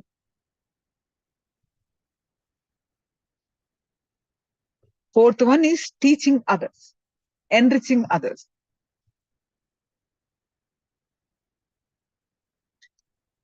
Don't think that when you're teaching others, you are the first one to listen. When I'm talking, I am the one listening first. So my understanding will be deepened of the same concept. Sravanam. First is Sravana, Second is manana. Third one is nididhyasana. Fourth one is Ravana. So teaching, meaning enriching. This way you learn 100%. Experiential knowledge. So all you need to do is, after whatever you learn, you need to internalize. You need to put it into practice.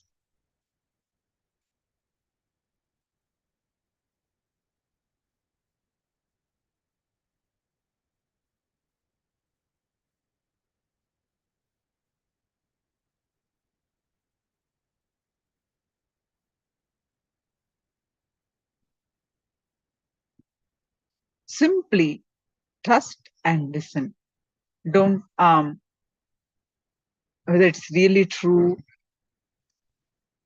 Any questions, immediately ask and get the clarification.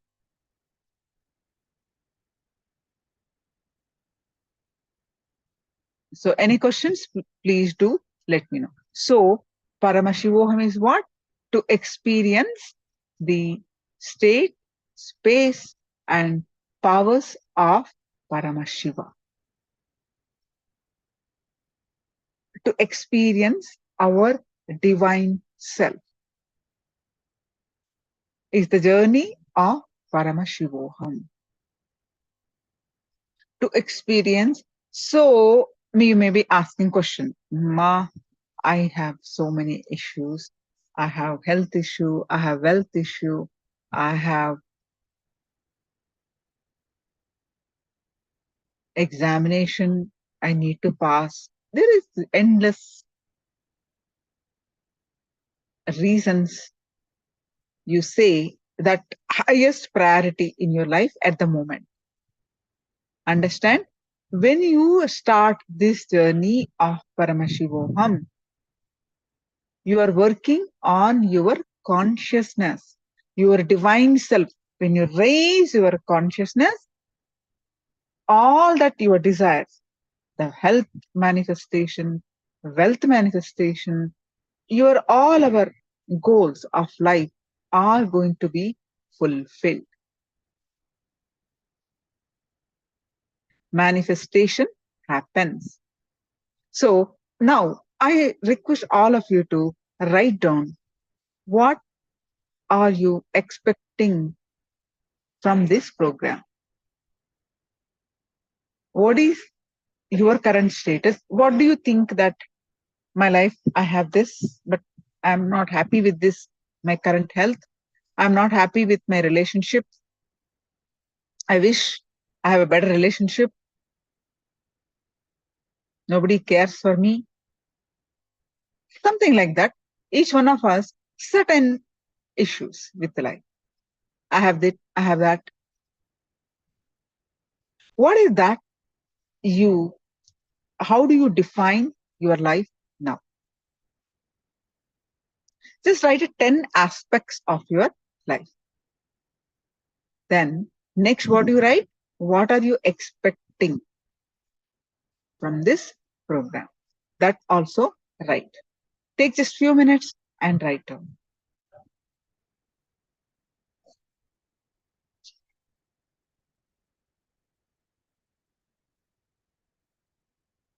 Any questions? Immediately, please do ask me.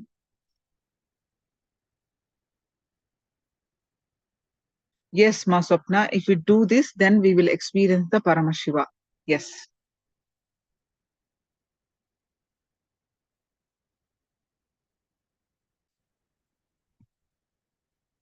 So please have a pen and paper ready all the time, a notebook and pen, eye bands, a coconut, apples, or if you do not have a coconut, you can have a round fruit.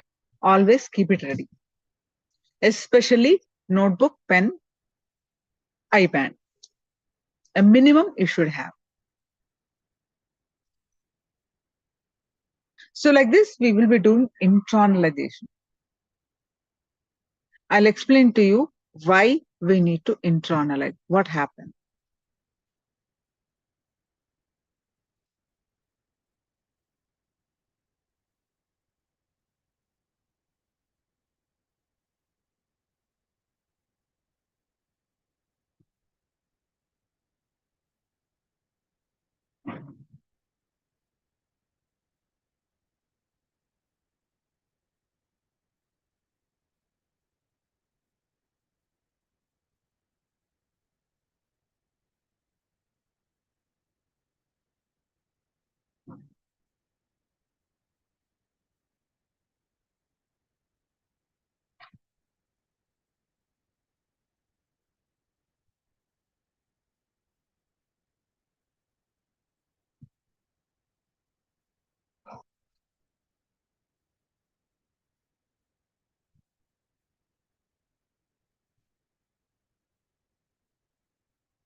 Few more minutes, quickly write down.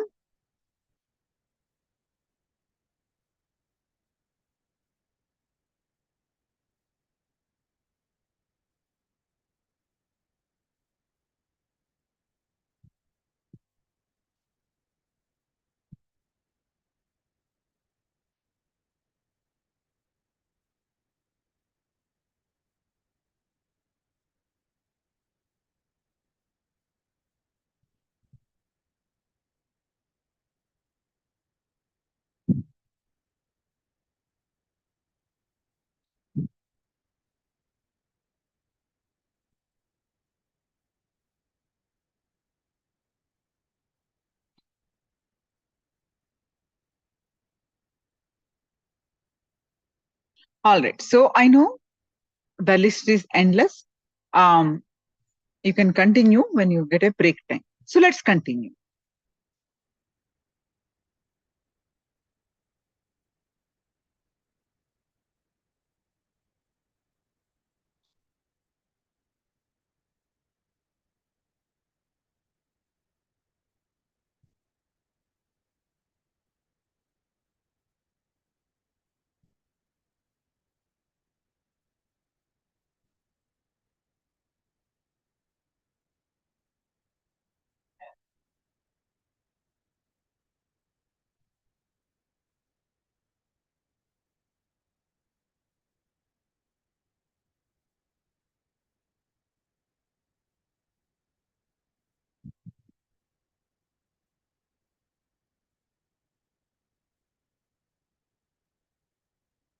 Now,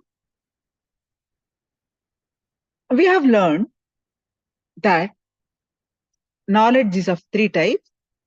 From mind, you learn from schools, intellectual knowledge, and art form from your emotional. And the third form is from the being. And how we need to, whatever we listen, we need to internalize, we need to put it into practice, and we need to start enriching. Then only the learning will be complete. So when the third type of knowledge is a spiritual knowledge. It is actually an experience. The direct transmission of energy. What is that experience? Energy experience. Our conscious self-experience that happens only through initiation, which we call in Sanskrit Dīkṣā. The direct transmission happens by the avatar. Who is an avatar?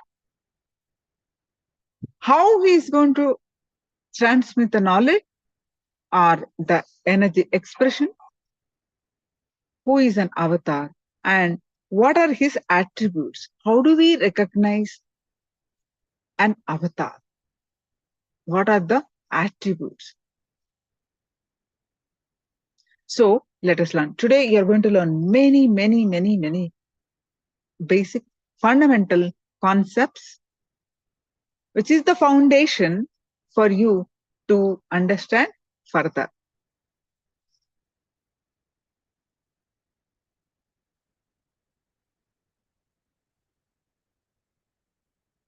All the newcomers, if you have any question, please do let me know immediately.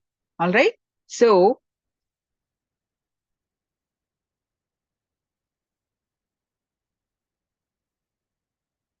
the Avatar Shastra, meaning the science of the great descent.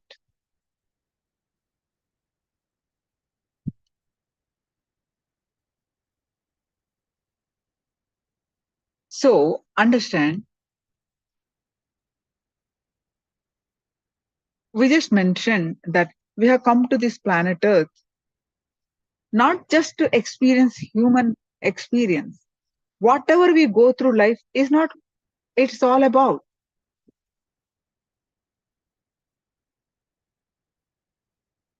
You have come to experience your highest self, which is divine.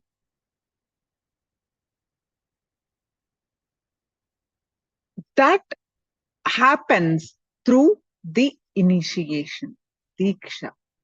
Who can give the Dīkṣā? A being who has already lit, already experienced the high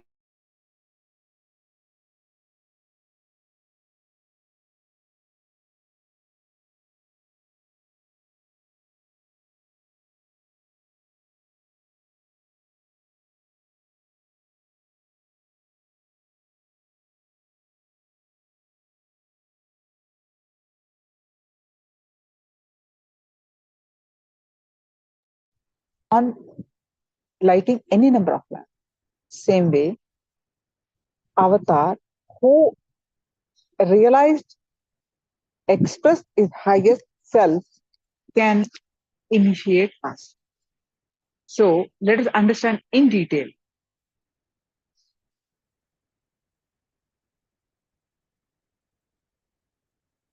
So now we are going to learn about what is super consciousness breakthrough. What is that divine, highest divine self? What does it mean by super consciousness breakthrough? To realize our divine self. Then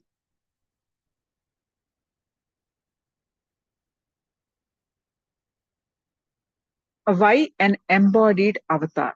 Meaning an avatar descended on the planet Earth for all the humanity to experience their highest potential. So what are the attributes of the avatar? How do we realize him? How do we recognize him, first of all? All of you know there is a divine, and there is a universe or consciousness which is pervading everywhere. That consciousness which embodies the body into the human form and mind, the body and mind,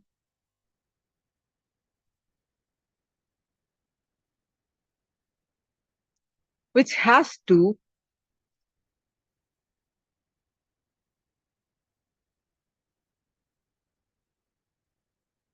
start operating in the next level of frequencies. A new body, a new mind, a new internal and new intra-organs need to be built.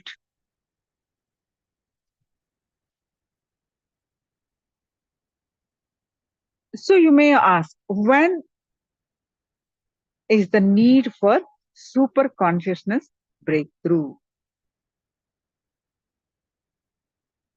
When there is a serious danger for society. People are forgetting, people are all diverted, doing the wrong things, adharmic things. Whenever there is a serious danger for life itself, then avatar lands. Whenever life needs to be pushed to the next level, life needs all of us pushed to the next level.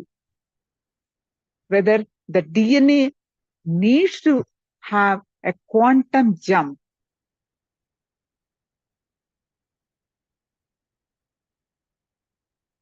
avatar happens. In the natural selection process, avatar happens.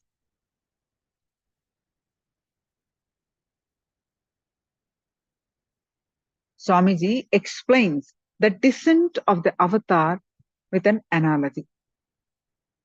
There is a software of the universe where the sacred secrets of reaching your spiritual goal, all the methodology, technology, knowledge, process is available. Within this software, there is an automatic system which gets triggered. and sends automatic customer call. Whenever there is a problem in the form of virus, or when almost all the systems are losing the software, or it is getting deleted.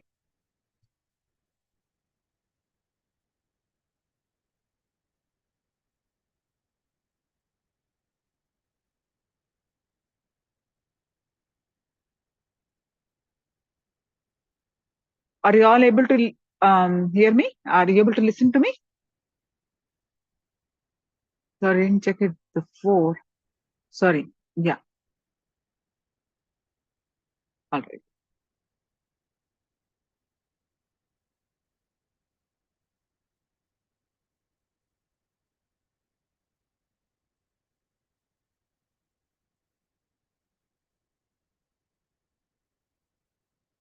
So before Swamiji was born,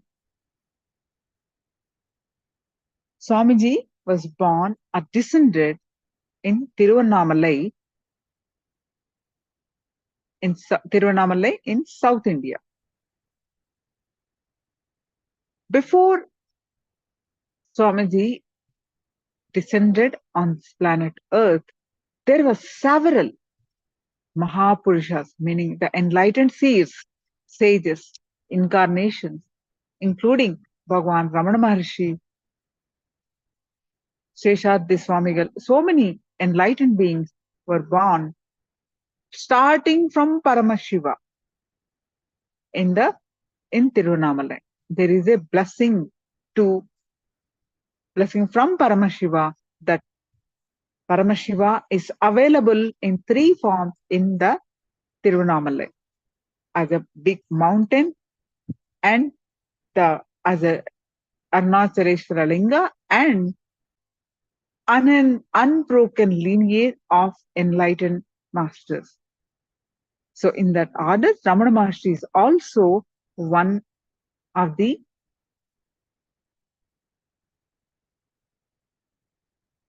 enlightened avatar.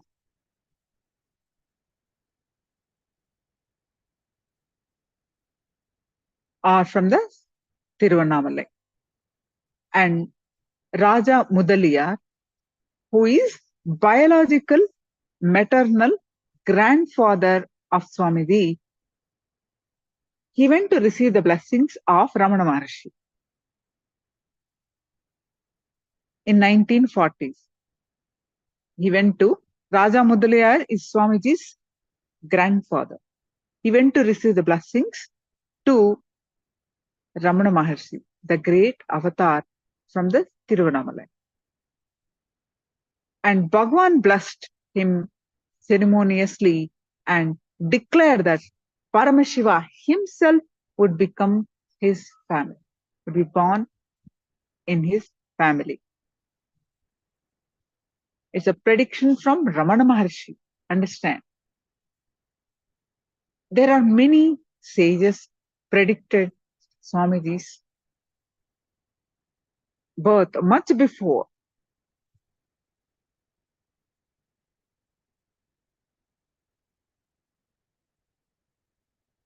And there are Nadi readings. Nadi reading is an ancient predictions on the birth of the Supreme Pontiff of Hinduism. The predictions on Nadi are the palm leaf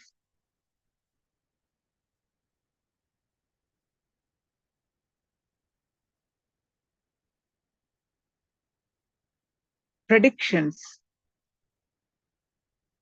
eons ago, meaning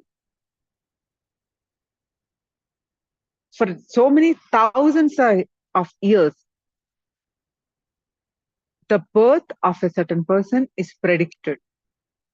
Many, everyone's. So, by the sages. I'm not going to much details of the sages, how that works and all that. It is like a prediction of the whole life, which is written in palm leaf thousands of years ago. Can you believe that? So that kind of predictions are Nadi readings. So the predictions on Swamiji, Nadi says that one of the sample, it said, Nityananda Sangha, please carefully listen completely to the words of Shiva, to the words that Shiva has come in the form of Nityananda to protect this world as a result of the penance of many crores of siddhas. Paramashivam. Paramashivan has incarnated as Paramahamsa. Swamiji's one of the title is Paramahamsa. A Paramahamsa is the one who is enlightened before puberty. Then the title is given Paramahamsa. One of the title is Paramahamsa. So, the Nadi readings are precise predictions of the future are written thousands of years ago, understand, by the sages like Agastya, greatest sages.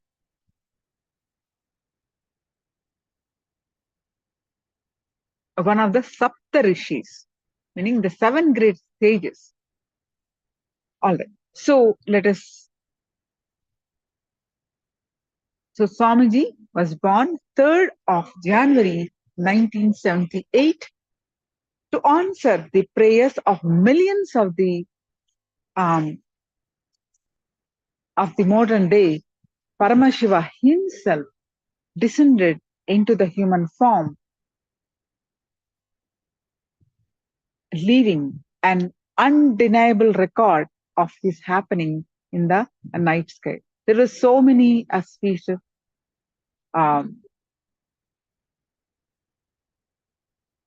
things that happened before the clairvoyance, the drilling of the superconsciousness layer with the descent of the Supreme Pontiff of Hinduism. You can see so many auspicious things that happened during the Swamiji's descent on this planet Earth.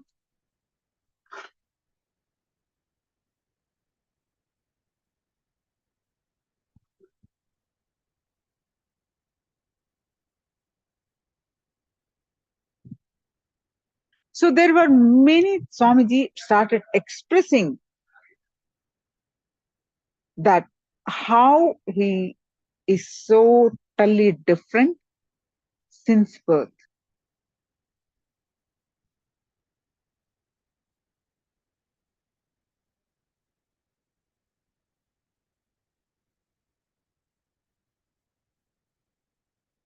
Let us see one or two sample how Swamiji expressed his divinity, his incarnationhood.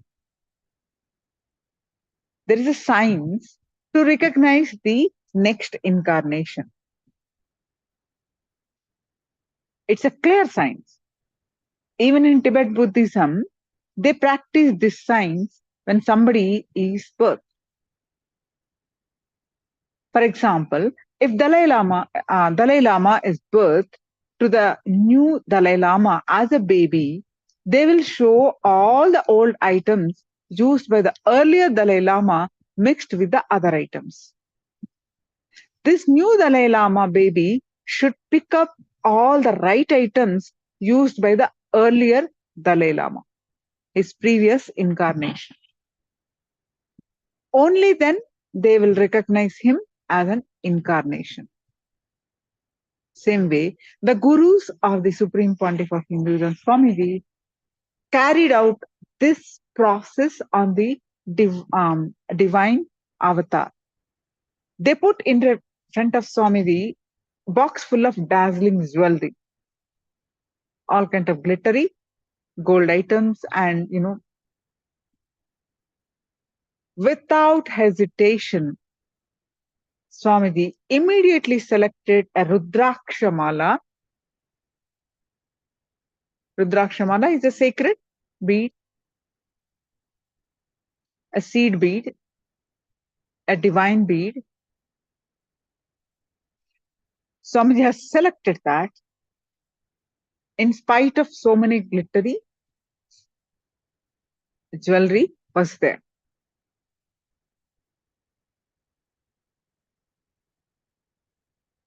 Literally, Rudraksha is Paramashiva himself.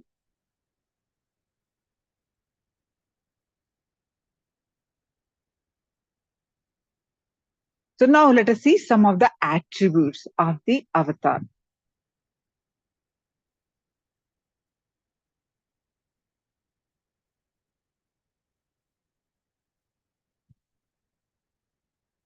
So since childhood, Swamiji exhibited, radiated so many unbelievable, miraculous, divine leelas, we can call. So Swamiji main mission is to revive the Sanatana Hindu Dharma. He's reviving the science through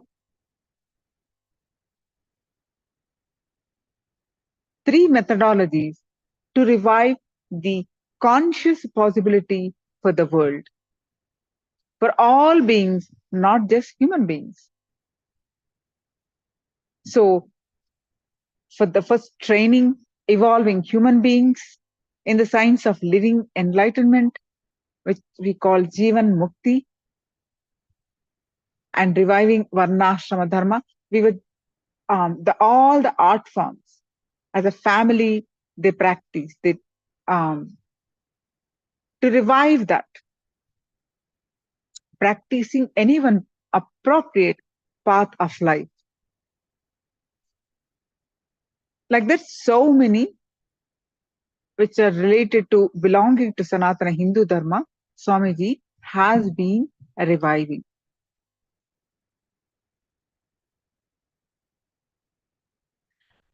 And the core of the Sanatana Hindu Dharma, Gurukuls, meaning since childhood, you are taught the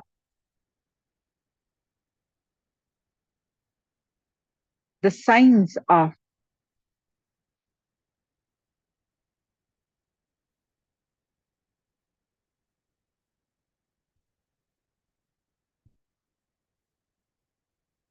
enlightenment.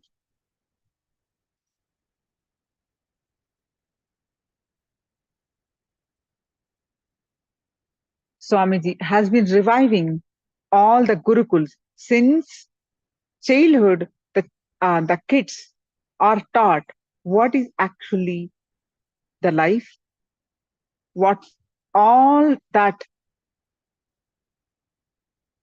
they need to learn to realize their highest potential. Since childhood, they'll be learning.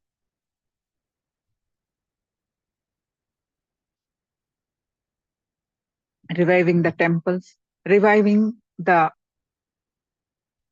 many aspects of Sanatana Hindu Dharma.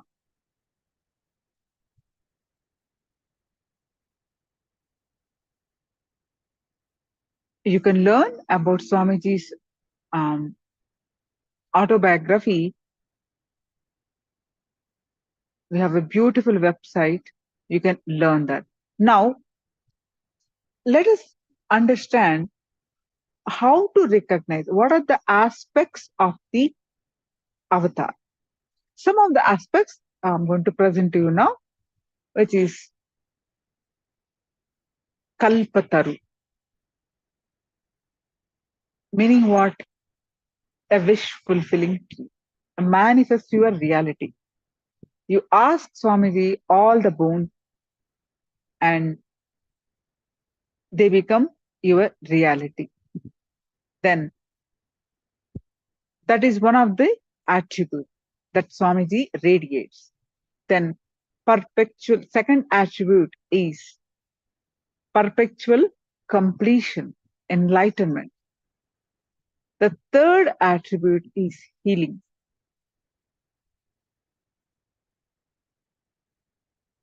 as all of you may be aware, Swamiji is the greatest healer, and he initiated millions into the healing system, Nityananda, spiritual healing, and healing millions of his devotees. And then next attribute is Dīkṣā Akarshana. What does it mean? The transfer of bioenergy, giving the initiation. Only an avatar can do. Then reading the Akashic readings, the ascending of the past and future, able to tell, express it. Then Vijnana Akarshana, the true knowledge. You can listen to Swamiji's countless talks in the YouTube and through his programs. Then Paramashiva Akarshana. Another attribute is Paramashiva Akarshana, meaning the space of Paramashiva. Then Arthanarishvara, beyond all duality, male-female duality. Then Sushada, meaning beyond pain. We'll learn a little bit more detail about these attributes now. Divya Sharira, divine body. Then Surabhi, meaning the radiating, the fragrant physiology.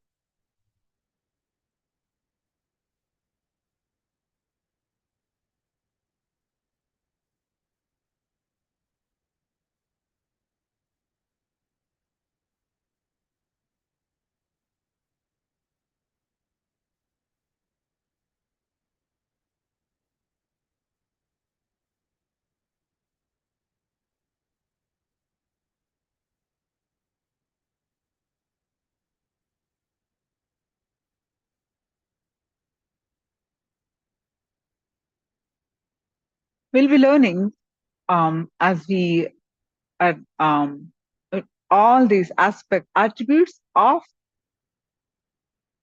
the avatar that the Supreme Pontiff of Hinduism, Swamiji, has been radiating. Be learning more and more details going forward. So now, significance of the avatar in your life. So, avatar has landed. How do you recognize him? The experience which you carry about you, that I exist, should function through the part and connect with the reality. Understand, what you think as you, the individual self, should function through all the trillion cells and relate with reality.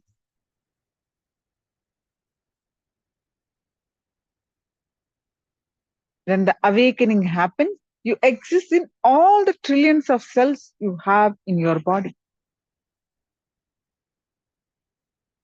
Only a person whose trillions of cells, all the body cells, trillions of cells, are awakened can be a person established in that truth.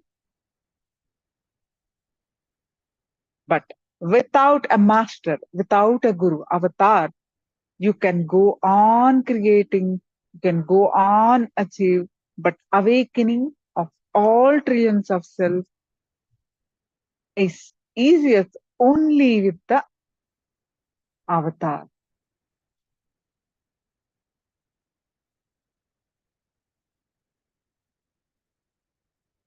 There are many scientific studies done on Swamiji, QEEG, PET scans, which shows clearly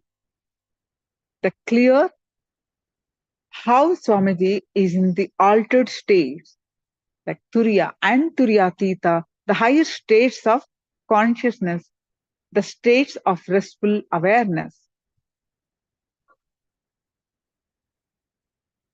He was easily able to move from one state of consciousness to other state of consciousness There's no delay or hesitation.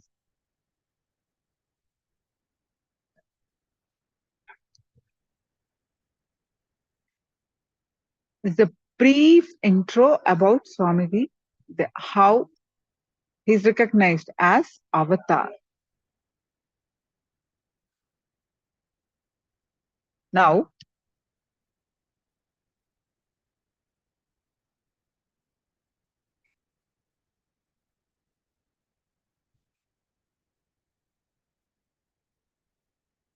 how do we recognize avatar as a guru, your guru?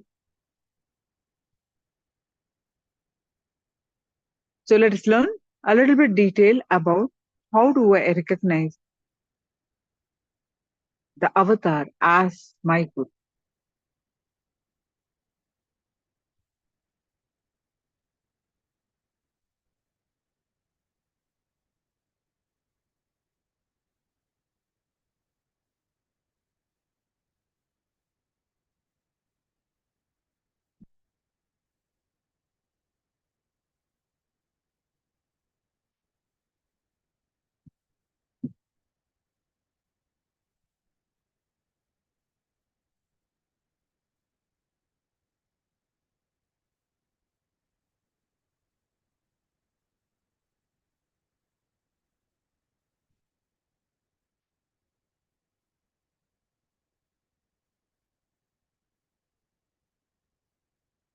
Recognize the avatar as your guru.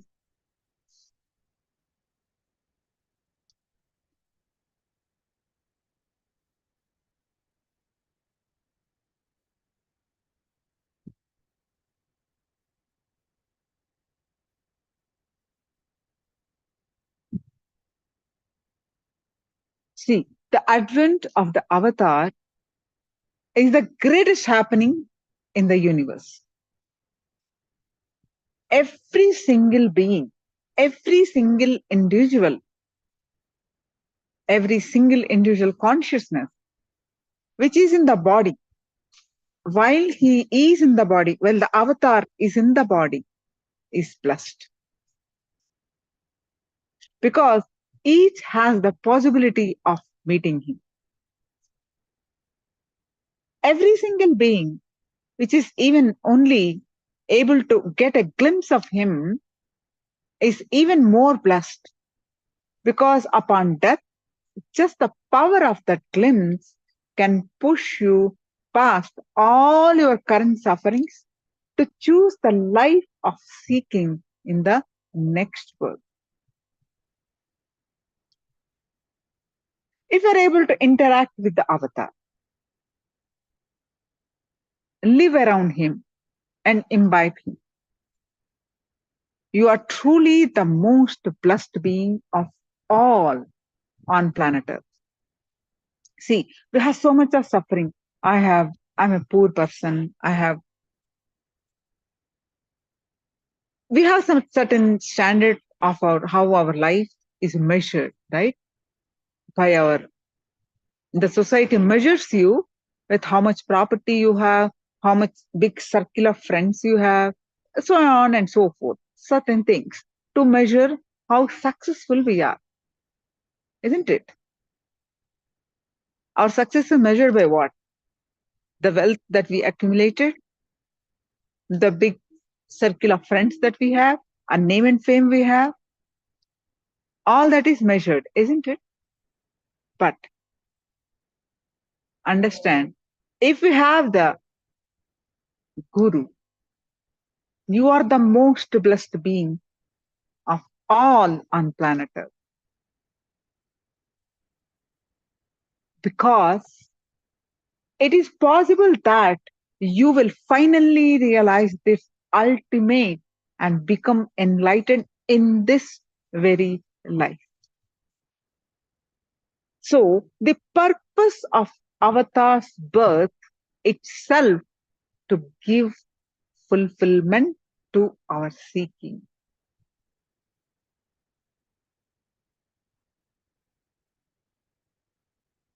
In Hindu history, through the sacred Arunachala, the Arunachala Purana, Purnai, the scripture, the true history, reveals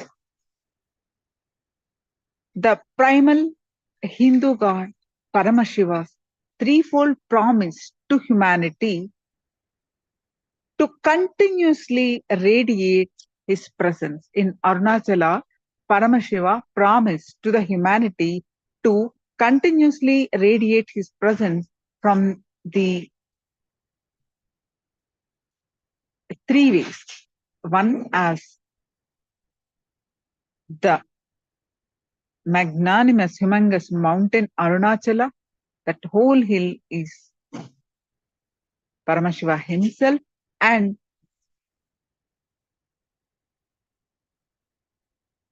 the Arunachaleshwara, meaning as a Shiva linga, as Arunachaleshwara at the foothills of that Arunachala mountain. Then unbroken lineage of enlightened master starting from Paramashiva till date until Swamiji.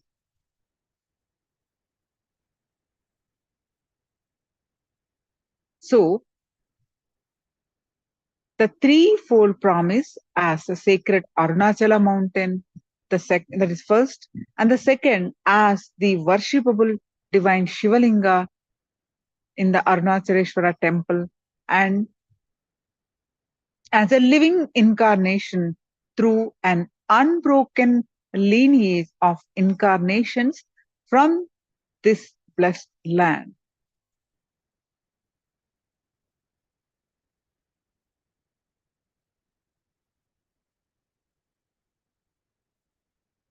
So, how you recognize the avatar as your guru?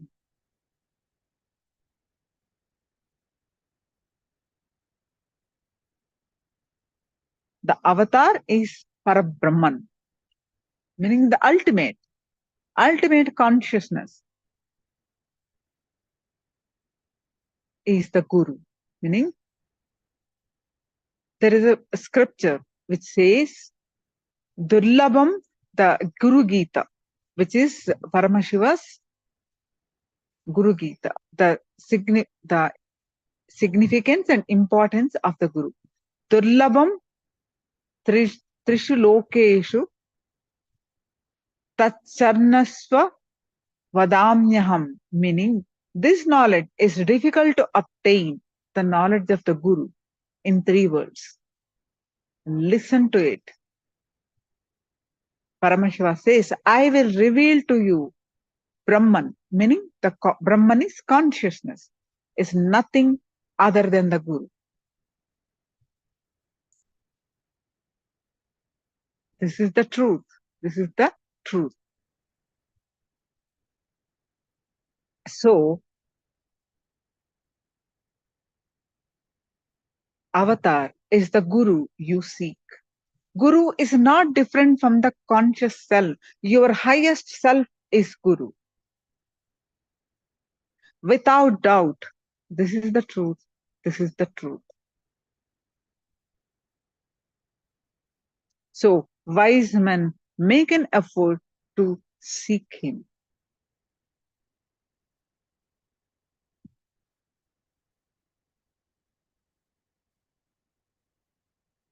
Guru is the whole universe. There is nothing bigger than him.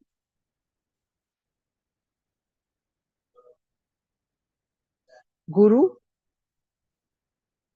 is the whole universe consisting of Brahma, Vishnu, Shiva. There is nothing higher than the Guru. Therefore, worship Guru.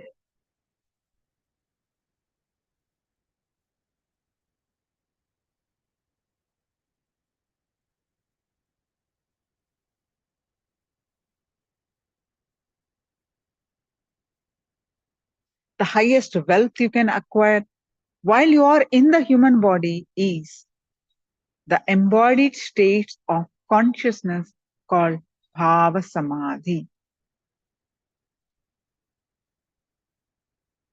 Meaning, meditating on the form of a guru, you forget yourself. You completely filled with the memories. We'll be learning more on this going for and further sessions. So the avatar is descending to answer the ultimate seeking and accept your worship.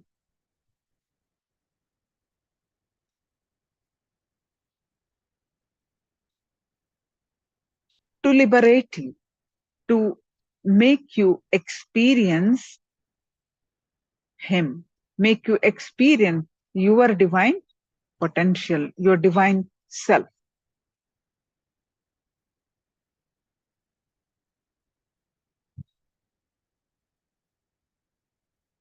Any questions? Please do let me know.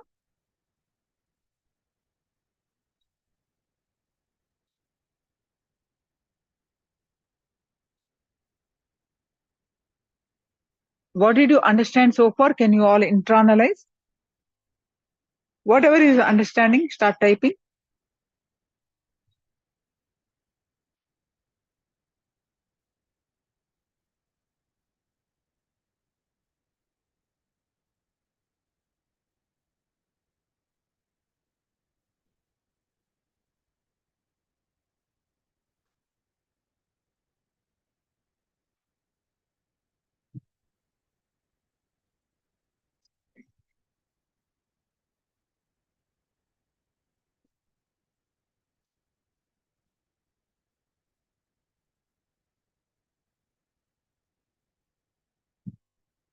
So what did you understand so far?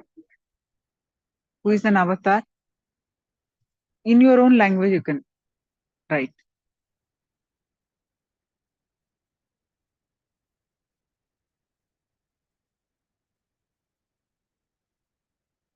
So, Ma Stephanie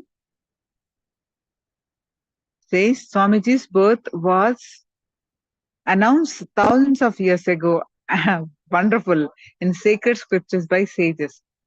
Beautiful, Ma. Which is called Nadi. Nadi readings. Perfect understanding. And Elizabeth Ma says, by meditating on the form of Swamiji to accept our worship and allows us to experience our divine self. Wonderful. We'll be learning more and more on this how.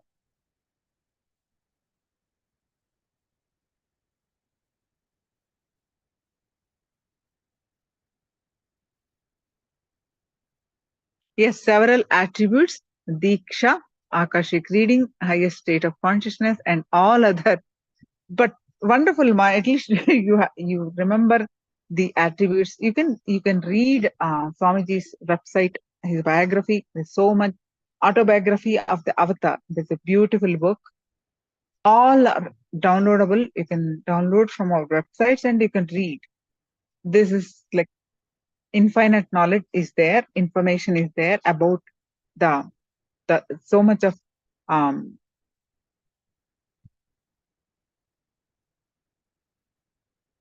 happenings, all that is there. So I just covered a tiny bit.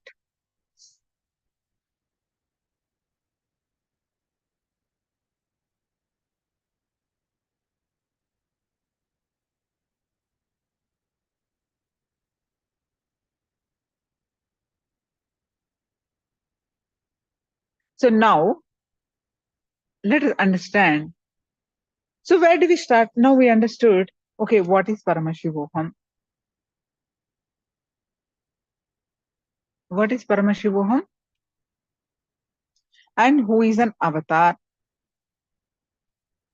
Avatar, who is Guru? So then where do we start? How do we experience Paramashivoham? Everything in life starts with listening. Please understand, everything in our life starts with one thing, listening.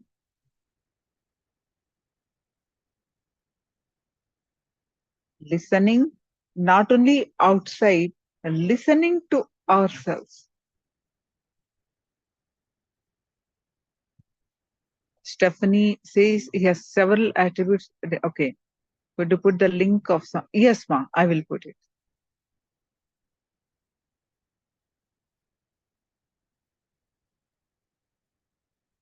So now let's understand. Life starts with listening.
Today we'll start with listening.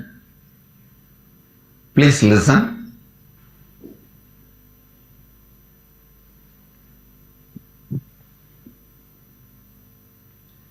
Whether you understand or not, experience or not, believe or not, you are nothing but word. Understand? Please listen. You are nothing but word. You are just nothing but a word you create inside you, about world, about everything. The word you create inside you, about others, about everything. You are just that.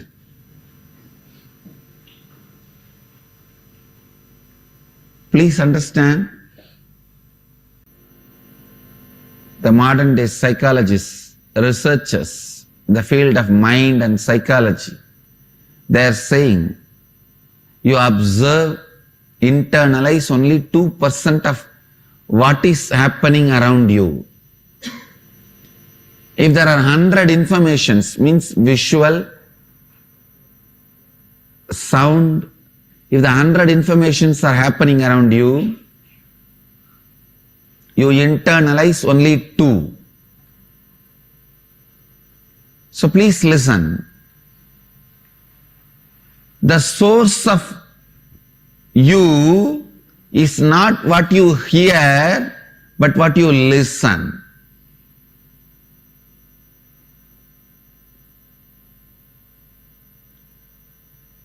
Please listen. Step by step, I am leading you to the next principles. The first principle, I want you to listen and internalize. Whatever you are, good or bad, health or disease, richness or poverty, whatever you are, the word you utter,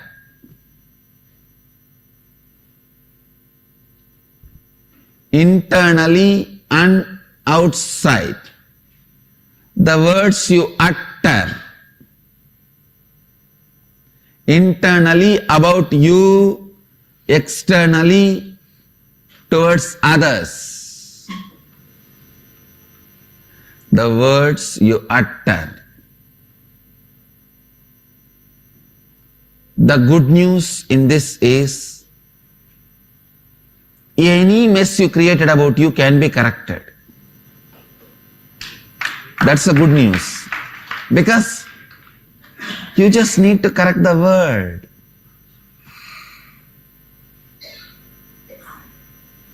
Second principle, I want you to know, what is the source of the words you utter inside about you and others? The words you listen. In this principle, the good news is,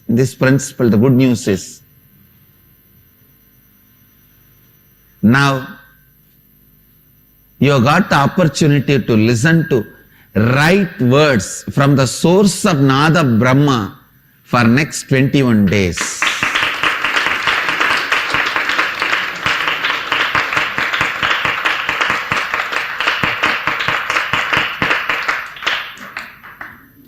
Understand? 21 days. Amazing opportunity to listen to the words.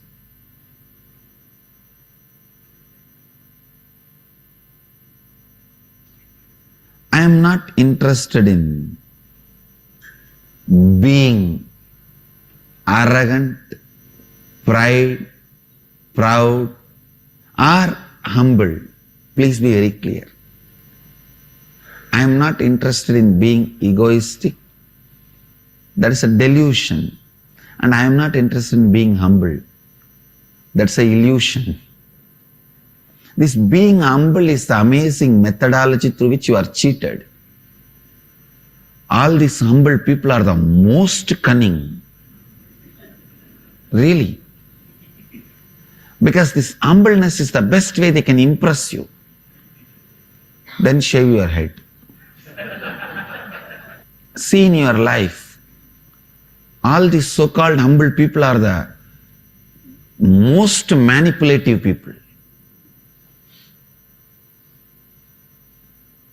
I am neither interested in being egoistic. Actually, egoistic people are more ignorant.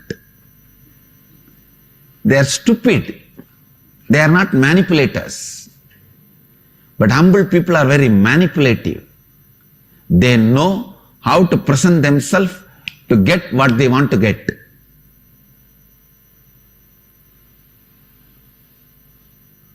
At least with egoistic guy, you can be very straightforward. I come to fight. You fight, we fight. But with these so-called humble people, they are such manipulators, don't even go near them. I am neither egoistic nor humble. I am not interested in manipulating you. And you have nothing which I can get. And you have nothing which I don't have. I am very clear. Understand? You don't have anything which I don't have. So I have no reason to manipulate. I am very clear and straightforward. I am telling you the truth as it is, not with arrogance or with any manipulative humbleness. The words which comes out of me is capable of materializing something, not just giving you the spiritual experience or the spiritual strength. It has already proved thousands of times. People ask me, Swamiji, how do you materialize wherever you want, whatever you want? And how do you awaken our Kundalini even if we are sitting thousands of miles away? It is just word, the power of word.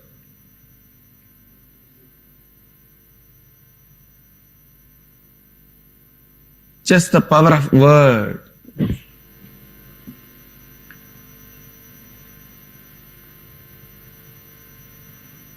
When you are completely listening to your source, the words you utter naturally creates a powerful impact on the reality. So next 21 days, you have the amazing opportunity to listen to somebody's words who is established in the source, who is in the eternal listening with himself. Nitya Shravana is Nitya Ananda. Eternal listening is eternal bliss. Listening to your source. Eternal listening to your source is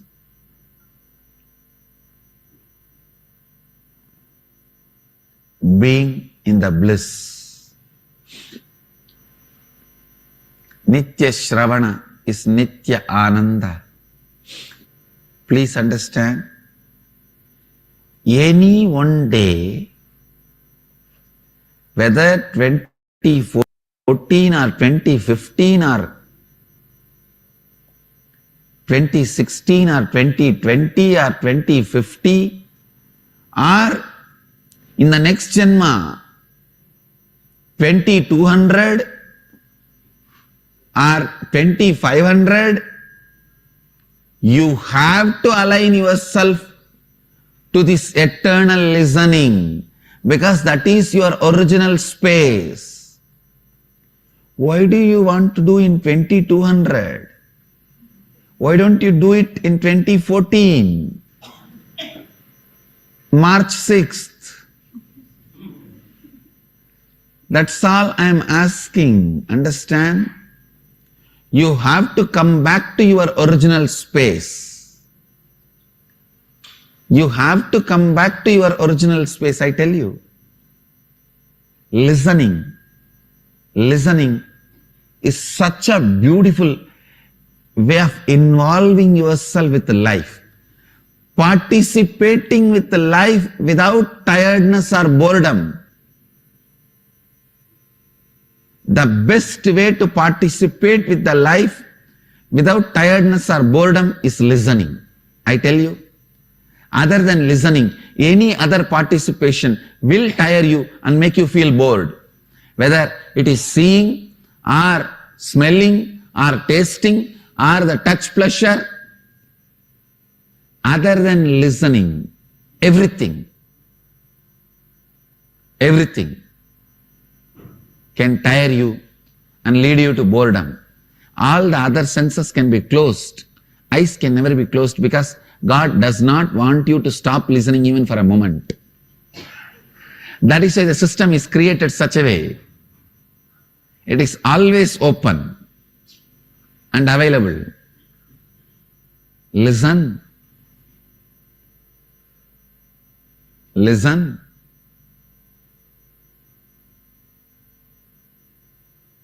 Any one day, you have to come to the space of listening. Listening is like eternal romance, where you are not tired of getting involved with the life. Understand this involvement with the life.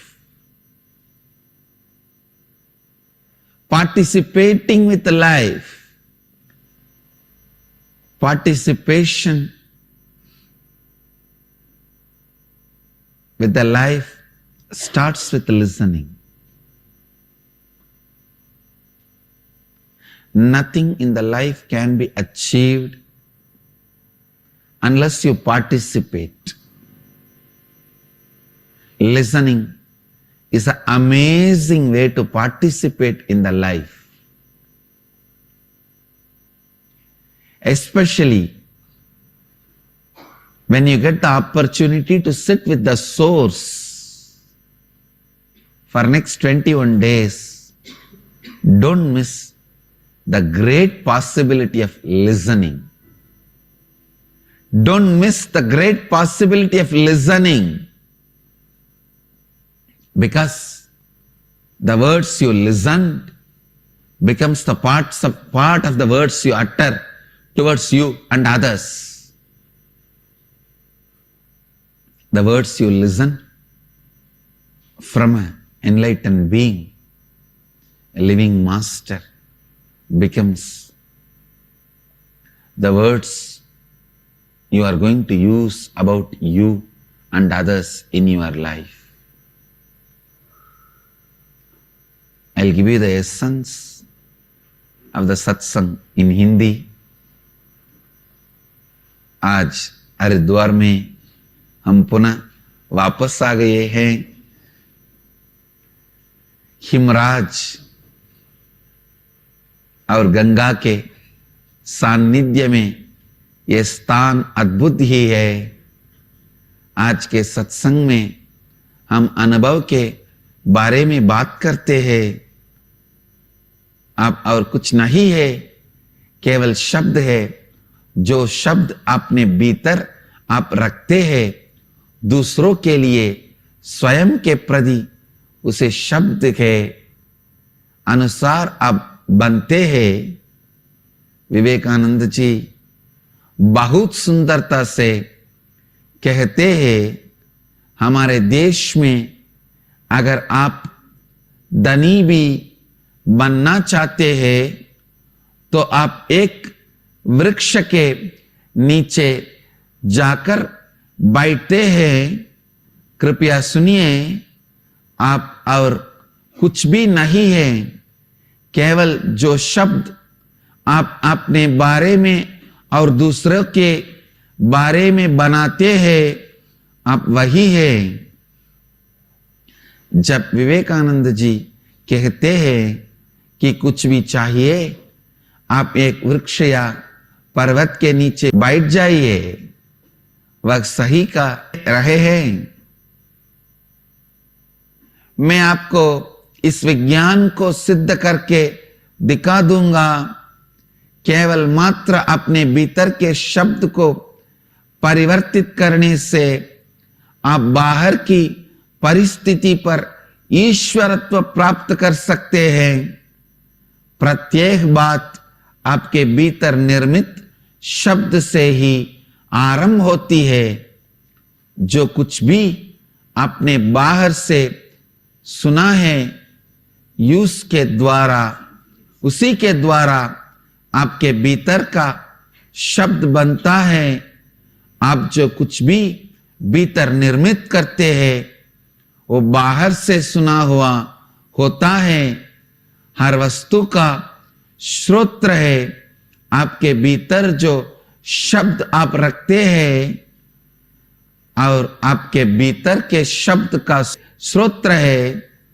बाहर का शब्द जो आप सुनते हैं, वैज्ञानिकों का कहना है कि आप बाहर होने वाली जानकारी का केवल मात्र 2% ही आत्म साकार पाते हैं। जो कुछ भी आप हैं, वह आपके द्वारा बोले गए शब्द के कारण ही है। भीतर आपको स्वयं के प्रति बोला गया शब्द और बाहर दूसरों को बोला गया शब्द। अच्छी सूचना है कि आपने कोई अभी समस्या बनाई हो, उसको सुधारा जा सकता है। मैं आपको सत्य बता रहा हूं। जो शब्द में आपको दूंगा, वह आपको कोई कुछ भी प्रदान करने के लिए पर्याप्त है। यह केवल वाक शक्ति है। अगले 21 दिन के लिए आपके पास अवसर है ऐसे शब्दों को सुनने का जो नित्य आनंद में स्थिति है। नित्य श्रवण ही नित्य आनंद है। ध्यान से सुनिए। किसी भी एक दिन आपको अपनी वास्तविक स्थिति में जाना ही है। फिर कई वर्षों की प्रतीक्षा क्यों? आज ही ऐसा क्या जा सकता है? श्रवण ही सर्वोत्तम मार्ग है जीवन में सम्मिलित होने का।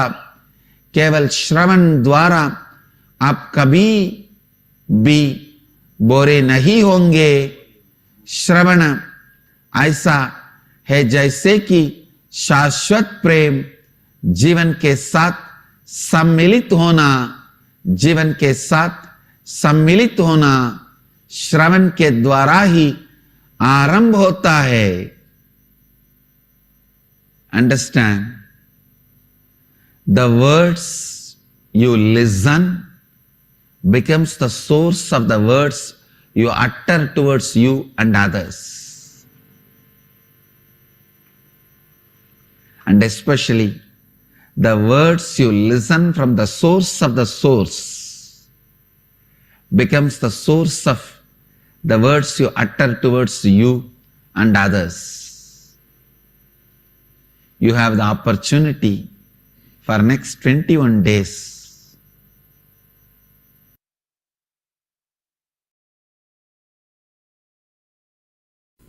Please understand, whatever may be the reason, whatever may be the purpose, whatever you may want from this program, through this program, can happen in you by listening. It is with listening. When you start listening, it starts.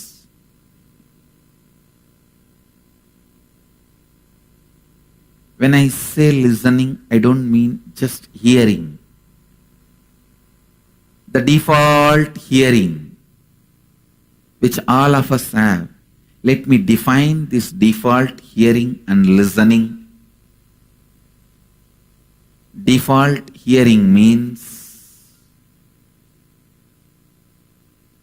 you hear some words or sound. The moment you hear,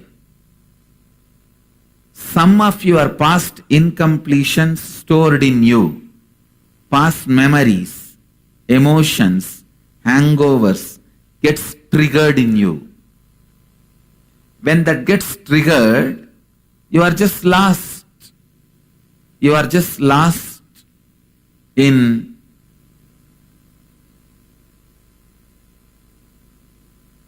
the triggered hangover. I'll give you an example.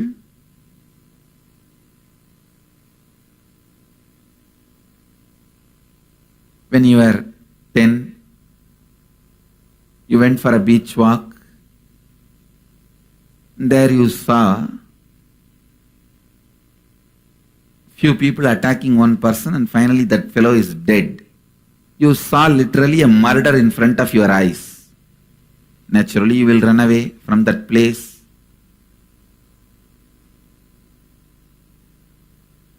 After that you may never go to beach for a walk. Or even if you get a chance to see the beach, you may remember only this painful memory. If you carry this incompletion, the moment I start speaking, I start uttering the word beach or a beautiful walk in the evening beach, the breeze of the evening beach. Here I am talking about the beautiful, loving, very soothing experience. But there in you, that incompletion gets triggered, you are already in the mood of that being terrorized, frightened, fear, carrying that hangover, that incompletion being triggered.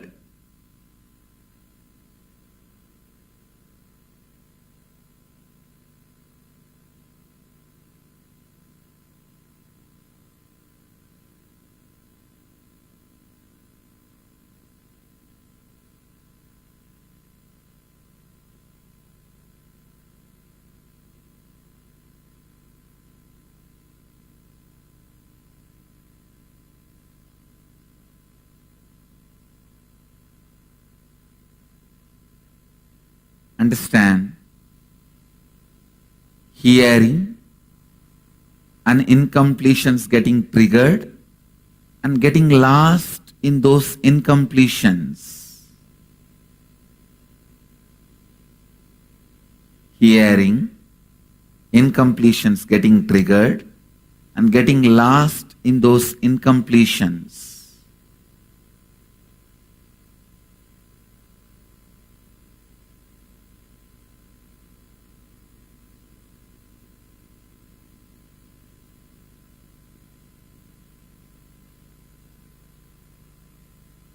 That is what is your default hearing. Now, when I ask you to listen, I mean listen and internalize everything I am uttering without allowing the interference of that past hangover, incompletions. You listen and internalize, means understand, cognize. Then again listen, cognize, listen, cognize. This is like a binary action. 0, 1, 0, 1, 0, 1, 0, 1, 0, 1. Like the computer. How you hear the binary code in the computer, 0, 1, 0, 1. But if the incompletions get triggered and interfere, it is not 0, 1, 0, 1, 0, 1. It is like a 0, 1. Then again 0. The incompletions getting triggered stops the hearing and internalizing, hearing and cognizing, hearing and cognizing. This process gets disturbed. This process gets disturbed. Understand? When the hearing and cognizing is disturbed, you become tired. You get disturbed and the listening gets broken.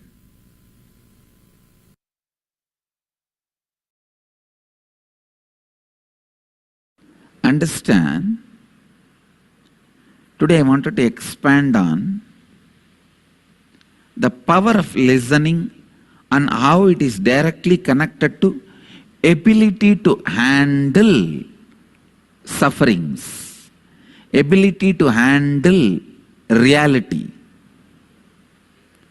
See, the inability to handle the reality is suffering. You need to know. Inability to handle the reality is suffering.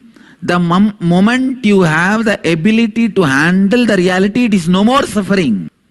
And listening plays a very major role in that. When you don't have listening, you always come to the conclusion before the information is cognized in you. Please listen.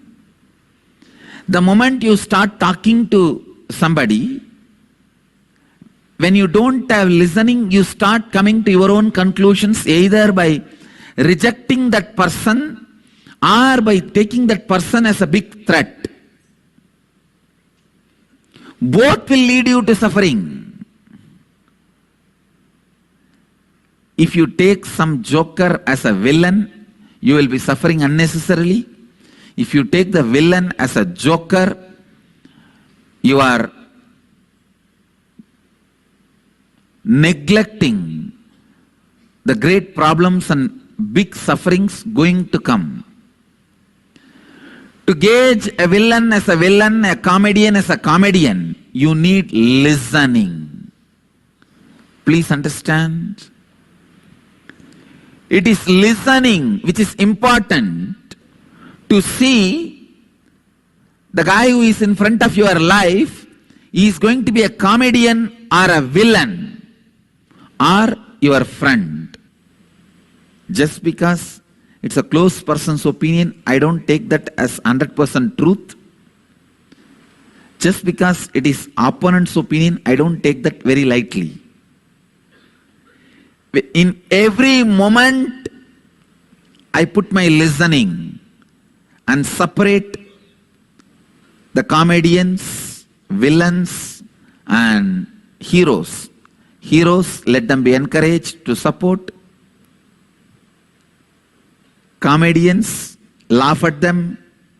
Villains, attend to them and give them the right reply.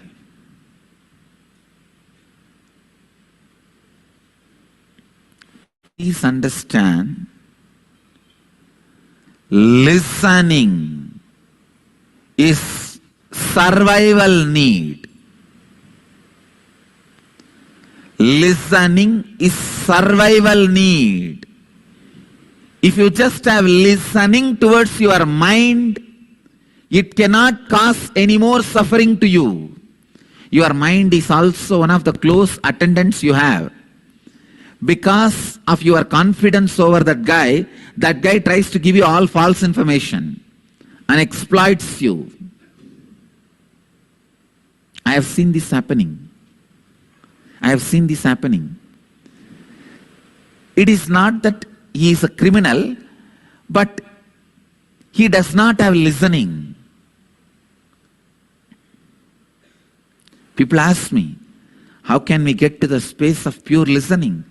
How is it practically possible to be in listening? Each time in our so busy daily lives, I can give you simple few techniques. Listen to your heart whenever you have a suffering thoughts, panic attack. Whenever you are confronting something, listen to your heart. Listen to your blood flow. Listen to your liver. It will really help you. You will learn listening. Once in a while, sit with a tree. Sit with a river. Sit with a water body. When I say water body, I mean 100 times more quantity water than your blood level is a water body. It can be anything. It can be a tank, pond, river. I think your body carries almost 5 to 7 liters of blood based on your size. So around 700 liter water, if it is there, it can be considered as a water body. Even a water tank, 700 liter water. If you sit with water body and listen, it may look very funny in the initial level, but I tell you, it will develop listening.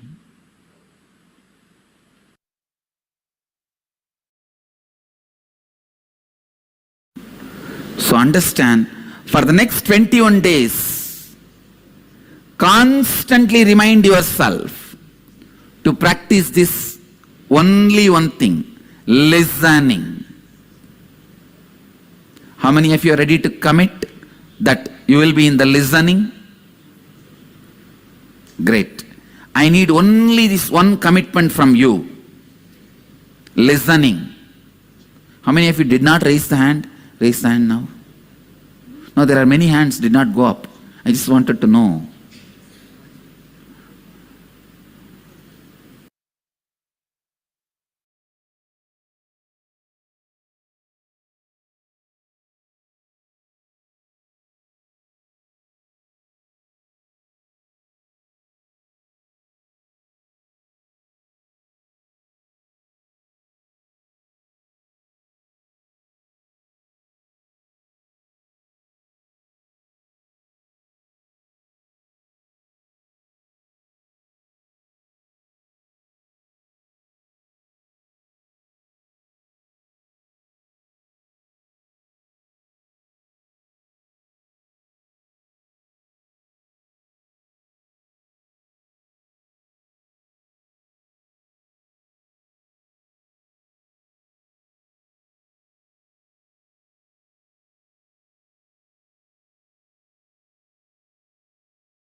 Yes. Now, sorry for the technical glitch. Yes. Now let us do one internalization. So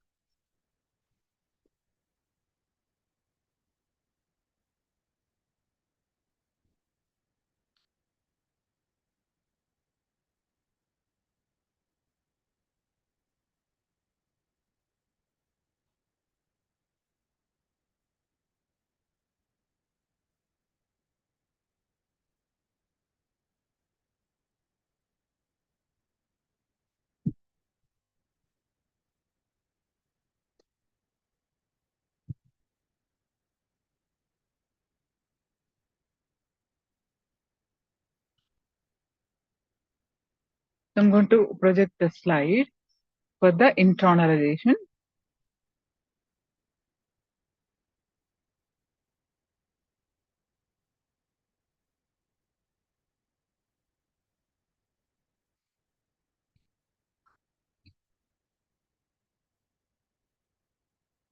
Sorry.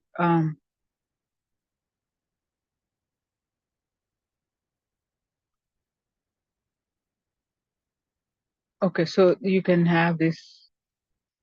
So what are the highlights for the session? You are consciousness, and your consciousness can act like, okay.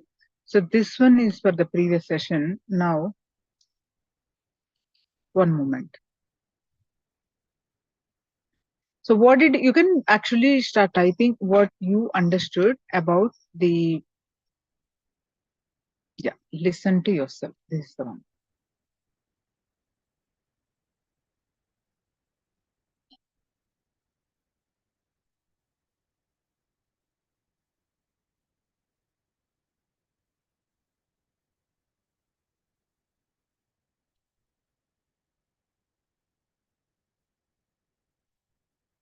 Yeah. So internalization, listen to yourself. Dig deep, contemplate and meditate, and write this exercise elaborately next few minutes. Okay. Step 1, listening to yourself. What is the purpose of your life? What do you aspire to be? What motivates you to wake up every day? What do you value most in your life? That is step 1. Then step 2, your journey to Paramashivoham. When do you think the seeking for super consciousness breakthrough awakened in you? How did you come to know about this, Swamiji? And what made you come for the program? So please, all of you, take few minutes and write down internalization.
Now, next step, dig deep, contemplate and meditate and write this exercise.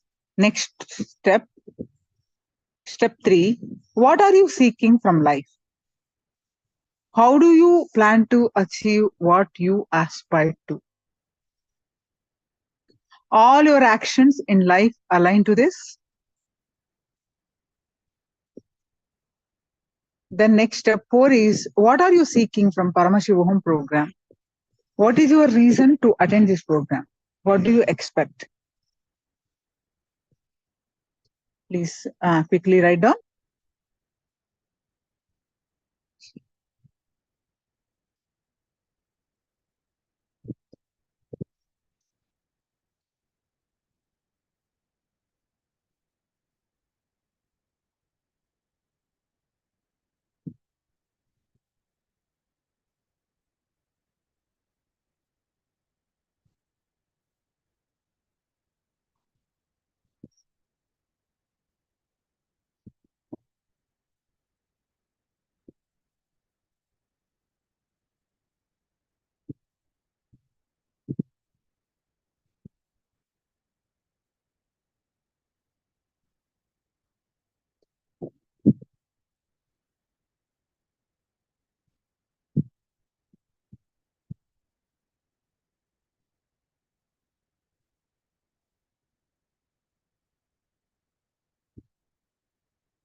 Yes. Now, are you all done?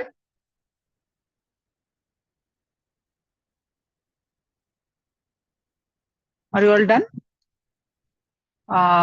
Any one of you can reply if you are done.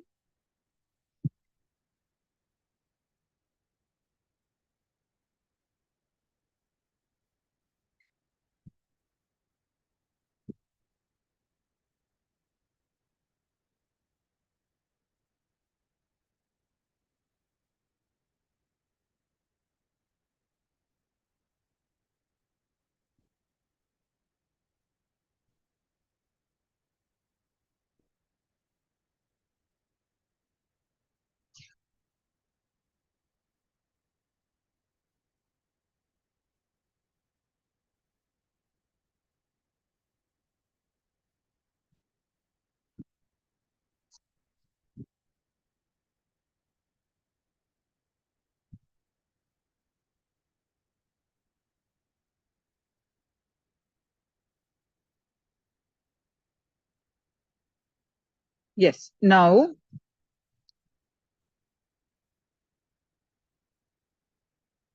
once you're done, now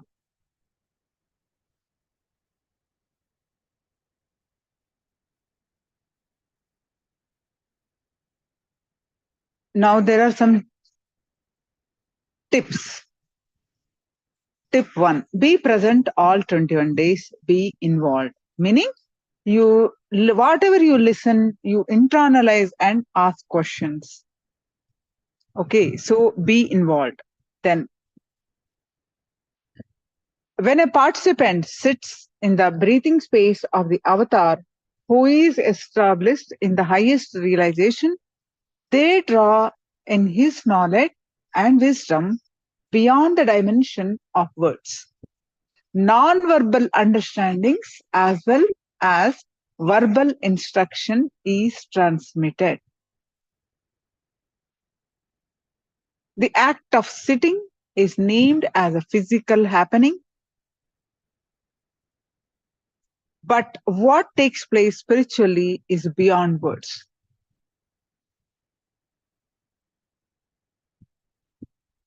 Do not miss this experience.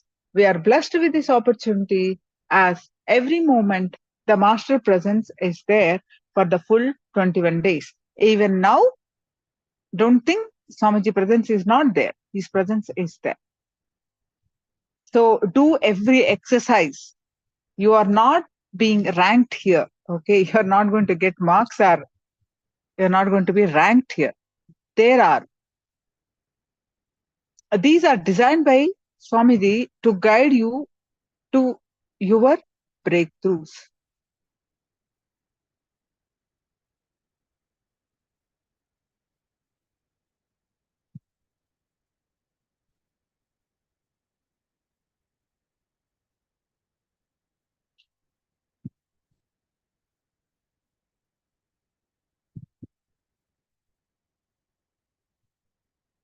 So no need to take notes, just attend.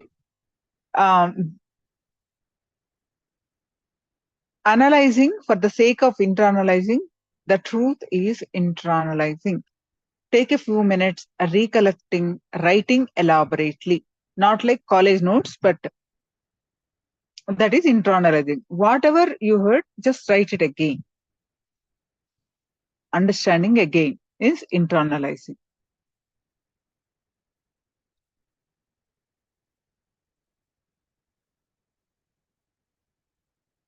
That's a tip 1. Tip 2, involve the divine into a room through the Nityananda Sabha. So print Swamiji's Atma Murti and keep it in from wherever you are attending. Keep Swamiji's Atma Murti, and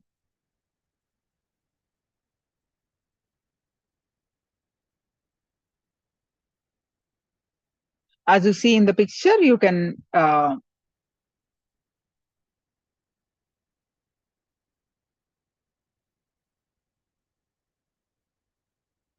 now What is Nityananda Sabha? Nityananda Sabha is the name of the hall where Swamiji physically conducts programs for his disciples and his devotees. It is a place and space where the energy presence of Swamiji is felt very strongly and powerfully. According to the Guru Gita, Guru Devo, Guru Dharmo, Guru Nishta, Param Tapaha. Guru is God, Guru is Dharma. The greatest penance is Nishta, unshakable, one-pointed integrity to the Guru. There is nothing superior to Guru, beyond the Guru. I repeat this 3 times. Now,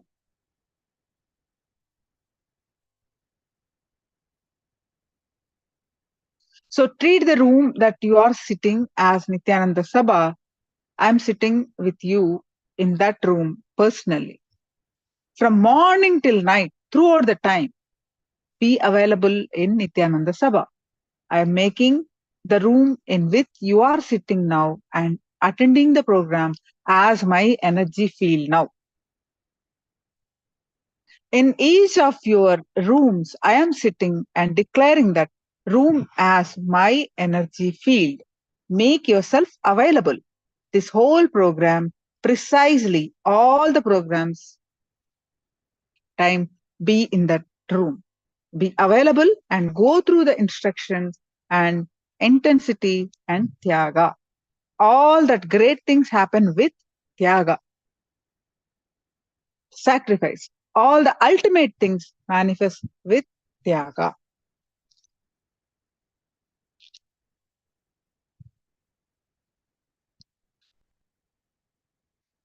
How to set up Nityananda Sabha? Nityananda Sabha is a sacred space where you will receive initiations and truths from the avatar. In Hindu tradition, this room is equivalent to sacred sthala, sacred place, since it is a rare happening of the avatar landing and gracing with darshan to the disciple.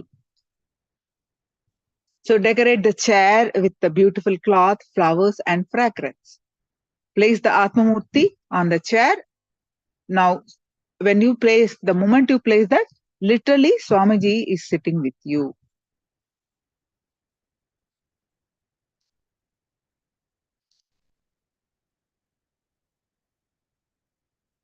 Atma Murti is an energized deity of the Supreme Pontiff of Hinduism.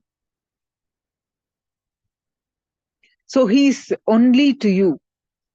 He is an energized deity.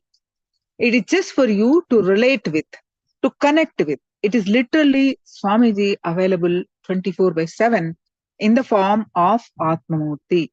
You can offer your prayers. You can talk to even casual things. You can express your love, gratitude, even anger. You can fight. You can express your frustration. You can do anything you want. You will hear him respond back. He is in an alive, living deity. That is a tip 2. Tip 3 is how to sit. Just relax from your identity.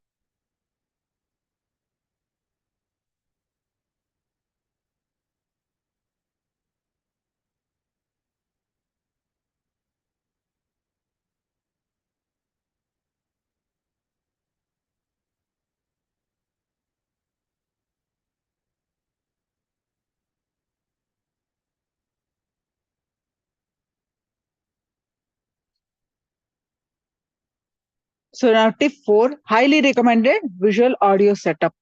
Okay. Nice. Absolutely no photography, screenshots, videography, recording as is permitted. If you do so, you will be removed from the session. Then next, tip 5 is materials to keep with you always is keep notepads, pens by you. For internalization exercises, Swamiji shares as to how best to do the exercises. Even if you are doing the homework in the Facebook or notepad, each time type freshly, not copy paste. Actually, sitting and writing is a wonderful habit. Likita Japam is an amazing spiritual practice because at that time you are just sitting with yourself and you're also alive, awake, consciously. You are not drifted away here and there. So you sit and you are awake, alive, continuously working consciously. Last 20 years, we have collected 80,000 pages of my handwriting. I have written some of the incidences of my life in poetic Tamil.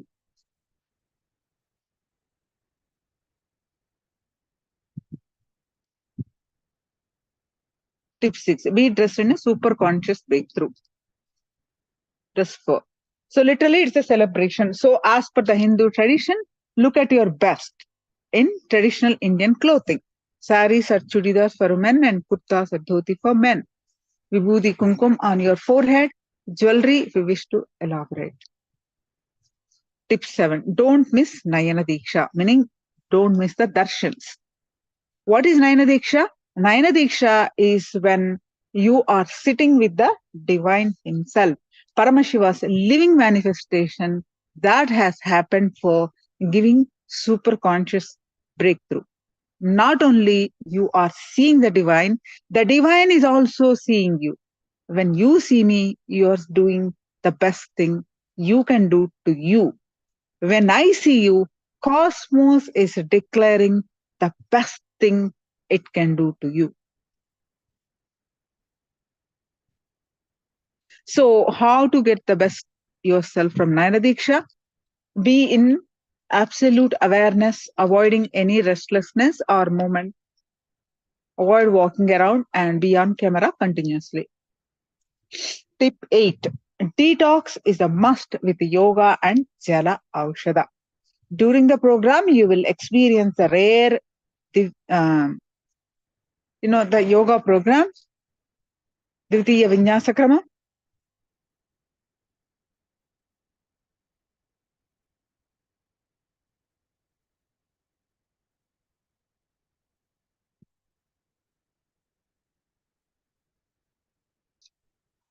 So we'll be learning more. So have a teaspoon of Haritaki every night. And we'll be learning what is Haritaki, all that in a further sessions. So we are going to be continuously available to support you. Expect acharyas are attending to you. Swamiji himself making his divine presence available exclusively only for you and the participants. You can connect via Facebook event page and the space to ask your boon and get involved in class and exercises.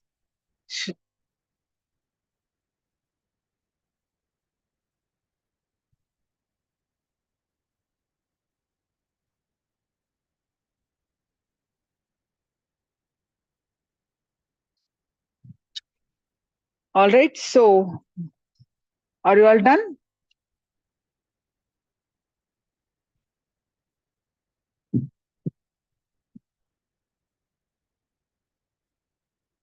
So what ma Virupaksha?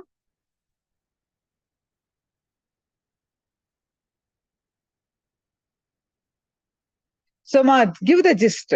These are all common things like having a notebook, having the eye bands.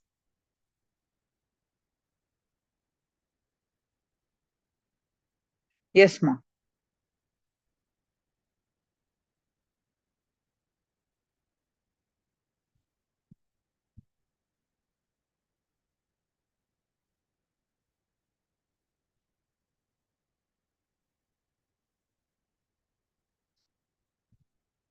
All right. So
Now we are going to learn about the third eye.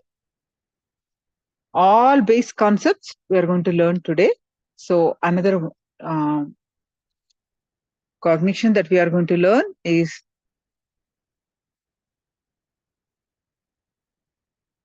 third eye.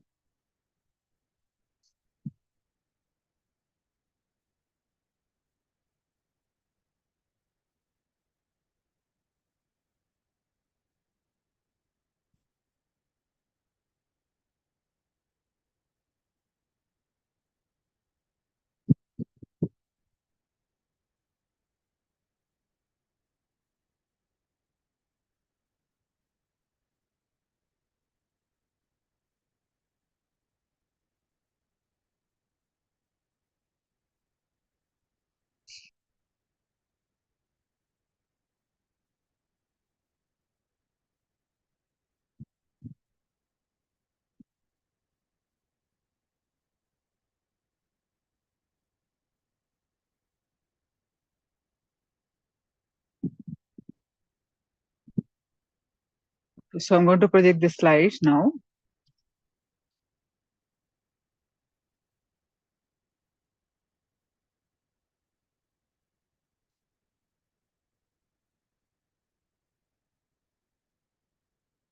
Oh, so previous exercise, ma, step 3 and 4. Okay, I'm going to 3 and 4 again. We have Chinese participant asking these steps. Okay, ma. 3 and 4 of exercise. Exercise, ma, that we did. Okay.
Yes. Now quickly, the Chinese ma, Cecilia ma, please translate, and we're going to move on to the third eye.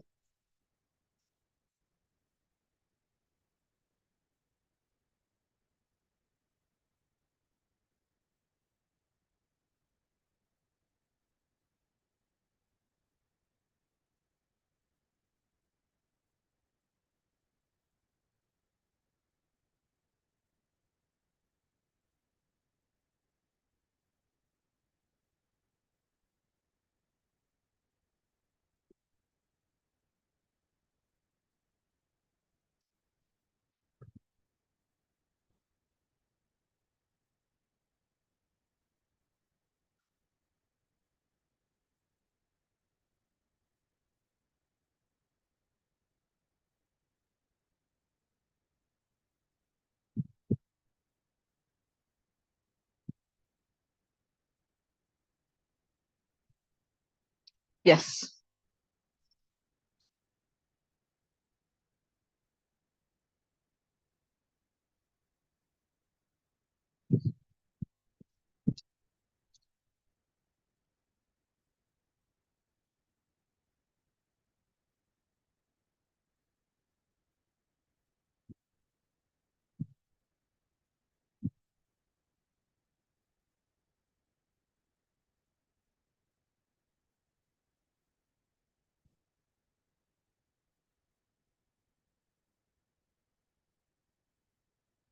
Now let's learn about the third eye. Third eye is an intra-organ. What is this? We are moving this body, external organs. And there are internal organs, you know that. Our heart, lungs, intestines, all those are what? Internal organs. And third eye is an intra-organ. You really, really have it. Only in Shiva tradition, Adi Shiva Sampradaya, which is Swamiji's established Sampradaya, tradition, only is successful in developing the powers and opening of the third eye as a science. So when Swamiji mentions it's a science, that means it is applicable to everyone. Third eye is also called Anya.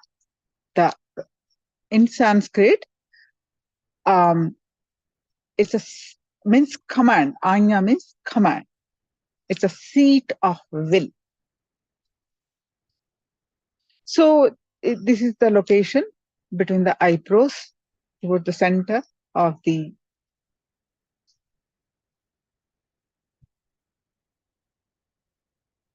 third eye awakens the moment you start giving attention to it. How do you awaken the third eye? Is the moment you bring your awareness to your third eye.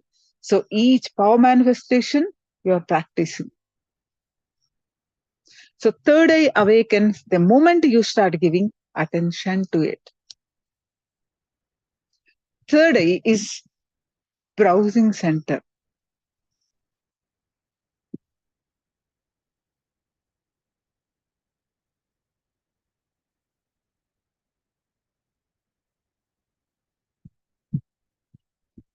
It's like a browsing center. It's like a doorway to the whole cosmos. When the third eye is open, the whole cosmos, all that information at your disposal. You can download and upload anything with the cosmos. So it is the door to the cosmos. And that means you can receive anything and you can send any command to the cosmos through the third eye. Third eye has a capacity to make anything that you want as reality. So what we learn is third eye is an intra-organ that has got cords, nerves, just like eyes. It gets calcified by the neurotoxins that needs to be cleared. The detoxification need not happen. The best way for detoxification is apply organic turmeric paste on your forehead and rub nicely.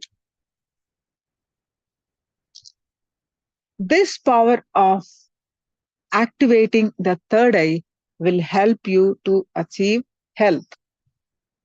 You will be able to diagnose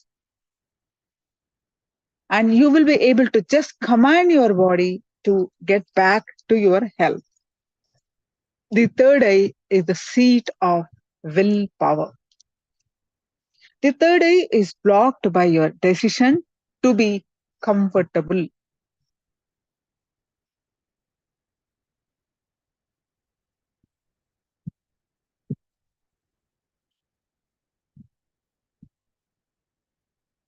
So now, what is ego?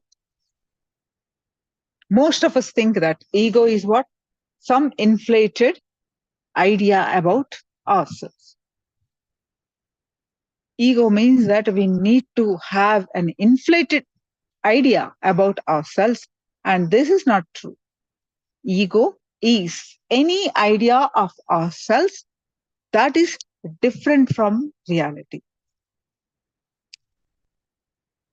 So a small story. An eye specialist was treating a blind man. He assured him, once I operate on your eye, you will have your vision back and you can throw your stick away. This blind man was so afraid when he heard that. He asked the doctor, I understand that I will get my vision back, but how can I walk without my stick? This is what is the limited understanding or wrong understanding about ourselves.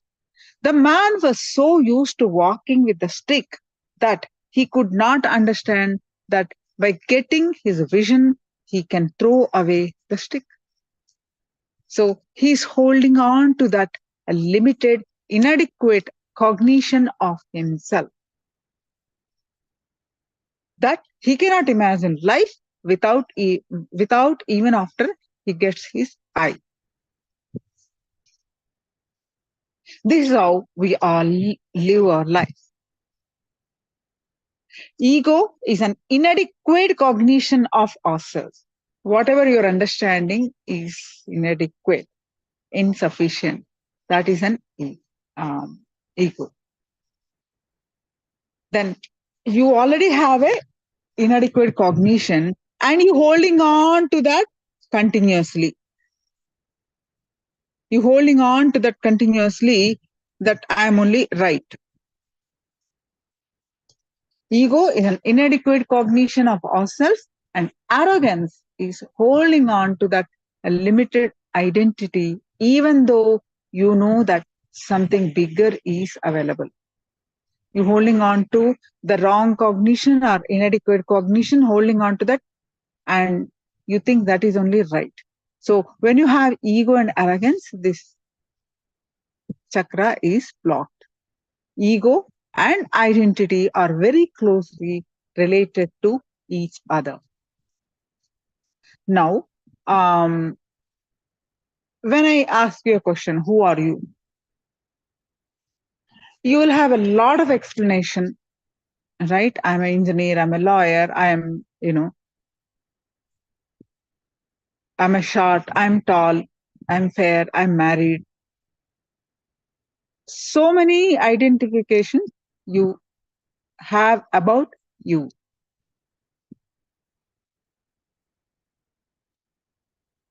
So what did you observe by understanding so many identities that we have? That means the identity changes all the time. We do not know clearly who we are. We do not know what we want. We change what we want all the time. This is an identity crisis.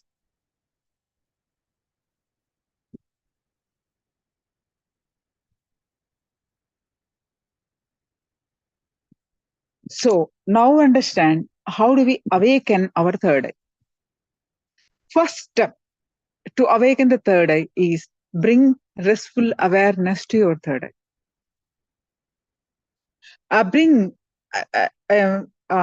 A restful awareness is the vatavarana, the atmosphere for the third eye to flower. The will persistence happens if this region at the forehead, anya, is kept rest in the restful awareness, never in the space of chaos or tension. Once third eye is awakened, it is permanent.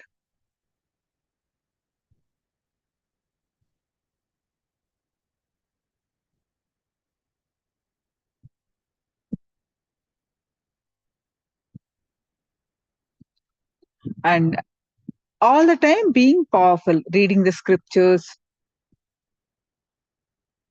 internalizing. Okay. Now,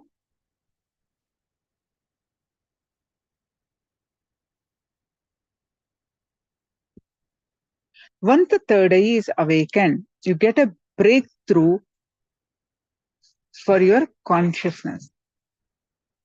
That means from consciousness to you become super consciousness. That starts happening the moment third eye start opening. The Anya or the third eye is the command center, actually, meaning if this third eye is open, it's the doorway to the whole cosmos for our higher conscious state.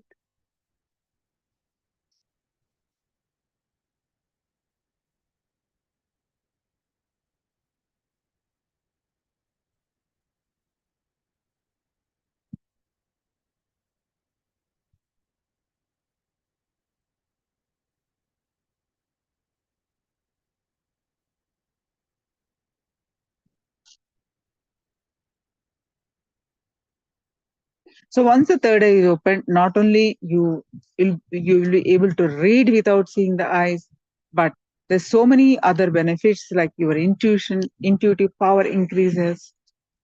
You get the physical healing, mental healing.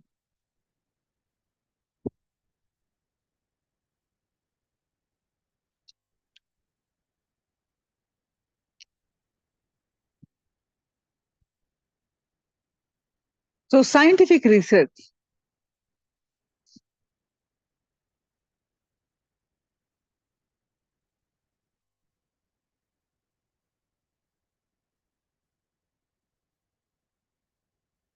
The scientific research contributions.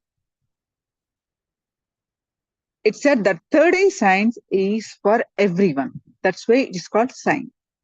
Then beyond physical, social, religious, cultural, educational, political, psychological, or neurological upbringing of the individual.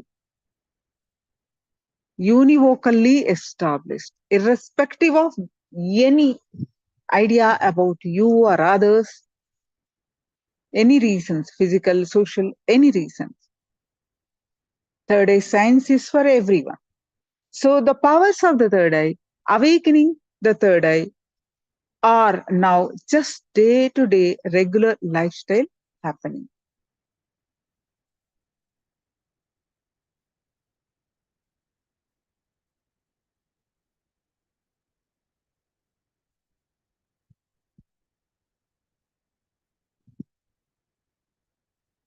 Now I'm going to project one slide.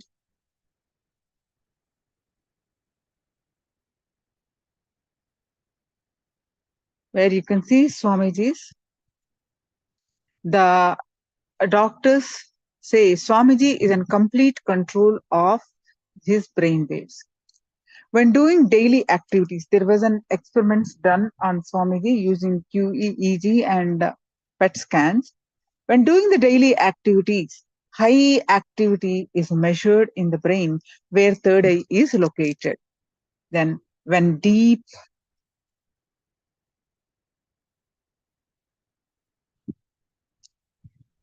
in deep samadhi state, only third eye region is active and almost 90% of the rest of the brain at peace.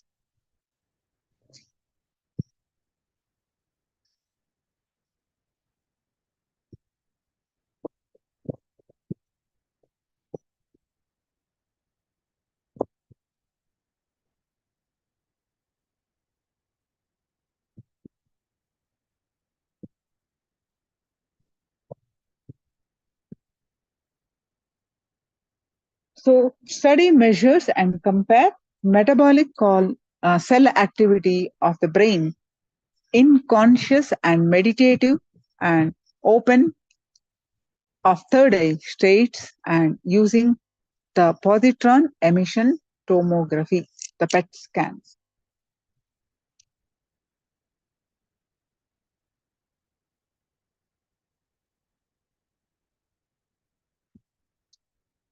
So then disciples who received the Dīkṣā, meaning the initiation from Swamiji, also have their third eye awakened.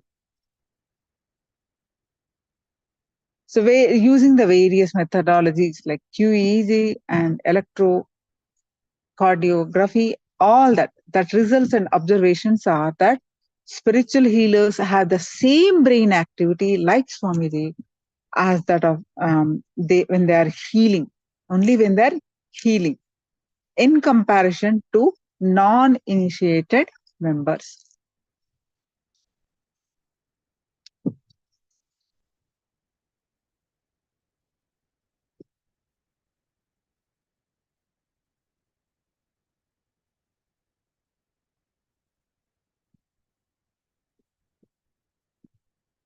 This one we have learned. All right, so this one already we are done. Yes. So now I would like you to internalize what you learned about the third eye.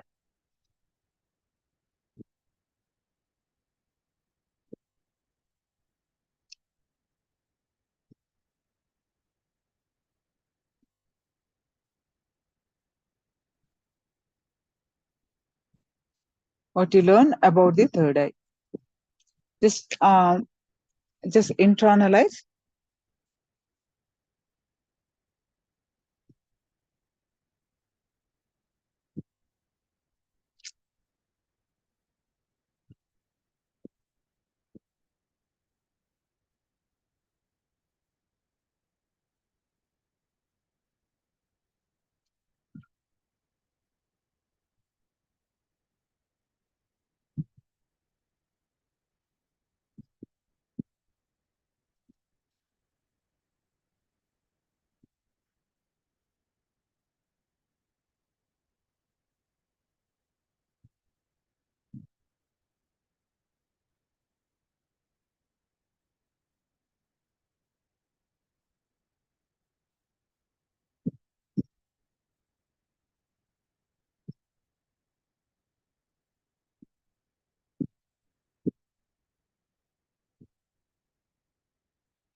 Any questions? Please do let me know. Now we are going to do one exercise, one meditation to awaken the third eye. Of course, Swamiji, initiation also will be getting it in today's darshan, but we'll be preparing for that.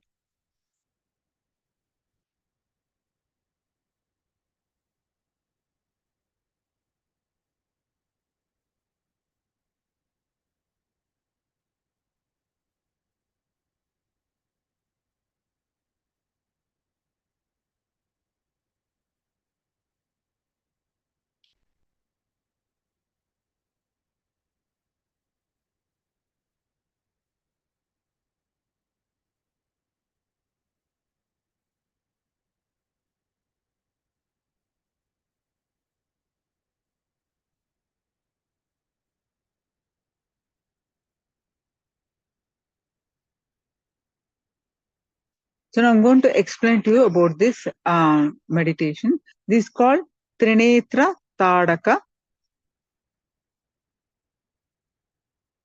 So there's a beautiful questions. We have 14 participants. Okay, thank you. Third eye is an internal organ, and third eye can be awakened by bringing awareness to it. The science of to awaken the third eye applies to everyone, and once third eye is awakened, the doorway to the cosmos is open. We can access all the information, download and upload information as we want. Wonderful, ma.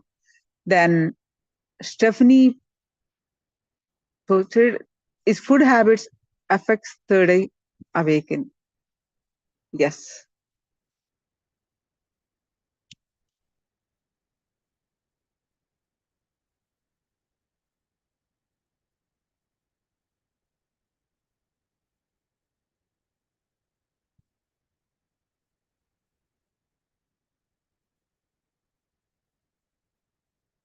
The third eye is the intra-organ pineal gland in the brain. Disciples who received the Dīkṣā from Swamiji also have their third eye attended.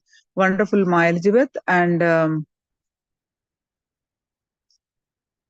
food habit surely affects the third eye awakening, Ma.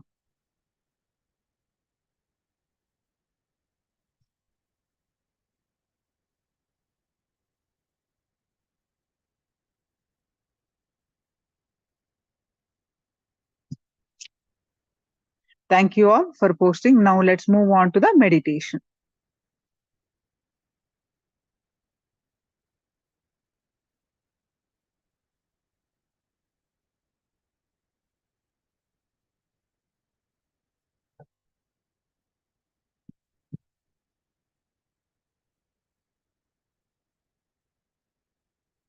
So the context is your soul, the individual consciousness, which Sanskrit we call Pratyagatma Chaitanyam. The individual consciousness is called Pratyagatma Chaitanya.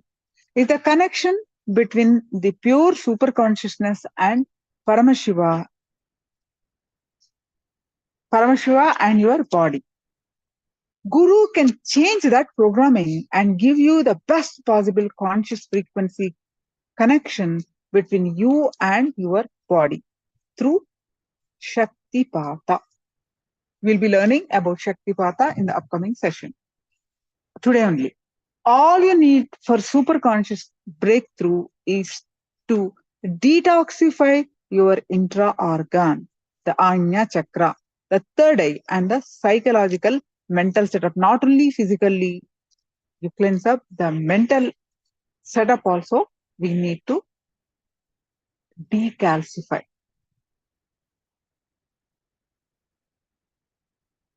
Now, the steps are like this. First, listen to this. First step for 5 minutes, what you do is by closing your eyes, you concentrate on the third eye. Feel as if something is drilling it from inside. Something is drilling it from inside to outside. Feel as if first there are 4 steps we do. 1, 2, again 1, 2. We repeat. A straight variation, we repeat. So there's actually 2 steps. We just do double. Okay.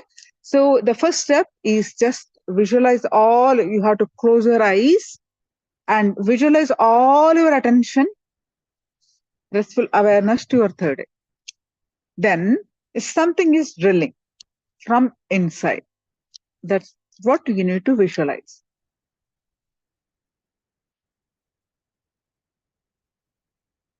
You have to visualize continuously. Then step 2 is you can open your eyes. In this step, you can open your eyes, see through the third eye to the Swamiji's third eye. There will be a picture projected of Swamiji's eyes and third eye. You, from your third eye, from here to, you have to see Swamiji's third eye. How to look? Visualize as if you are looking through the third eye. You are seeing through the third eye with the physical 2 eyes open. First step, you close your eyes and something is drilling from inside to outside. That is clear, right, ma? Second step is you need to open your eyes, see the Swamiji's third eye picture.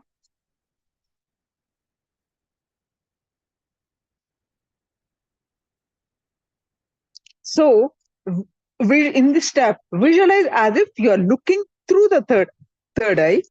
You are seeing through the third eye with the physical 2 eyes open.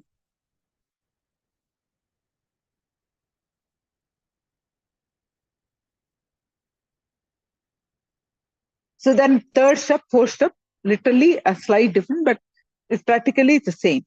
You repeat the first 2 steps. Is it clear? Meditation, shall we go? So this is the picture we project.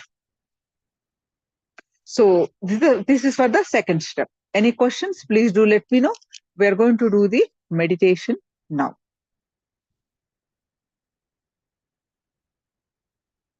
All right. So are you all ready?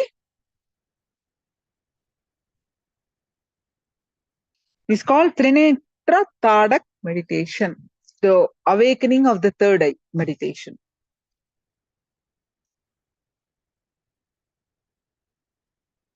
Are you all ready?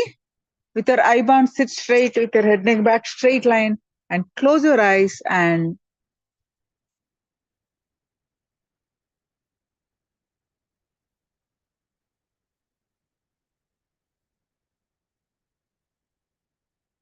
All right. So I will.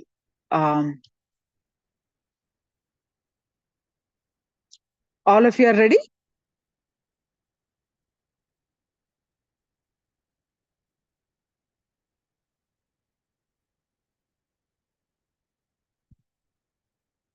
Yes.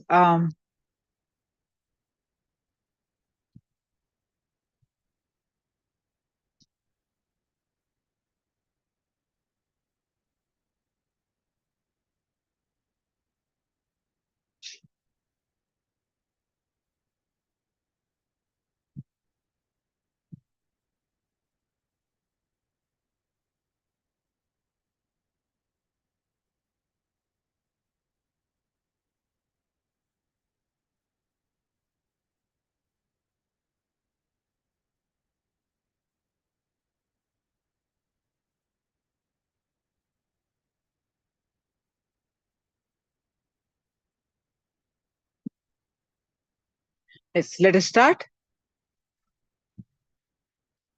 Let us start our meditation.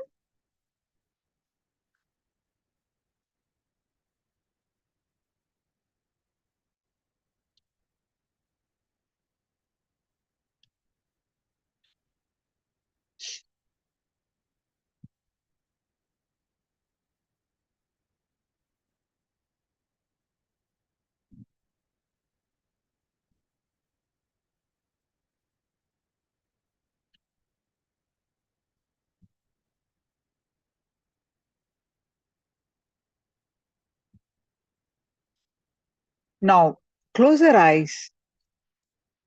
Concentrate on your third eye. Feel as if you're drilling it from inside. Your third eye, you're drilling it from inside. Visualize as if you're drilling it from inside. You're going to do this for 5 minutes.